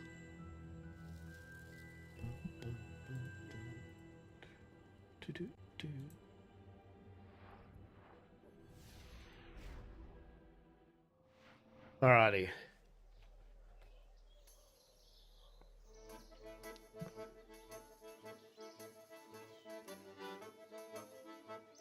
So we'll go over to here. Yeah. Don't mind me, Dark Wizard. Don't mind me, Dark Wizard. We've got some adamantine to mine, and I'm not afraid to mine it. And a fancy unicorn up there. That's pretty cool. We do love us a good fancy unicorn. Is that, yeah, that's adamantite. So that's what we want. So we shall fill the mithril box with... Wait, what? Why not? Is something going wrong here or what?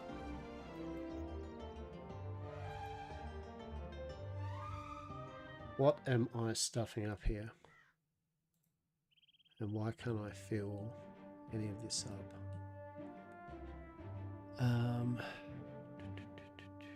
Where's the nearest furnace? So anvil's there, that's the inventors.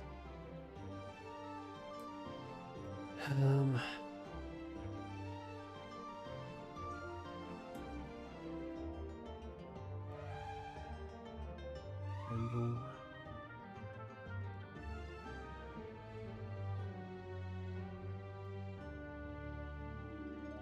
Wait, does Rock literally not have, like, a forge? Like, am I blind here? Like, do they literally not have a forge? Holy shit. Huh.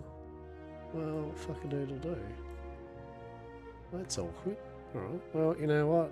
Fine.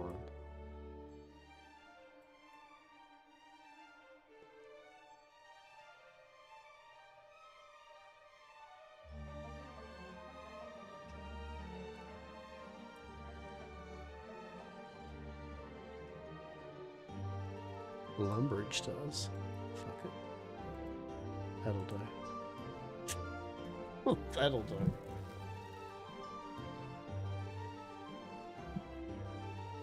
Wait, so Luminite?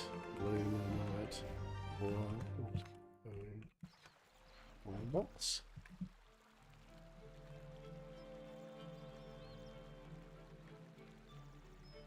Oh, it's right. It needs It does. It just needs adamantite to actually store, right?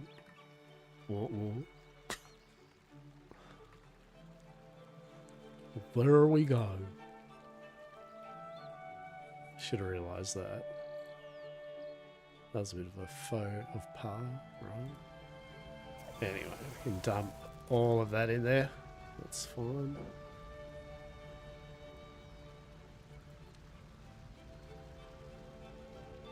So the mithril ore box will be absolutely no use there either. Is there any adamantite here? I mean, I didn't think there was going to be, but you know, never know what's up there. Silver.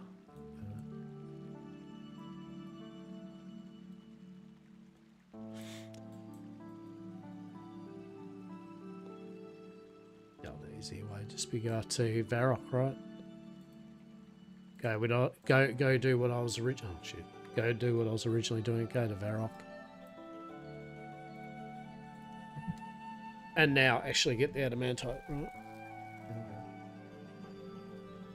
we're looking at 3 o'clock. Been streaming for about 4:40. Yeah, we'll stream for another, I don't know, half an hour or something like that before we'll wrap up for the day. We've got a bit of runescaping done. A bit of chat for the day. Talked about food. Talked a lot about Vegemite. And we checked out Haven Hive, the new area in Runescape. Very cool looking area. We did 2 of the main stories there. I think I've done done it for the moment, the story wise. We haven't fully explored the region yet. And then we did complete the first of what do we have a look at? Stolen Hearts. We completed the Stolen Hearts quest, and that leads into Diamonds in the Rough, which we'll get done. And now we're just farming up a bit of, for the end of the session off, we'll farm up some adamantite and get our adamantite pickaxe and ore box up.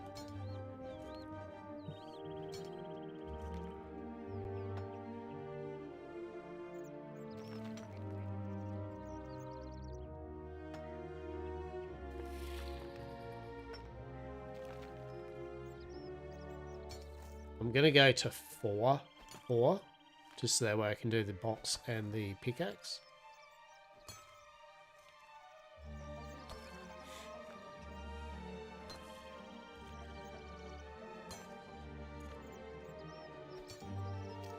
There we go. Cool. Now, I don't know if I'm doing this the right way. Maybe there is a forge or something here that I'm just literally not seeing. Maybe I have forge blindness or something. But it's a pottery wheel. It's kind of close, right? I mean, there is a furnace all the way there, but no anvil, so no.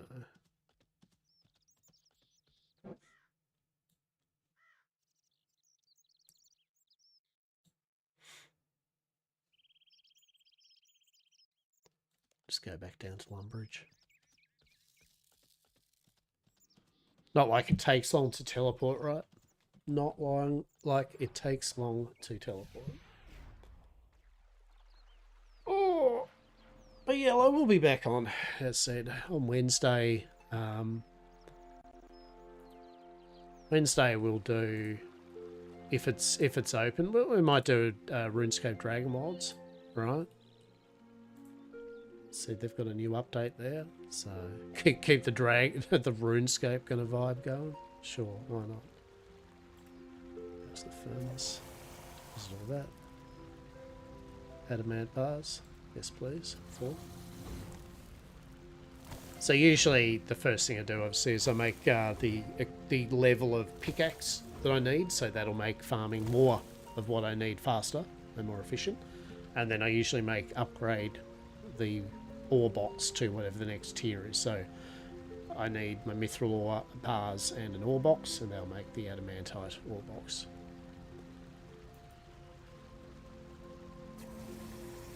Was all that. So now, alrighty. So first thing I want to do is make the adamantite pickaxe.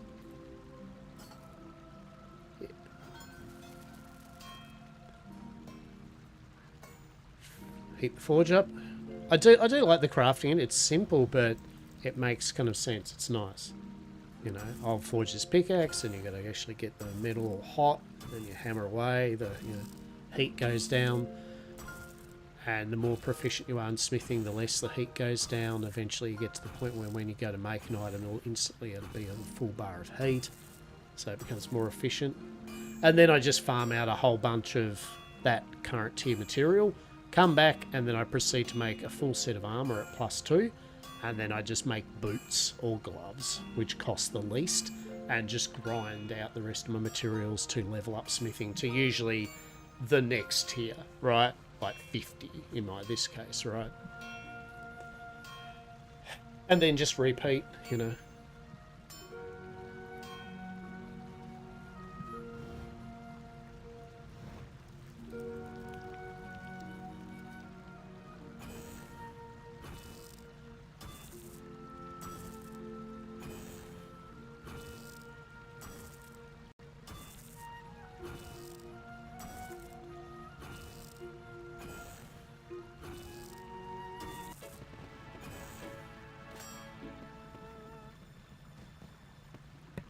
There you go, 41. Nice, nice. Got out of that. So now we'll make our ore box. So it uses a mithril ore box and 2 adamantite bars, which we have left.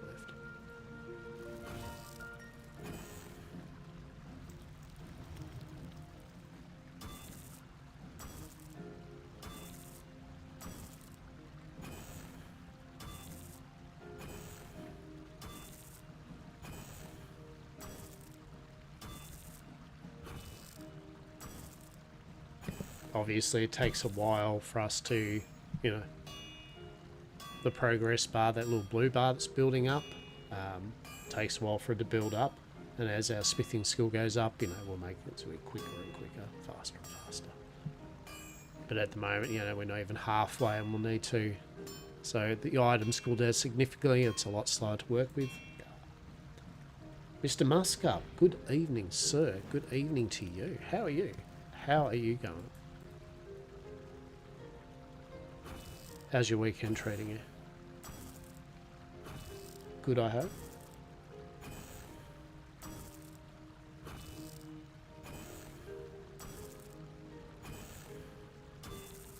Loving it. Off the next 2 days. Hell yeah. Hell yeah. Good stuff. What are you gonna get up to for it? There we go.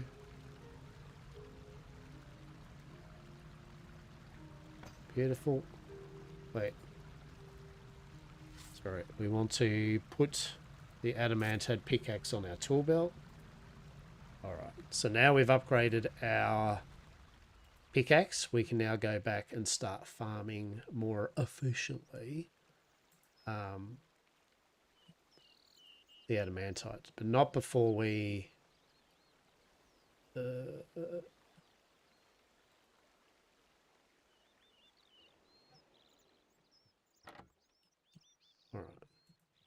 Wait.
Trying to get your original WoW count back. I guess it was hacked about 8 years ago. Oi! Ah, mate. Sorry to hear. Yeah, that can be a bit of a bitch. It's either going to be completely munted or you'll be like pleasantly surprised. But I mean, real talk, unless your account's super important, you almost may as well just start again and go bugger it. Kids got me doing some Roblox. Hell yeah.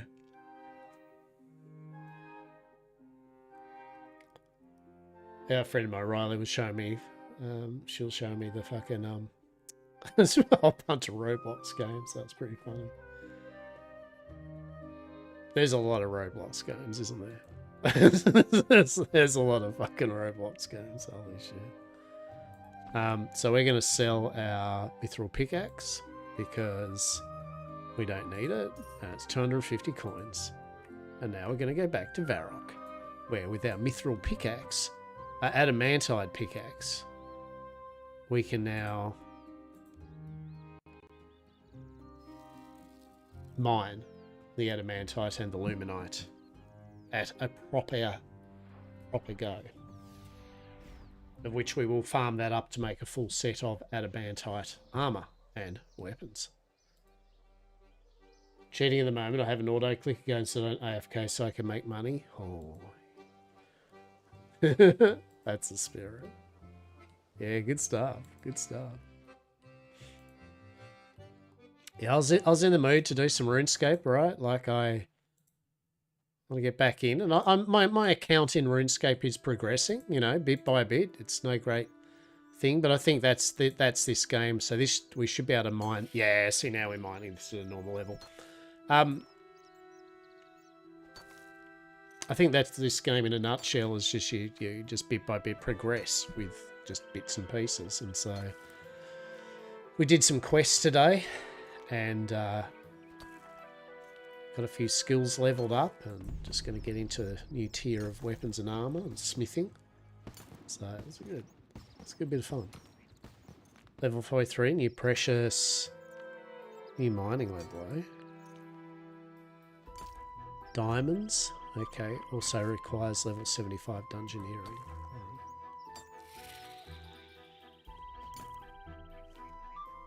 So where are we? 41, 42, 43, 45 we get better things, granite, that means members only, which we have got membership, so I fully advocate that with RuneScape you can totally enjoy it free to play, but it does, after a certain point, like it definitely, you do only have access to X amount of the skills, which is still a lot of skills to level, and regions. But I guess if you think of it as a demo, it's a pretty good solid amount of demo as a free-to-player.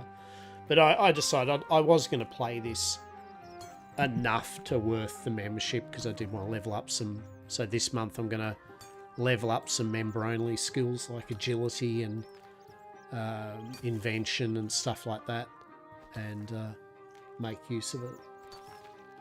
But I've definitely been having. I'm more and more getting used to RuneScape. I should say it's becoming less convoluted to me and more I understand it, right? But it's definitely a type of game that you need to play more and more to actually get it, right? Not like it's rocket science, the game. Truly. But I like how the game does reward you by sitting there going, hey, you've done, say, mining enough. Well, now we're going to make your mining faster and easier and all that, right? It rewards you for that time you've spent in with the leveling of it. So, but yeah. So otherwise, this week, as I'm going to print off a bit of some more FDM minute housing. That underway. Got a new microwave coming the next few days, so that'll be nice to have a microwave again. I mean, to be honest, not having the microwave has not been an issue. It's been cooking on the stove top and in the oven anyway, and the air fryer, so it hasn't been too big a drama, but it will be nice to have the microwave anyway, just for times needed. And what else? What else we got going on? So I did pick up Crimson Desert, the very, very big open world sandbox, Korean Witcher, Zelda, Elder Scrolls style game, right? Haven't had a real good dent in it yet. I only played through the start of it, but really good fun. You know, Crimson Desert definitely once you get past the horrific controls and appreciate that you do need a controller rather than mouse and keyboard, then it all fits into place quite nicely. Like I said, oh, backpack's full. Guess what? Bruh. Actually, I might do 2 loads of this and go to the Luminite. You've been playing a while. Consider taking a break from your screen. I mean, you don't know me, game. I've already gotten up multiple times and had water and eaten food. Alright? But I appreciate it, video game. Thank you.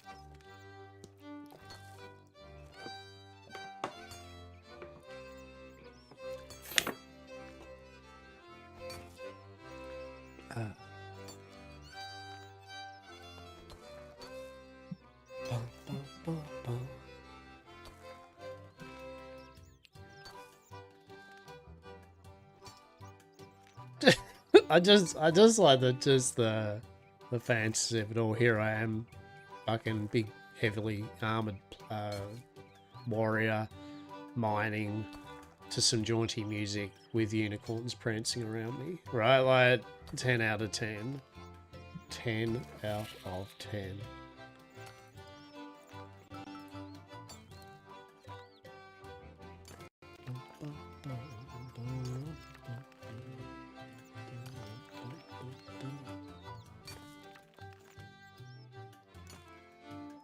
Seen a number of people I've known have they jumped on the GG RP Atlas server.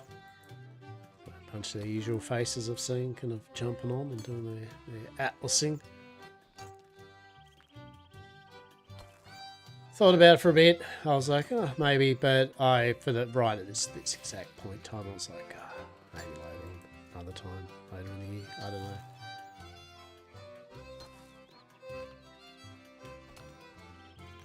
Like I said, with Atlas, roleplay side of it's excellent, but the day-to-day of the game itself, I think I'm well and truly kind of over. The mechanical side of it. There's so many times that you want to go through the whole rigmarole again of collect X amount of wood, thatch, fucking fibre, this, get food up and running, crops. It is literally like just a flow chart of just the tech boxes. But the roleplay is always good. I mean, to me, that's always no hyperbole, but that is the only important thing about Atlas to me, is basically the roleplay side of it. But got plenty on at the moment. I've keep track of my various roleplay servers, West Haven and that. Yeah, West Haven there. They're doing more and more content, and they've still got more and more problems with people role-playing as cats and dogs. I love it personally. I think it's great. I think more people should role-play as cats and dogs. I'm here for, if you're a player that loves to role-play a cat or a dog and immerse my gameplay by me just vibing while you want to role-play as a cat or a dog near me, power to you. I'm here. I'm a ally on that one. I think people that want to spend their time to be an animal for your roleplay, like, that's great. Just a vibe. that's good shit. 10 out of 10. So I tried logging in, I just couldn't do it. Yeah. Wait, just no oomph in it. Yeah. You know.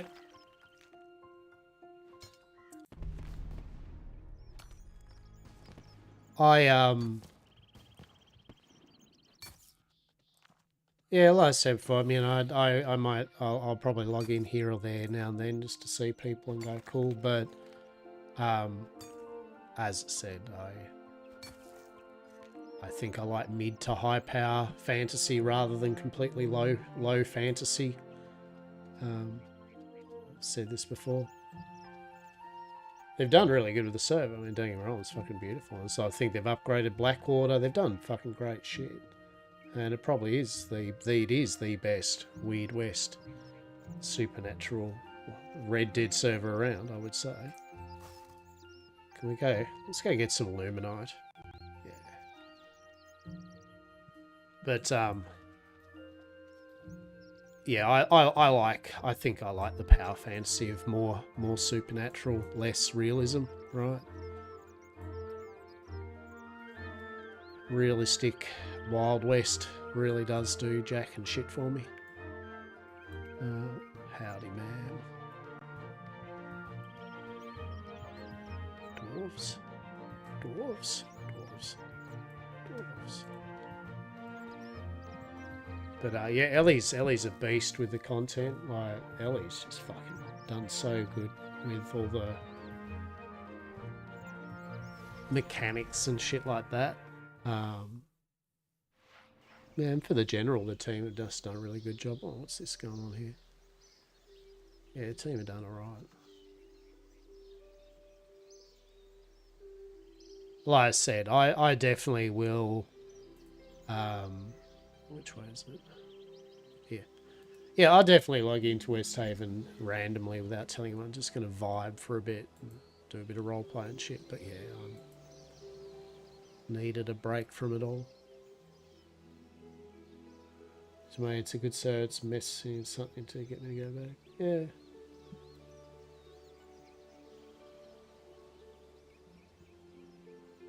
I think it's a fine line too between, like I said before, you know, and I say this respectfully, but at the same time, it's like my opinion. It's just, I feel they tend to nerf and go a bit more, no, we will not have that, or no, you shall not do that, more than, yeah, all right, we'll make things better around that. It's a bit like the, you know, we don't want people to gamify it, or, you know, we don't want to be them grinding or making money as much and that. But I feel that's like, I think that's fine. As long as people are role playing, giving people mechanical shit to do in a role play environment or a video game, I think it's totally good. And I think it's actually really, really good.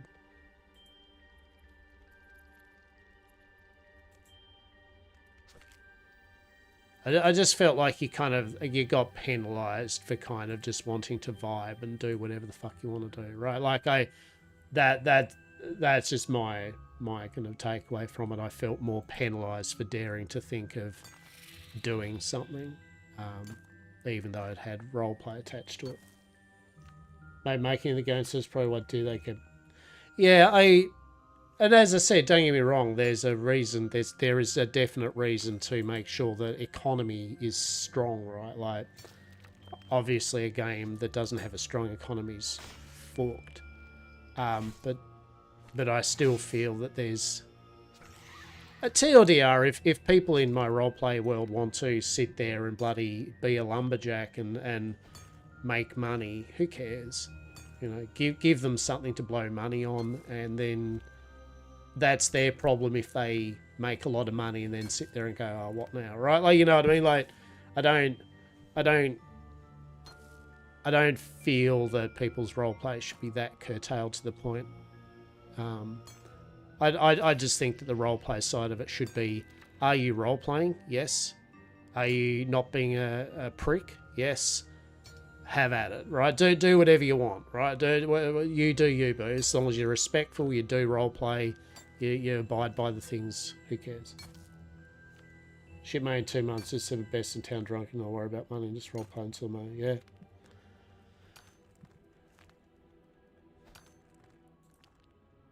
And, you know, I was concerned because I know the people that made money already did make money before it got nerfed.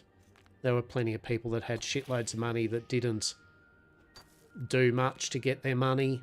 And there are also people that are going to then be able to just buy the housing when the housing's brought out. You know, they will instantly get all the sweet spots, all the premier locations, you know.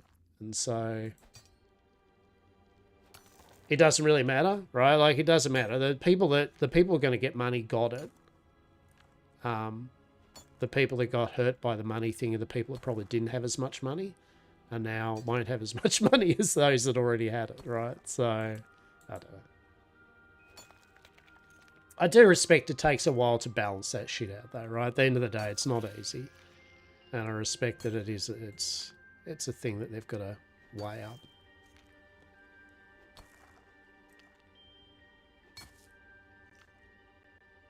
And like I always say, at the end of the day, it's their server, right? So it's a person's... Oh, you found entry 3 of Borix.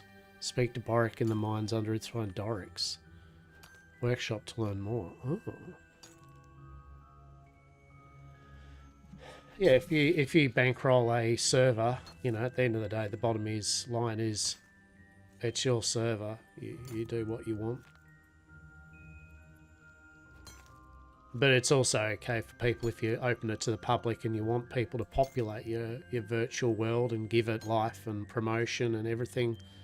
You got to expect that sometimes some people will be like, hey, I think some of your ideas are shit. Or, you know, respectfully, I think some of the direction you're going here is not good. And respectfully, X amount of people don't think it's good, you know. So make with that what you will. Is it a server for a small group of friends still, or are you trying to create a server for a broader range of people? I don't know. But yeah, I definitely, as I said, I like what they've still done with Westhaven, and as I said, I respect what they've done with it. So I definitely will enjoy having a bit more of a play on it for sure. If my character hasn't been deleted. I did log in well after December, but I hope my character old Hast hasn't been deleted. Otherwise, I guess I won't play.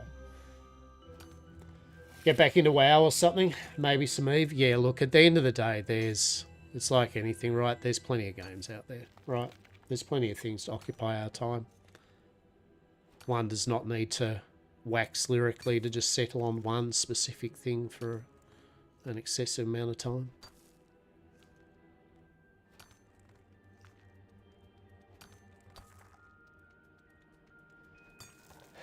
And I think that's why I decided not to really do Atlas at the moment, because although I could do Atlas, and although it'd be very easy to do so, get back into it and do the whole thing, it just eats up too much time of my day and week to do the thing that I've already done for thousands of hours, right? Like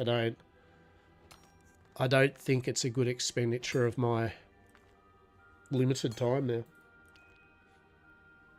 Yeah, they opened up a big 5x5 grid.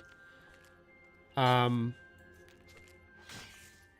yeah, there's some people I know that are playing on it and enjoying themselves, and they've been waiting to play Atlas. So yeah, all intents and purposes, they've done good on that front. But like I said, I've done it enough, right? And I just a role play game, especially that, it's just a time sink. It's a time commitment, you know. It's not a whimsical, you know, hour-long session. It's hours, 8 hours plus of just doing something I've just done enough.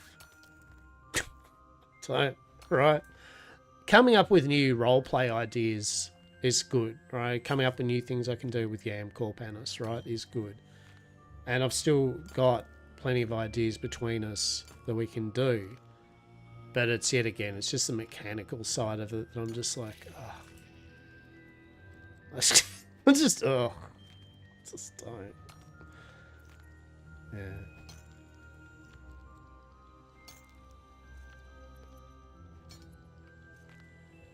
So, yeah, I mean, maybe you can look into that, you know? I mean, as I said, there's a lot of people I know that are playing on it.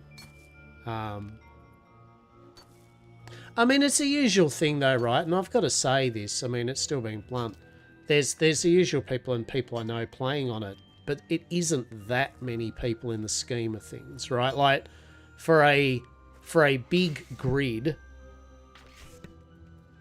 for a 5x5 grid, and a whole bunch of islands and a lot of sea to sail through of sea that's not particularly exciting, there isn't a lot of people on the server, right? Like it's there's quite a few. It is, but there is still not a lot. You could sail and not see anyone for hours. You could go to islands, and unless you're looking at Ark server or whatever, not meet anyone, right? Or you end up just doing the same thing where you find the people that are on the times you are, and they're the people you pretty much only hang out with every session, right? Like, and then it's like, well, if that's the case, well, am I like, I don't know, is it just a Is it like a high school gathering? Like, are you just catching up with people? Does the game matter? Like, what? Right. No, it's like, you know, yeah, see, so here's my counter argument to that. I agree, but I feel there are far better if you're just going to be building bases on your own, I feel now there is a shitload of better games that you could do that with. Right? That's my counterpoint, right? Like, you, as you know, there's just a lot better games in general that do building a lot better. That if you're going to spend hours building, why do it in Atlas? Because the building in Atlas, especially on land, is stock standard like Ark and any other generic survival game. Like, there's nothing of interest in its building system. It's very just basic. And then there's obviously shipbuilding. If you don't give a shit about shipbuilding, then right off the bat, that's off the table. And if you do give shit about shipbuilding, I mean, yeah, I guess, you know, one can fornicate off to themselves about the dream, but that's kind of, that's my logic with it, you know.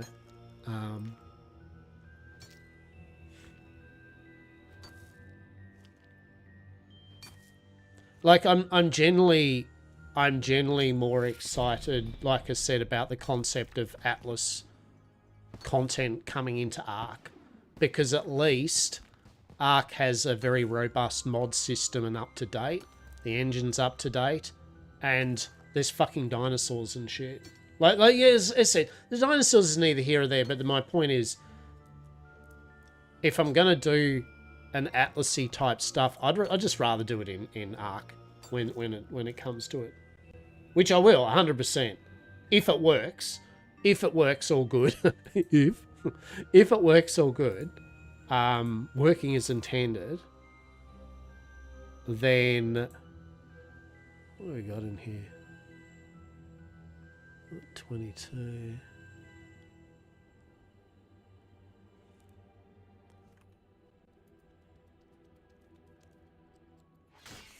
Giant scorpion, fuck off. Let's get some more luminite. Fuck it. Yeah, so as I said, it's and there's no, the usual caveat, right? When you make conversations like this, yeah, there's no disrespect to the people that do enjoy still playing Atlas. There's no disrespect to people like building, but you know, it's the usual terms and conditions apply with a statement like this. Each to their own, yada yada. But it's more of a just, you know, a couple of people ask me why I haven't started playing it and stuff, and it's just simply that. It's not I hate Atlas. It's not like I'm fucking never playing it. It's just, I just feel there are better uses of time for gameplay experience. I very much, as I said, enjoy meeting the people, but I mean, I can meet those people. The ones that I enjoy talking to and role-playing with anyway, usually I still talk to or catch up with other games and do that type of thing anyway, right? So yeah, right? So it doesn't really matter to me. And we had some ideas, you know, it's like man says, we're topping around some ideas along with Sim about some more Yam Corp shit and that, and you know, but I think I'd almost want to realise them more in the Atlas Ark kind of like thing than this. We'll see.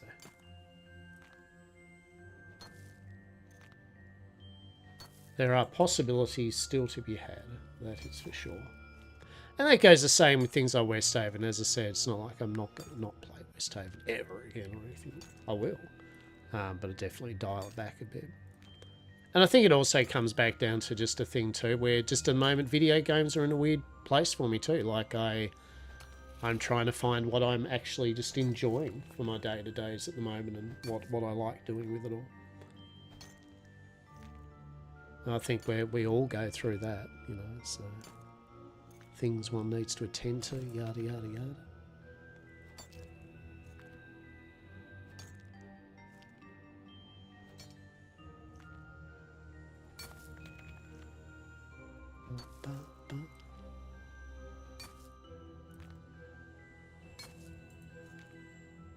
So we're going to do one more thing of Luminite Rock, and then we'll go back and we will, for the finish of the stream, we shall farm up a full set of adamantite. The crowd fucking goes wild. Right. Truly. Getting there. Getting there bit by bit.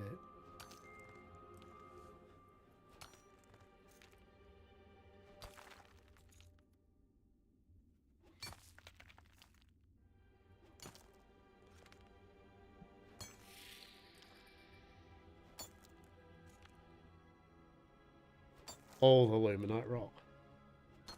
All of it.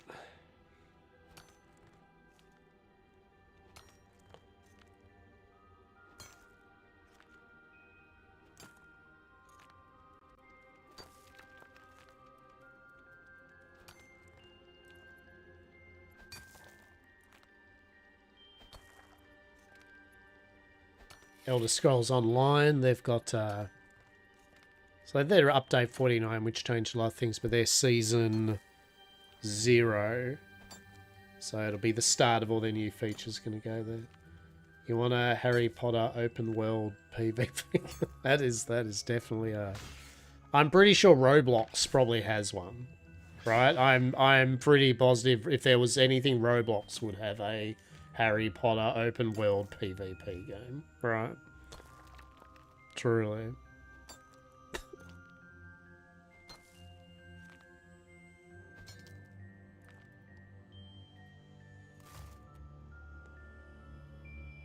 $52 and $78. Chef, we go just get...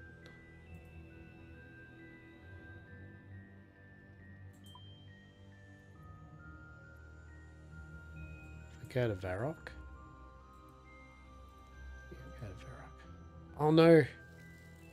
Fuck the teleport up. No! Stop it. Hang on.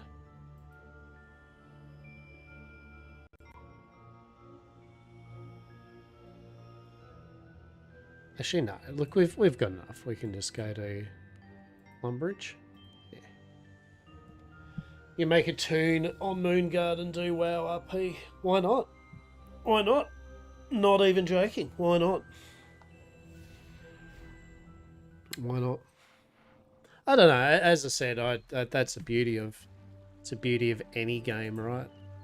You can roleplay on any of these games. It's usually just what tools they give you to do the roleplay. I mean, obviously there's no voice chat in RuneScape, probably a good thing.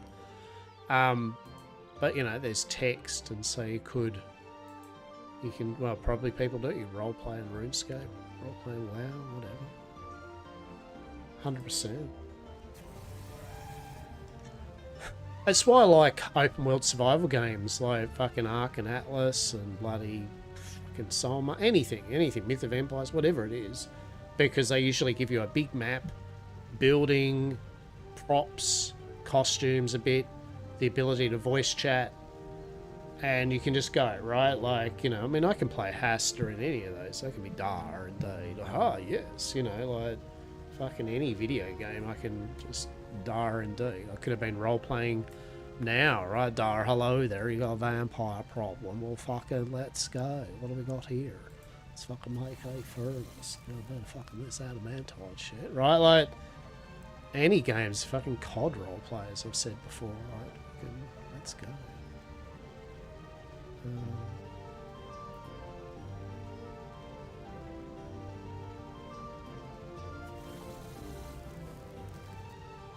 I've deposited all the materials, haven't I? I have. The box is empty.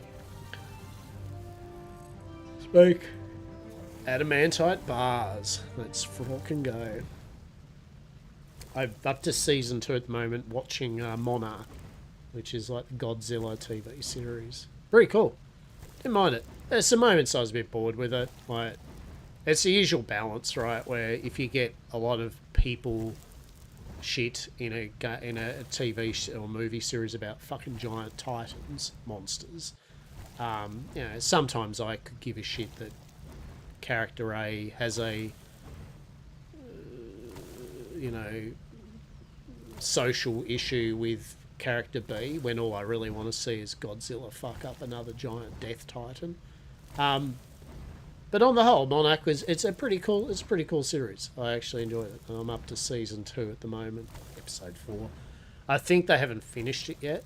I was a bit cheeky because it's on Apple TV and the first episode's free to watch on Prime Video, and I went, oh, that's cool. And then it's like, hey, do you want a 7 days trial of Apple TV? And I'm like, I sure do want a 7-day trial. So I proceeded to binge watch season 1, and I'm watching season 2, but unfortunately season 2, it's a week to week, and there only is about six of 14 episodes out.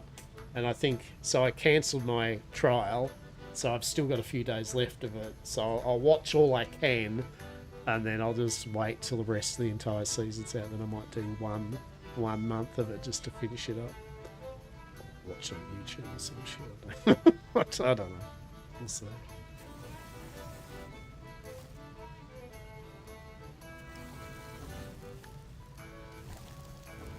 It does, look, it does feel so good just leveling up in this, though. Like, just when you sit down, you get things in place and you're like, right, and then you sit back and smith up a bunch of bars, right? Like, you farmed it up, you went to places. Is good. 45 smithing.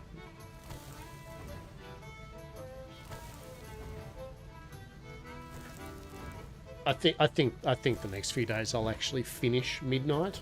You know, WoW Midnight, you know. Like, actually, I might do that tonight.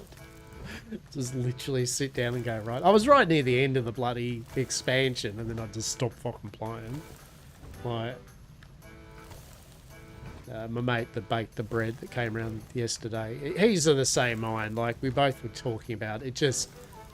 It's not that the WoW Midnight's expansion was horrible. It's just, it was just synonymous with how it all is now with it all. It was just very by the book, safe, nice, sure, right? Like, I couldn't tell you any of the major plot points that really occurred on it. It's like I have not got many feelings about Midnight, to be honest. The housing's good, if you're into housing, the housing's good, and that's it. What's this? Adamant Full Helm. Alright, let's go. So we're making it. I don't know what a burial set is. What's a burial set? What is a fucking burial set? True.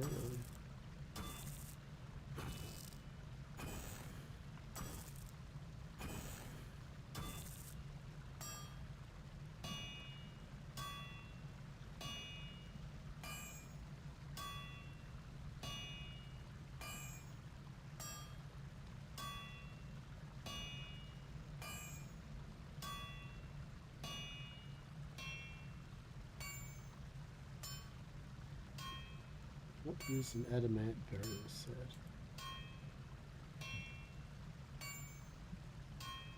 We're gonna heat that up a bit, don't we? Burial equipment. Making a burial consumes a maximally upgraded item and produces experience only. Upon completing the operation, the item is removed. This makes it an expensive, no reward, high experience method of training. Oh, okay.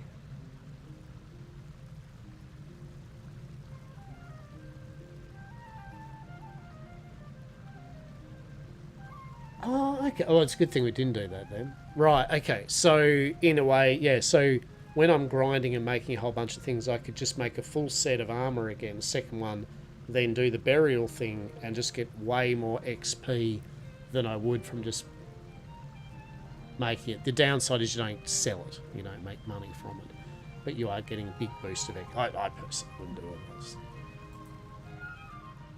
don't need to. Oh. I think we're just going to make us a suit. But good thing I know, because I would have proceeded to have made a full set of +2 armor, adamant armor, and then proceeded Trash it for just XP, right? There we go. Adamant full helm. Love it.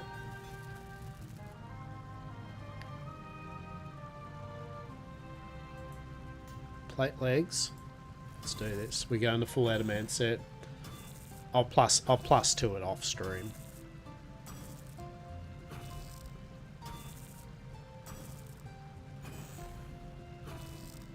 Doing a bit of an Iron Man.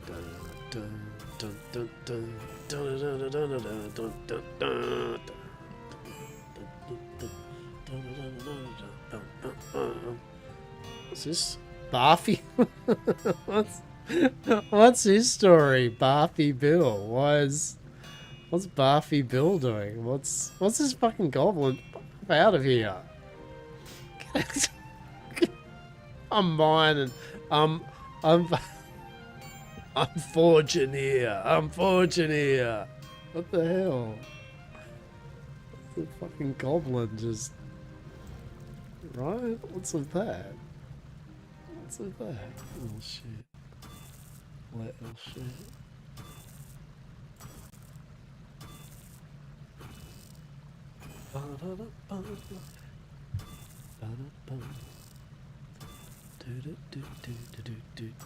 Make an adamant sets of armor.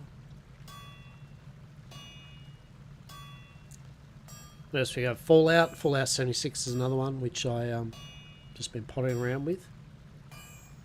I've actually got a number of... I've still actually got a fair bit of quests and stuff that I still haven't even done. Like, outside of the weekly dailies and fucking around and all that type of stuff, I've actually got a number of things I still can do.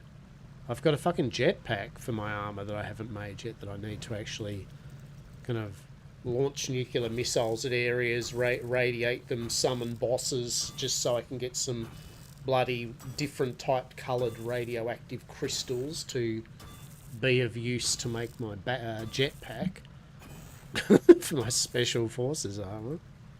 Just shit like that, I love it.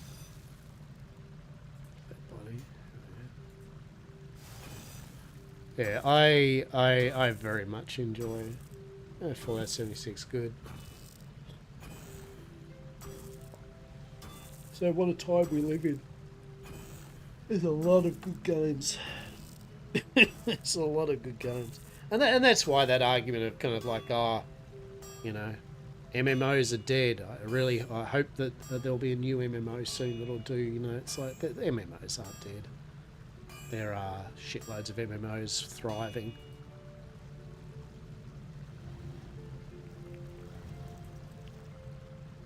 As I was saying to my mate, I think with WoW, for me, it's just a case of, like I was saying, like, I've just played WoW enough. Like, you know, I feel like that's probably all it is. I just spent a long time on one particular video game, good or otherwise, and I don't think there's much they could do which would make me be like, recapture any of the original of it, right? Because I don't think I have that original left in me of it. And that's okay, right? Like, there's nothing wrong with that.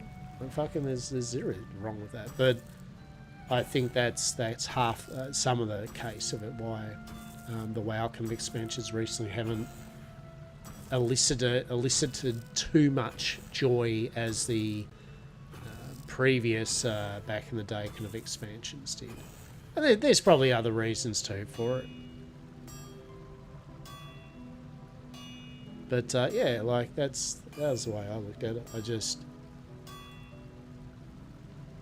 wasn't sparking much joy.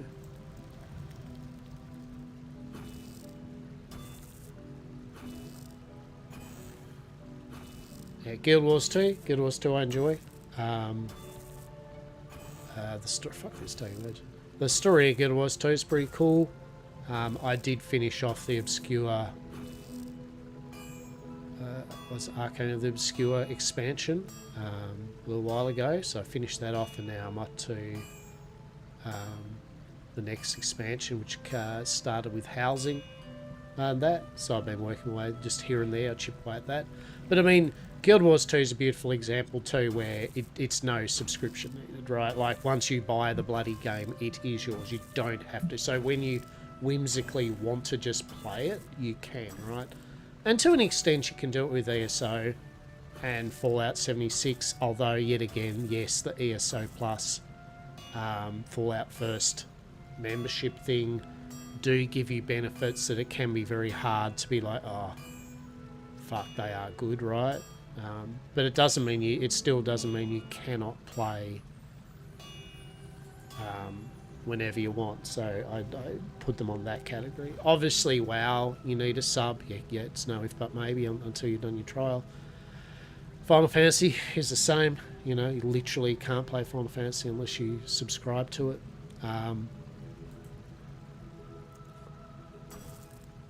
Obviously, RuneScape. I mean, I'd say that RuneScape's free-to-play offers a fair bit, but I would say also that after a certain point, I feel you would be like, well, I pretty much do need membership, right? Like, it's you know, you would maybe... I think with RuneScape 2, it's the type of game that if you're playing it enough, you would be fine with it. Although they did raise their prices, and I don't know whether what they offer for the membership is worth the raise in price, but it is what it is, right? Like, so, I mean, I would say that things like Guild Wars 2 is probably one of the best kind of models of just buy a game, you now play it. There is a shop with some quality of life stuff that you can choose to get, but otherwise you've bought it, you play it, right? It is really nice sometimes to do that. I did play The Division 2 recently. I might play that a bit more. Of all things, what? The Division 2? I thought that was dead, right? I think everyone thought it was dead, but for some reason they brought back life into it, and they're doing more seasonal stuff. They're adding more content to it, and another expansion on the way. I don't know. I'm guessing they've realised, Ubisoft's realised that it's literally their only franchise that people give a shit about now, that they might be able to still salvage. And they've decided, well, seeing as we've still got it, let's put some of our resources into it, right? So, yeah, like, if you've never played The Division 2 and you don't mind third-person looter shooters, it's good. It's bloody good fun. It's bloody good fun. Oh, yeah, let's make a adamant two-handed sword. Hell yeah. Well, what's that? 894 damage compared to 715 of a +2. Mad.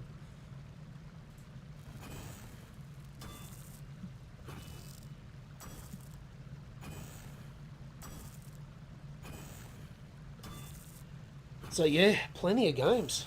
Plenty of games out there to fosk around with and fuck around with, yada yada. And like I was saying, I'm planning to get a bit more of the old 3D printing stuff done. It's been a bit of fun.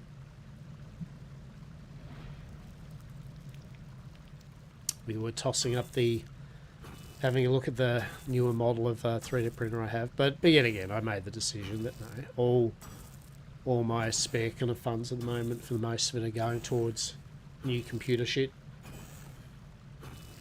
Do the 2026, hopefully, TM, cross fingers, have the new computer, and then that's done for many years to come. Then, right? Like I'm definitely once I try to get a system that's just good for at least 10 years, right? Like, if worse comes to worse, it'll still be able to play things. So future-proofing is important to me. So once I get the computer this year, I'm not going to be, unless something catastrophic happens, I'm not going to be upgrading in a hurry after that. So then I can put some funds back towards some things like another 3D printer and some other bits and bobs.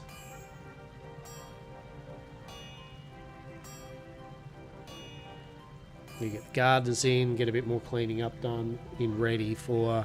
I would like to get a bit of a garden, actually use the garden as a garden.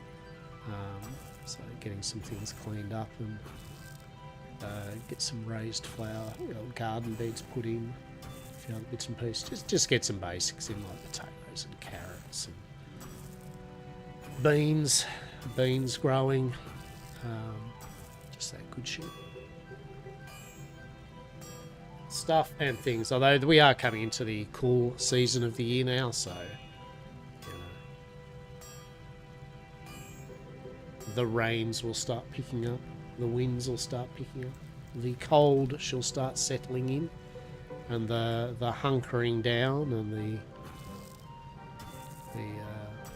hibernation shall begin. Delightful.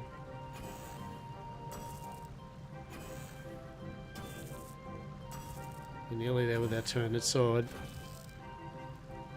Well, we're getting close. I did say we try to finish off the stream by doing a full adamantite set. Hell yeah. Now, I go this. So this is where you can go +1, +2, etc. So, but you can't jump from plus, because so you go from base to +1, and then a +2 requires a +1 helm and an adamantite bar, right? So if you went this, you'd be like, alright.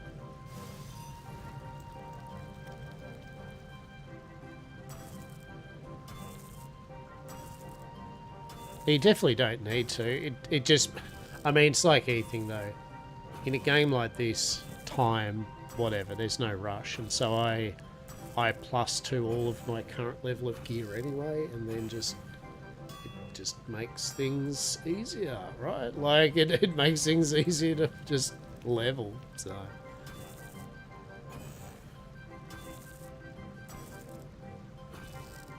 but now I've got the membership thing, I'll definitely do Fort Very or whatever it's called. Basically it's a ruined fort that the quest line gets you to build it back up, and eventually bit by bit you basically get like all the crafting benches and all the bits and pieces. It becomes just a very convenient crafting hub to be able to travel to. Although Muscara, as Muscara was saying earlier, that the only downside to that is eventually it can become a place where you go, well, may as well just use this forever, right?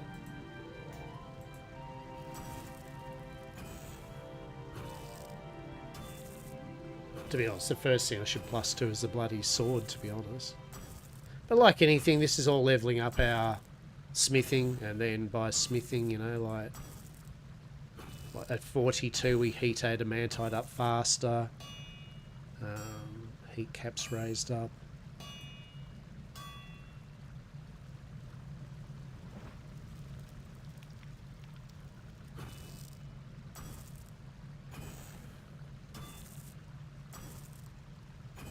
But there is a satisfaction. So for those who don't know, I'm playing Iron Man. So basically it means I can't use the Grand Exchange, which is the equivalent of the auction house in a game. So I can't trade with other players, goods or items, etc. So everything is me. Everything I do has to be from me. I don't have anyone to get stuff done for me or sell. I can't sell stuff on the Grand Exchange either. I don't think. There we go, so we leveled up there. Elemental Chaos Smithing. I don't know what that is, but fuck this goblin. And I don't mean that in a kind of goblin fucker kind of way, right? Just, you know, I just mean hit that goblin with a sword, right? A proper sword. Okay. Long sword +2. Let's do long sword +1.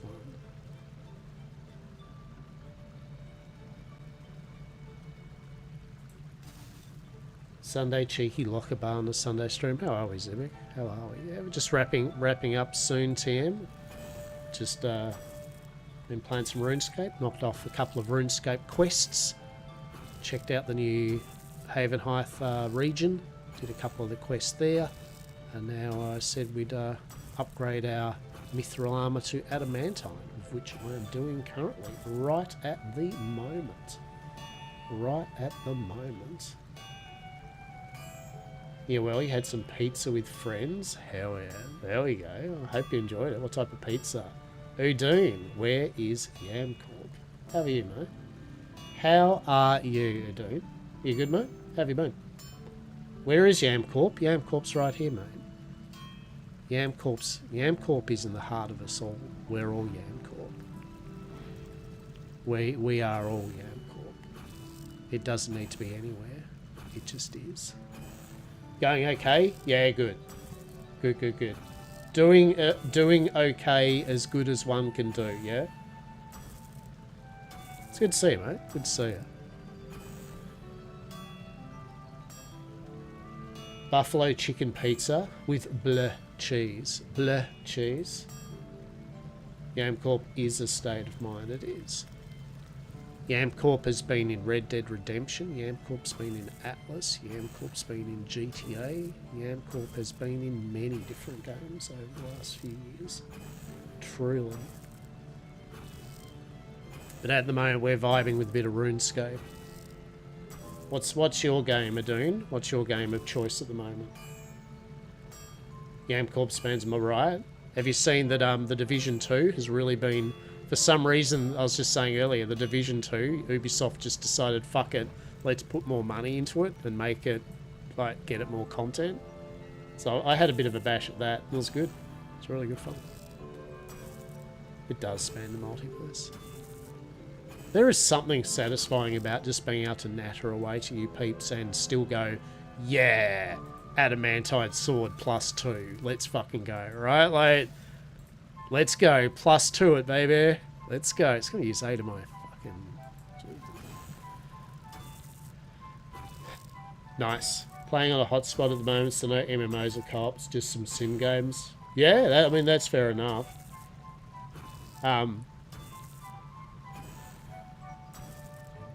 Plenty of non-online kind of games like that out now though, right? Like, we're eating good when it comes to things like that. Plenty of sim type games, which is good.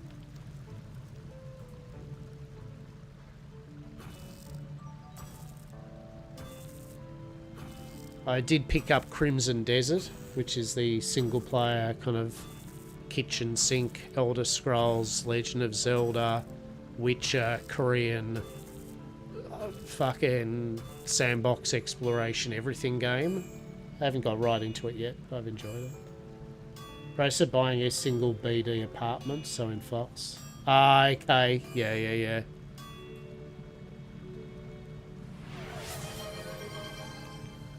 Yeah. Hydrate, you reckon? I will. Yeah, good luck with it, eh? Good luck with it.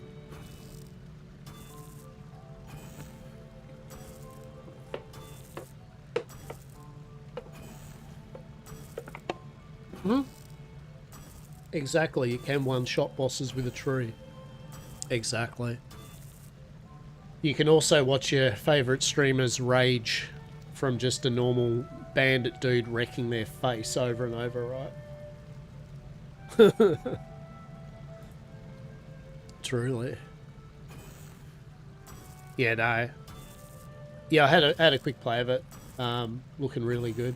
Really good. So I'm going to enjoy sitting down and having a play of that. And like I was saying earlier, though, it's the type of game I don't want to stream. I'm selfish. Like, it's the type of game I just want to sit there and turn off and get the controller out and just go, yeah. Plus the controls are arse. The controls in that game are horrible. Fucking horrible. That is the only downside to Crimson Desert for anyone here. The controls are shit. You need a lot of work to get them to be not shit. Or use a controller and then still play around with it a bit. Once you get the controls sorted, it is amazing. But anyone that says Crimson Desert's controls are great is lying and a hostage or something, because they are fucking horrible. That would be the worst thing about the game, I would say. And there you go. Save your bits, but I appreciate it. I will treasure them. Good to see you. No, good to see you, matey. I appreciate you. All right. I appreciate you, Adoon. Good luck with the bedroom, right? Good luck with the apartment, and I will talk to you soon. Yeah, for sure. Always appreciate you. Let's go +2 these leggings. Indeed. Oh. So we're finishing up we're just basically, for finishing up stream, we're going to just +2 all of our adamantite. Because reasons. Because why not? I feel that would be a good stopping point. Then I can get some food. Although, in saying, I don't need food. We had a big conversation about food earlier, and I just recently had 4 big pieces of toast from a friend of mine. Baked bread for me. Gave it to a big loaf of double grain kind of wholemeal. So I had 4 big pieces of toast not long ago with jam and Vegemite. 2 with jam, 2 with Vegemite, not jam and Vegemite. I'm not that much of a sicko. Or am I? But I'm full, is what I'm getting. It was rather filling. It was a rather dense bread.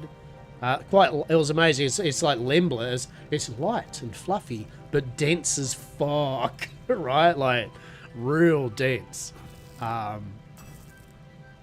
And, yeah, so I'm quite full at the moment. I think tonight will be soup.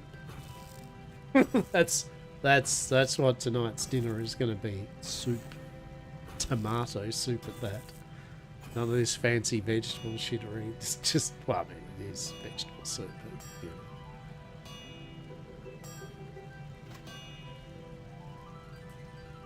Plate legs +1. How many? So we got 15 adamant bars. I don't think actually we'll be able to +2 everything.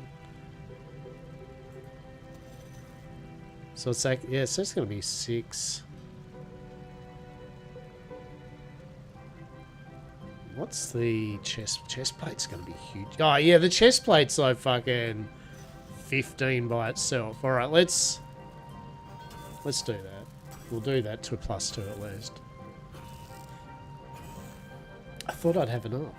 +67. 6-7.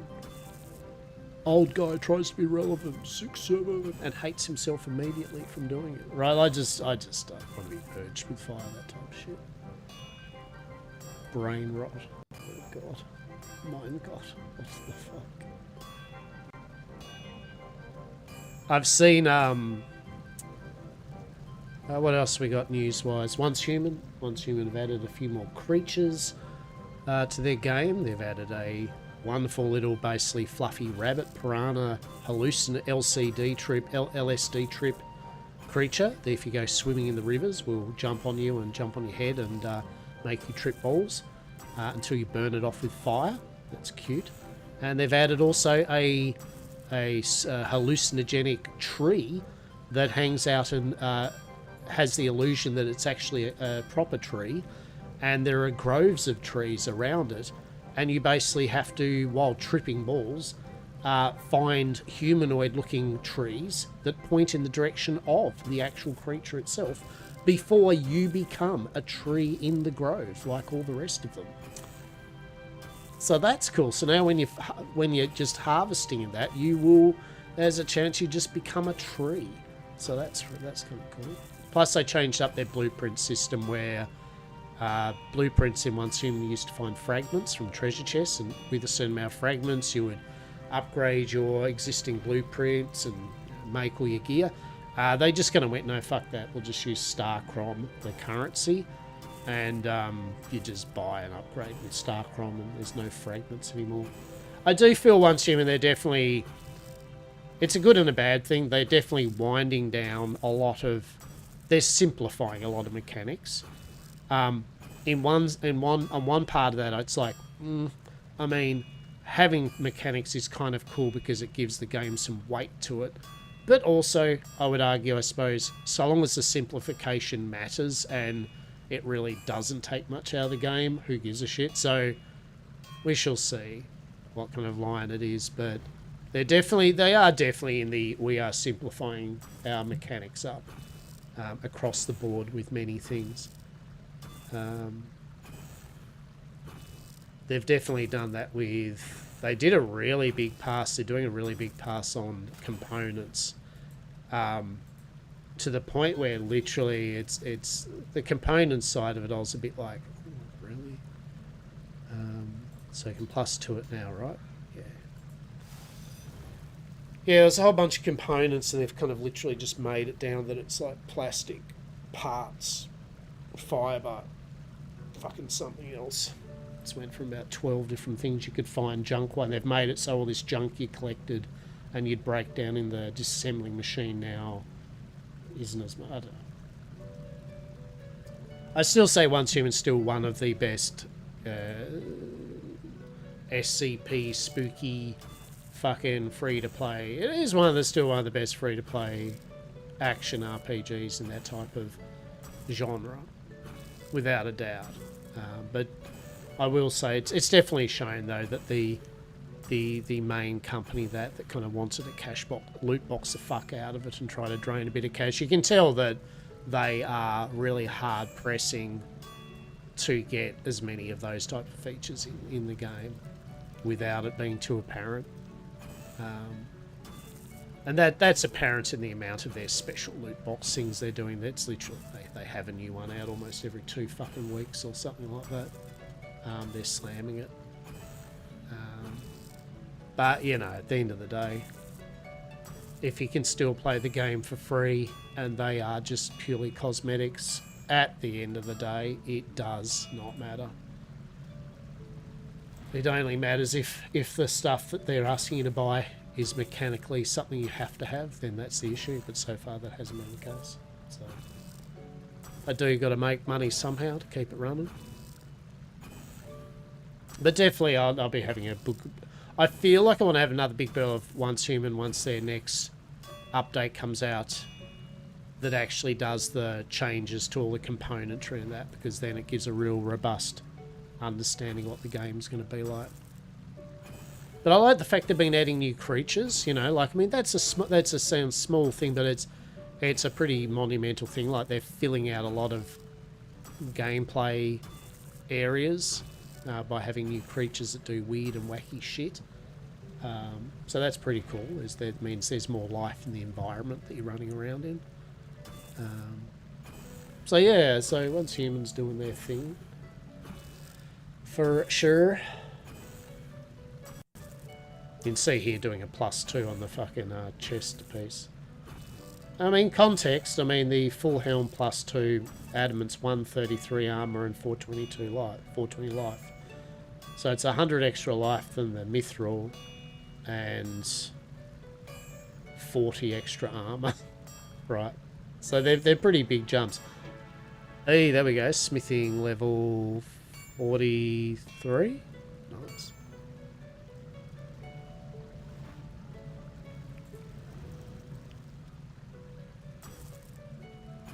I mean, the sword +2, I mean, our two-handed +1 is 715 damage.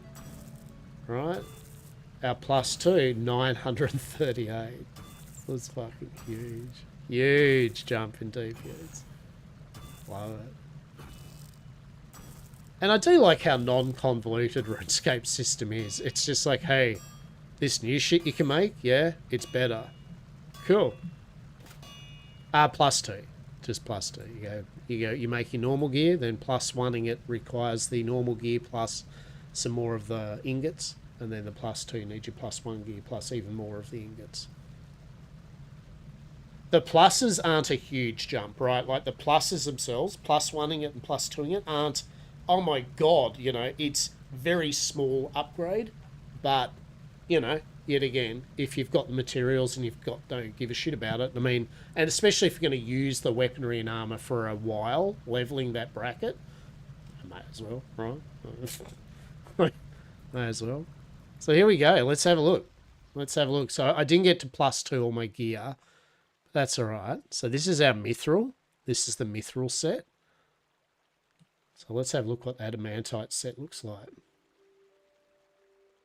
Here are the pants. Oh, fuck.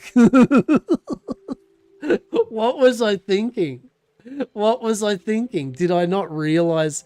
Did I not remember that? I only hit level 30 combat and defense like last time I played, right? And here's me in Daydream Land where he's thinking he's like level 40 and can wear the adamantite. What a bellend. Well, guess what? At least we've got the gear for when we're level 40. Guess what our next stream will be of RuneScape? Leveling from 30 to 40. Anyway, just imagine I'm wearing, look, full set of adamantite. Delightful. Guess we'll be killing creatures at some point, right? Truly. That's alright, though. That's alright, though. Looks super, thank you. Yes, it does. Yeah, I think off stream, I'll just, you know, while watching bloody Monarch or something, I'll just go grind whatever it is that I need to grind.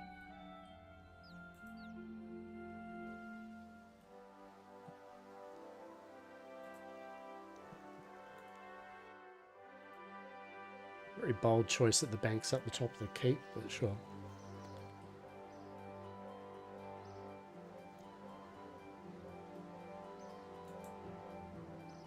Yeah. I've watched season 1 and I'm starting to watch, I've about a few episodes into season 2.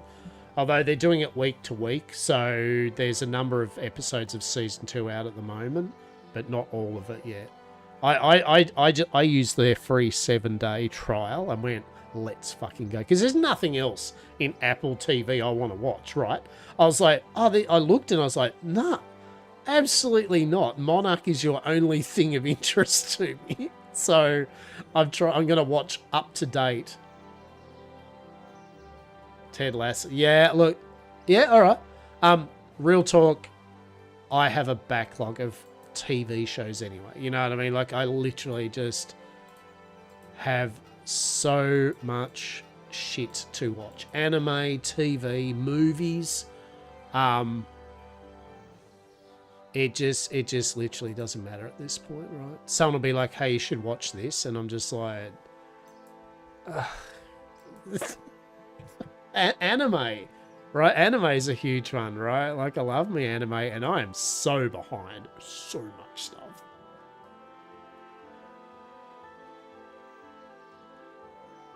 Silo, yeah.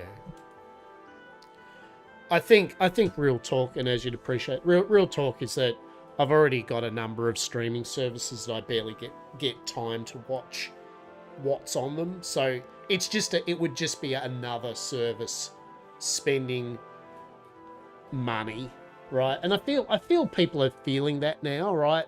In all fronts, not just in video games, TV services, is that if you don't use them, they're still 10, 15, 20 bucks, you know, a month. That it adds up where if you're not getting the value out of it.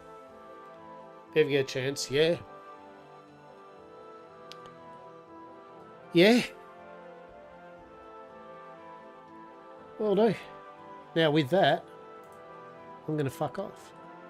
I am. We're going to fuck off and we're going to have a break. And then, off stream, I'm going to go take this Hasta and Dara. We're going to fucking slaughter a whole bunch of animals and monsters. Okay? You sense it coming? Oh no. That means I'd have to quit out of the... Yeah, right. We're doing this for you, Zivik, of course. So, while I go, I would like to thank peeps that have popped in and out during the day. All right. Thank you very much for this lazy. I didn't know if I was going to stream today or not.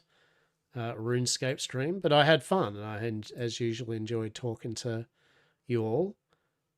It's been a blast. And I hope you'll have a good rest of your morning, afternoon, and or evening, whatever you may be doing. I shall be back on maybe tomorrow night. I don't know.